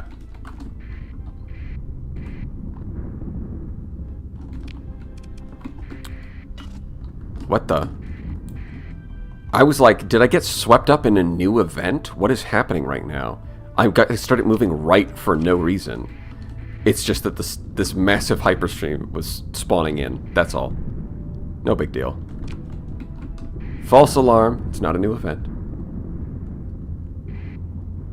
Does crew leaving because of debt count towards the challenge? Well, no, because it's not. They're not dying. Right? This is called OSHA. This is, you know, OSHA edition, not Union edition. Yeah, let's, yeah, you're right. I forgot. I was so surprised by the appearance of it that I forgot that this was what I was trying to do in the first place.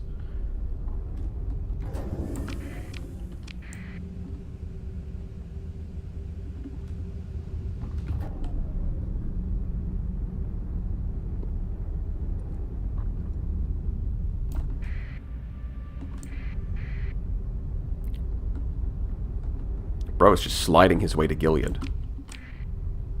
Alright.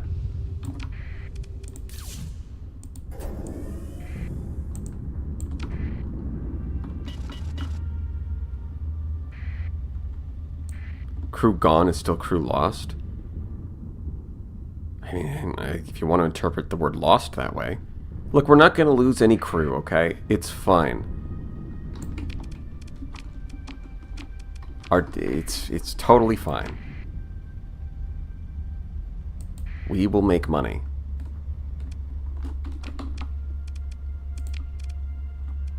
What am I getting out here? That's right, research station.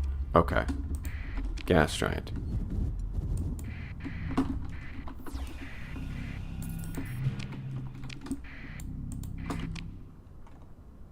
Yeah, it'd be crazy if there's another research station around the black hole. Ooh, one of these. Appears to have targeted the command and control of this month. Likely a clutch of military-grade torpedoes unleashed at close range by an unsuspected vessel.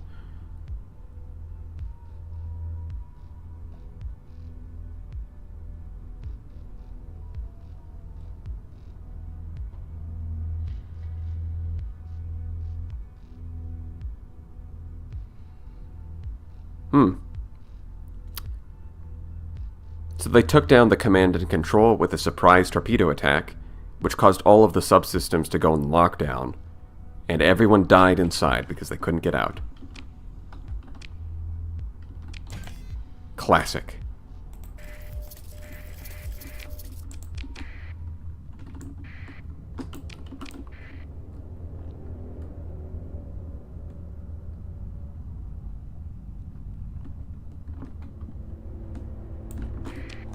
Wait, was there an ion storm?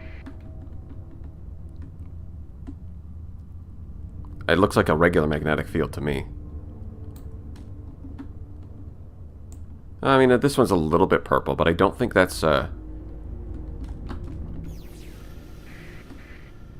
don't think it's strong enough to count.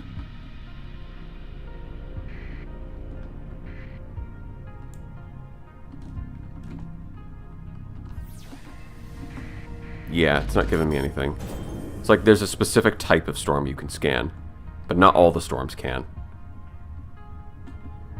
Yeah, it's ion storm and magnetic storm, ion storm.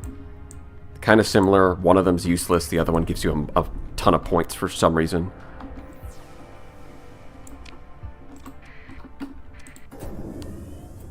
See, look at that, guys. We have money now. What did I tell you? Colony is making cash. Look at that. Oh, of course, we're short on organics again. I feel like they specifically tailored the amount of organics that the factions produce just to piss you off. If you need, because it's a demand of 9 with an AI core. Which means that it's whether or not you can meet that is entirely dependent on how the hostilities between the factions.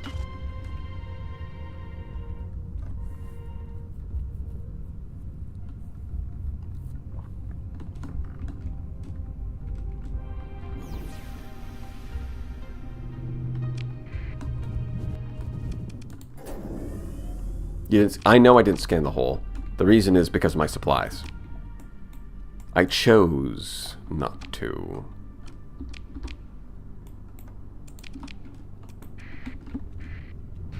I'll have to wait for another time. Oh no, interdimensional forces are attacking me. Ah. And then everyone died, and the run was over.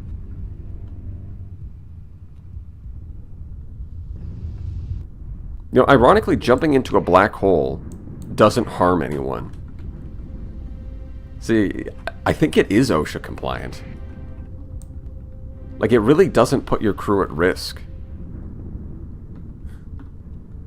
Not in this universe, anyways.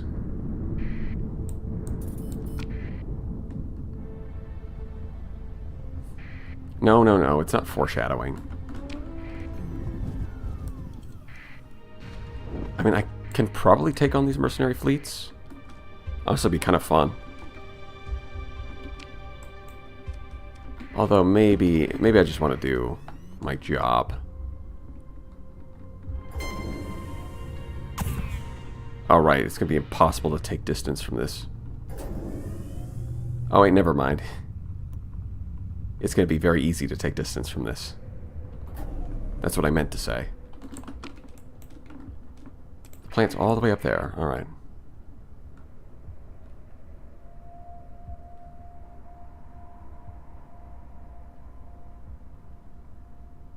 One day Alex is going to add a real fleet up here after these ghosts catch. That'd be funny. Yeah, but I don't think it would work if it was a human fleet, because they just kind of come out of nowhere. And they also don't obey the physics that a fleet normally does. Like NPC fleets still get knocked around by storms, but the Sensor Ghosts clearly don't. So it would have to be something that would make sense for it to not follow those rules.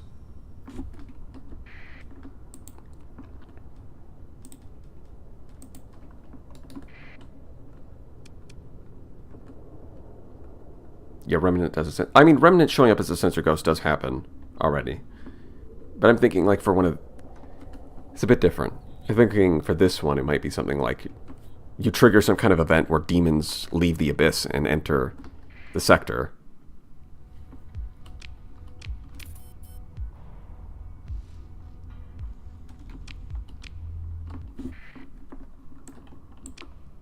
I kind of want to explore this nebula, but I guess it's fine. We'll just leave. Okay, and then we can go pick up this blueprint before we go home. Yeah, see, we're kind of low on supplies. So pretty justified in skipping that black hole scan. Yeah, exactly. Dwellers mimicking normal fleets. That's what I'm thinking.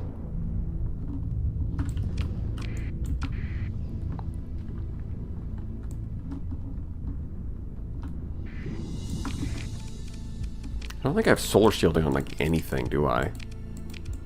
Yeah. I might want it on my logistics ships.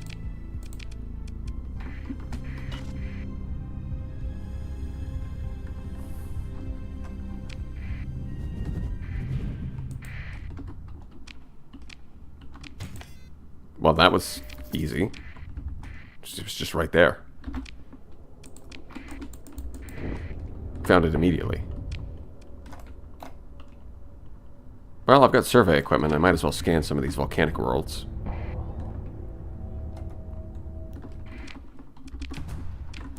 So 5 supplies for a minimum of 1,000 credits of data. Hey, look at that. This is the classic volcanic world. Extreme heat, extreme tectonic, toxic atmosphere for 250 hazard. But +3 ultra rich and +3 rares and +3 ores. Classic. It's called Beslag. Oh, look. The same planet.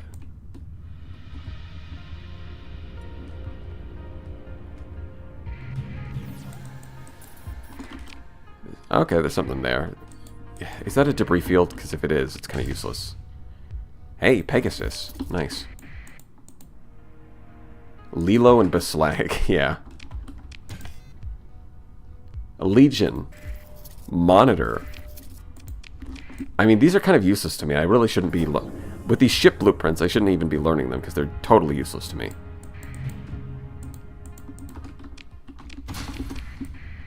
But I want to learn them anyways. I'm all about that knowledge.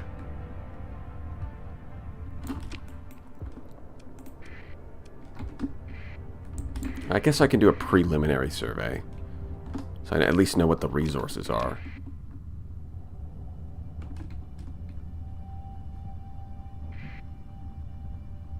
immortal monitor is OSHA compliant. It's not immortal. That's the problem. It has a reputation. Doesn't mean it's true. See, oh, I love this one. This one's 275 hazard rating, so it's even more hazardous. +3 on these, but -1 on the ores. That's, whew. That's something.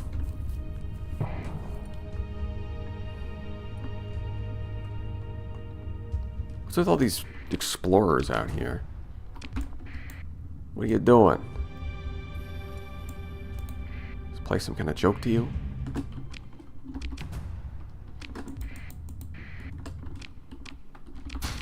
I guess I should check if there's a... And there's probably not, but we'll do a little spin around.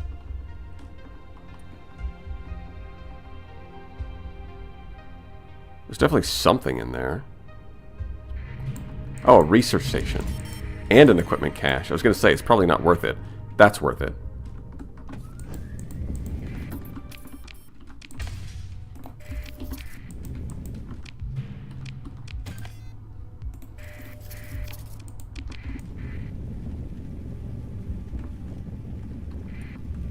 Even though we are kind of running out of supplies now. So we're going to have to pause repairs. We're going to have to go back to the core worlds.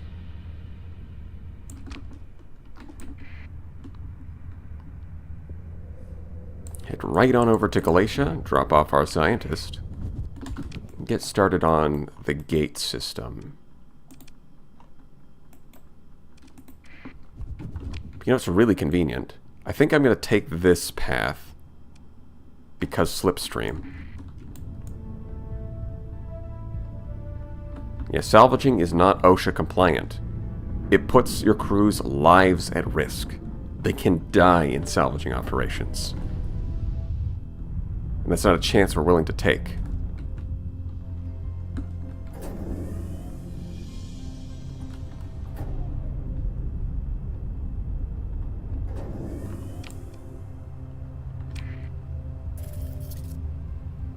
Oh, look at that. I didn't even need to scan the black hole. I got it. All these damn storms.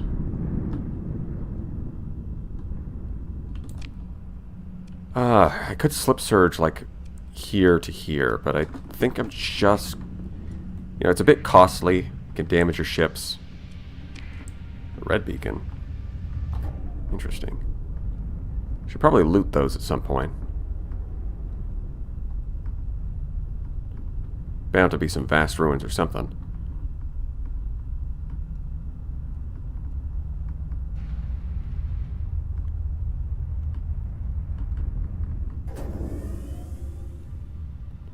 Yeah, I don't think it's... The debris fields don't seem... Wow. I don't think debris fields are safe. Finding all of these red beacons, that's kind of funny. Even if it spawns from a station, I don't think that changes anything.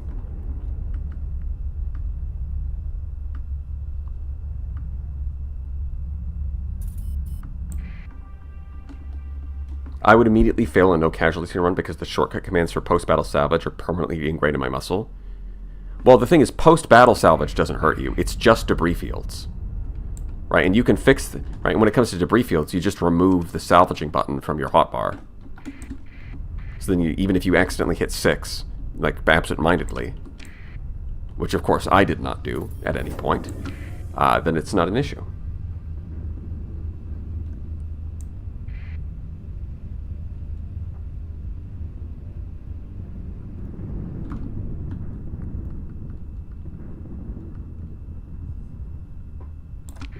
It's very specifically debris fields that put your crew at risk.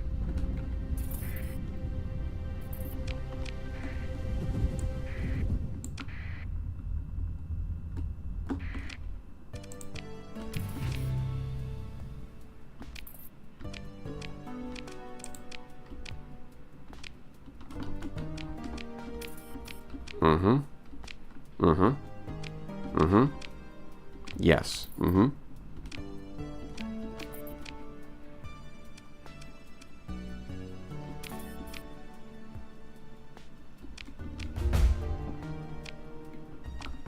And we get a story point. That's nice.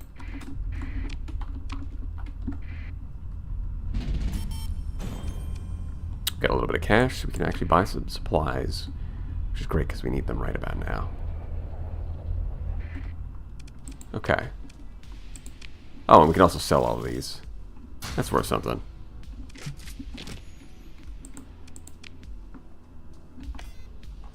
Let's see, I'll take 200 back.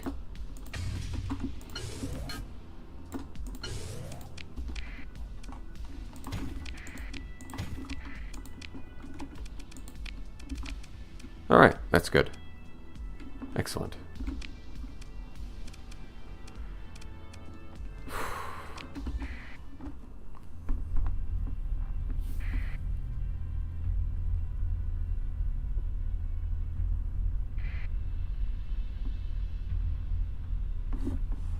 No supplies run when.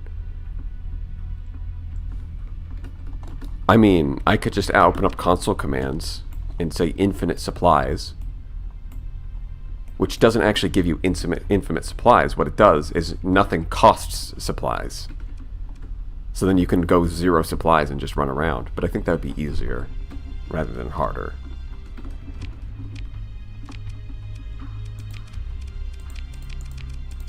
It's a lot of stuff that I don't care about. Okay.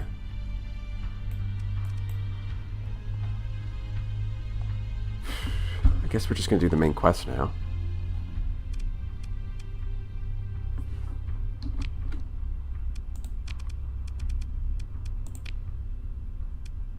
Yeah, I've got a decent amount of cash. You start going back to hazard pay. Get that growth up.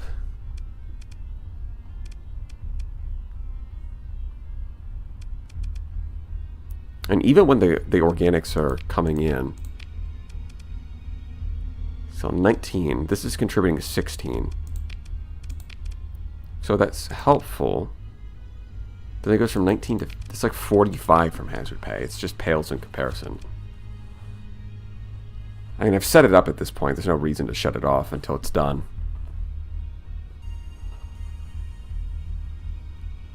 But yeah, it is annoying that it's like, like you could see the population growth +8, max for colony size +40.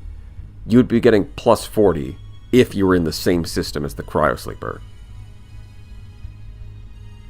And then you can double it with the alpha core. So that'd be +80, which is twice as much as you're getting for hazard pay. But the maintenance cost here is way lower. It's only 5,000. Like the maintenance cost is only 5,000, as opposed to hazard pay, which is like 35,000. So you're getting more. You get more growth for a lower price. But only if you're in the same system as the cryosleeper. If you're any further away, it quickly becomes bad. Is it possible to beat Starsector with Ligma? What the hell is Starsector?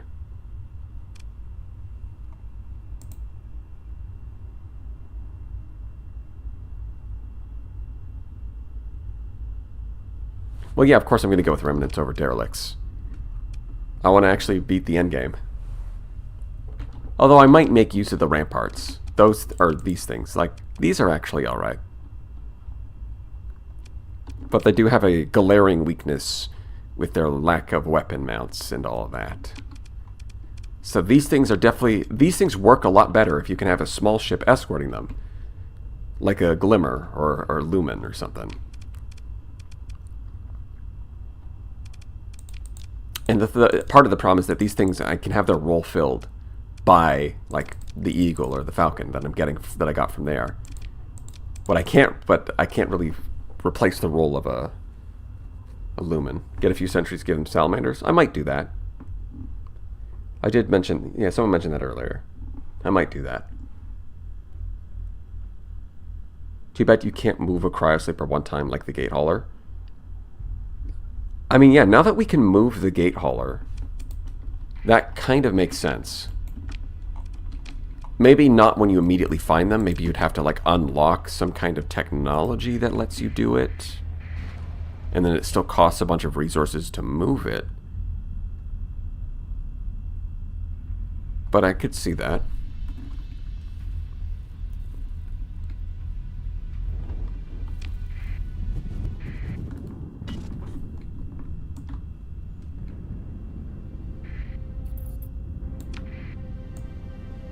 Or you could just install one of those mods that let you move entire planets. You find a good planet, move it to the cryosleeper system. You see, that is, you know, work smarter, not harder.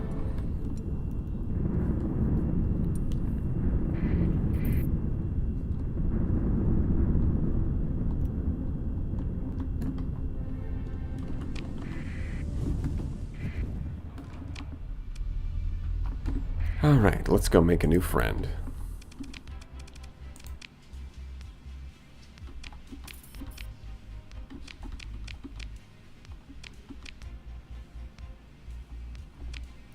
I like laughing with him. It's funnier to me.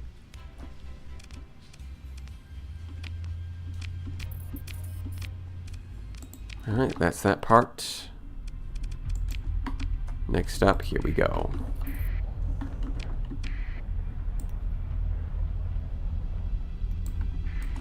I hate all of the colony modifier stuff like sleeper and cryo shunt and hyper shunts. I mean, they're just kind of meant to be rare little treats, right? Little bonuses. There's meant to just be enough factors that like they're not that important. The game works without them. Do I want to turn in the? Think so. Don't really need these. I'll take the 300,000.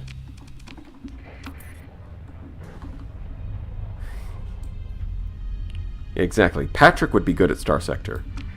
We'll take OSHA headquarters and push it somewhere else.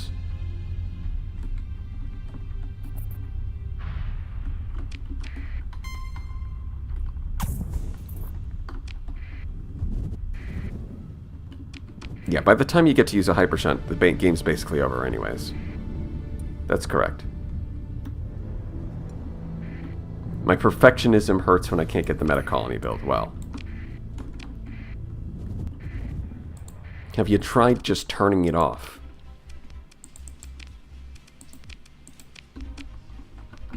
It's just like flick, you know, it's like flicking a switch. It was loud peak.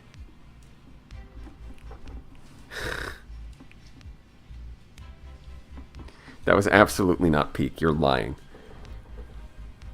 That was bad. Unless you're being ironic. What? No, no, no. My chat's not smart enough for that. Impossible.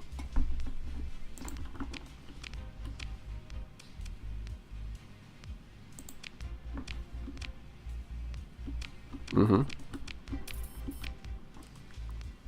Yep. We're just doing some errands now. Oh, wait. Do I have a gate in my system? Oh, I can create a new... Yeah. OSHA headquarters, I'm going to have to create a new stable point. So that I can shove the gate hauler in there. Also, I'm going to need more supplies.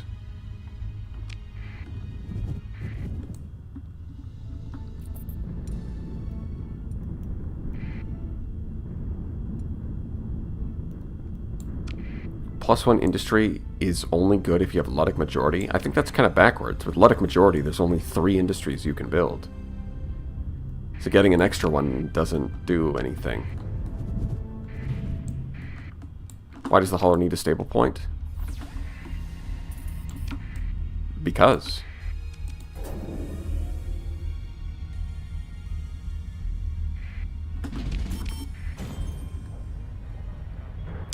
Because it's a video game.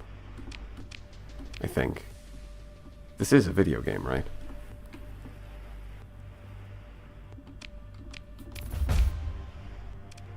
Okay. So now we need to do... Jeez. Jeez, Gargoyle, I thought you would make this... do the hacking, but I gotta do all the work around here.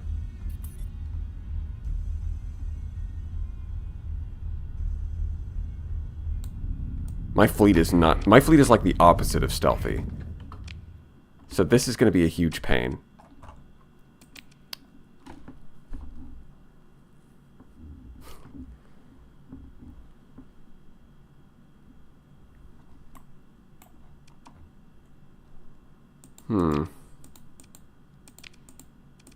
Guess I'll just have to drop off some ships.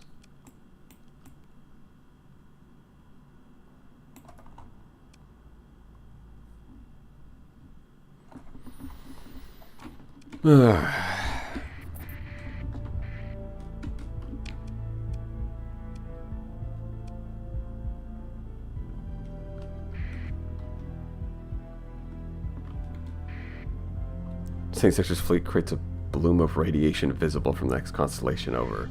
We're not that radioactive. Yeah, well, not the nav buoy, it's the sensor array where you introduce false readings. But even then, it's still a lot easier if your sensor profile is smaller. Which is the one where you can store the ships? Hold on, which one is it? Is it Corvus? Yes, it is Corvus.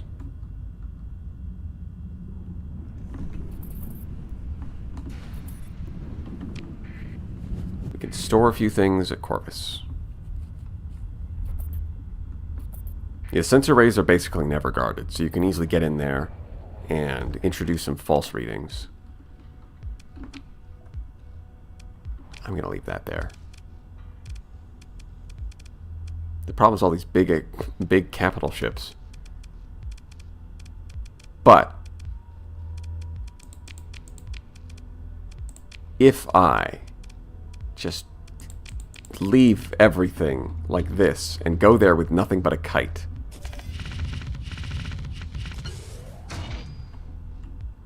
and 30 guys,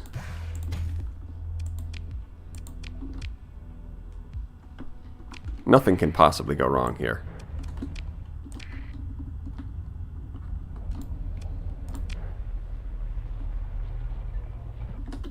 How am I moving everything so quick? Hold Alt.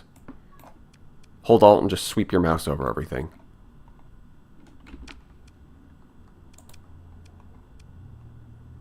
Yeah, so we go to the sensor array. We do that. I mean, I also could have put, like, insulated engines on this thing, but I mean, I don't need to do that. Thank you so much. No problem.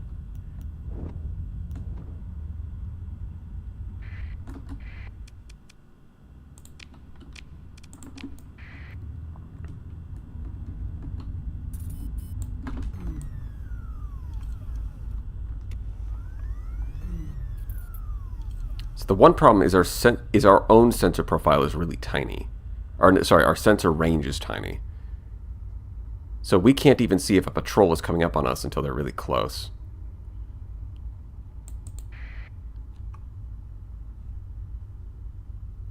Luckily, our sensor profile is so small that it's not an issue.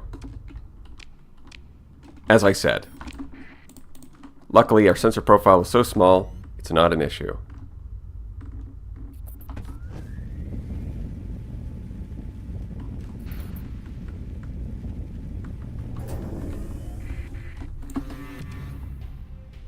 Fine. I'll spend a story point to talk my way out of it. Which is, of course, nonsense. So, it's kind of stupid because you still lose. Yeah, whatever. I'm not really sure that matters. Fine. I spend a story point. It's whatever. It's no big deal. It's just a story point. I wanted the bonus XP anyways. Yeah. We got caught red-handed, except as far as they know, we were actually doing it on behalf of the hegemony deep state. Yeah. Don't mess with us.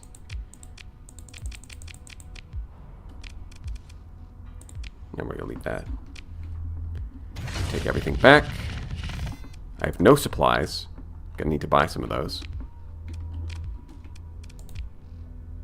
So we go here. Yeah, the big problem is that any AI cores that aren't integrated get removed. That's kind of annoying. But it's just how it works. I don't make the rules.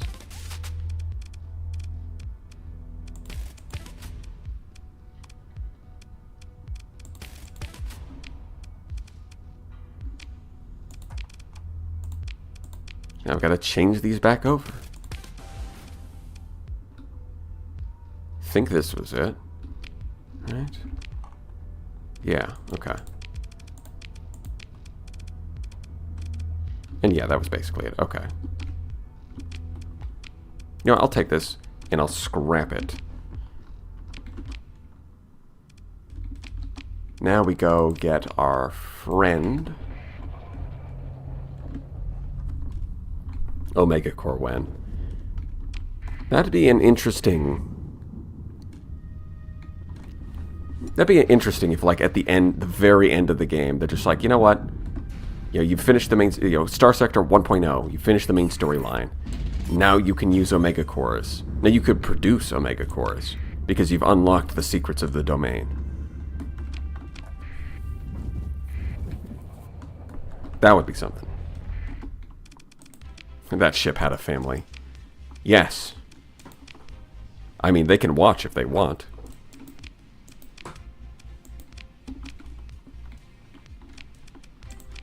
Yep. Skip the chit-chat. Just grab them.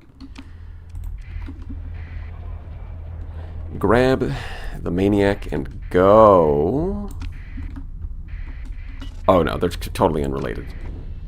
They don't suspect a thing.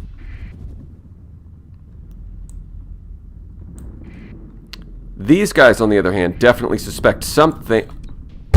So the storm boosted them first. Really? No. I disagree. We both ran into the storm, but they got the speed boost first. Okay. Yeah. Alright.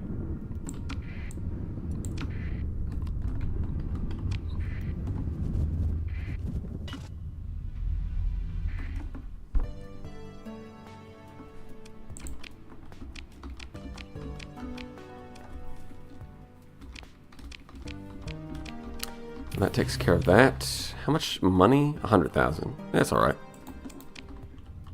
It is an acceptable sum for my services. Actually, we're almost up at 1 million. Yeah, scan, whatever. Do it. I love how this Kite, Wolf, and Centurion look at my fleet and they're like, yeah, this is fine.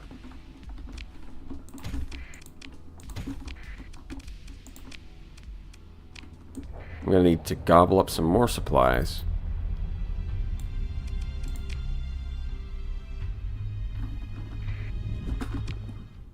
The hungry, hungry hippo. More like the hungry, hungry fleet. Yeah, John 0 supplies. Cannot wait till I get derelict operations and can stop worrying about this. Because it also affects maintenance costs. Hooray. Oh wait, but then you get more ships anyway, so it balances out. Oh no.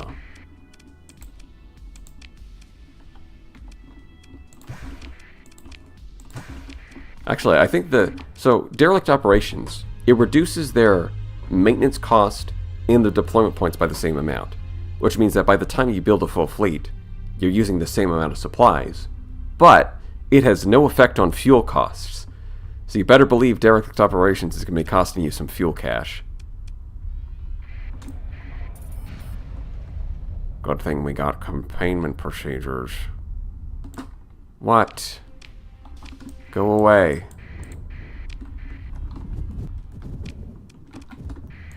It's a mercantile convoy, it's fine. Okay. So that takes care of that part of the quest line. Now that I think about it, if I'm going for derelict operations, that it does, you know, the upside there is that I can take ordnance expertise and polarized armor. So there is that. Which means I'm going to be up to 8 combat skills. That's right, I'm going to have 8 combat skills on my Radiant. But I won't be able to take cybernetic augmentation. Which feels like a massive shame, but, you know, there's just not enough points to go around.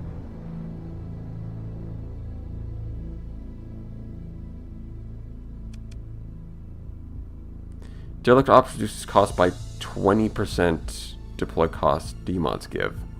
Not the deploy cost reduction. 5 demods reduce. Oh, okay. Yeah, I see what you mean. So it's actually even. Okay, so it actually does. You're going to be using less supplies, but more fuel compared to a regular fleet. So we're definitely going to go like field repairs, ordnance, polarized, containment procedures, and then derelict operations.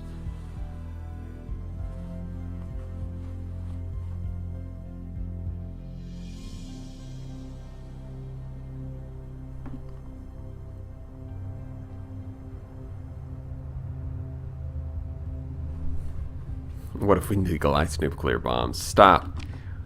We are not legalizing nuclear bombs. What do I look like? A shadow wizard? This is not the money gang. Alright.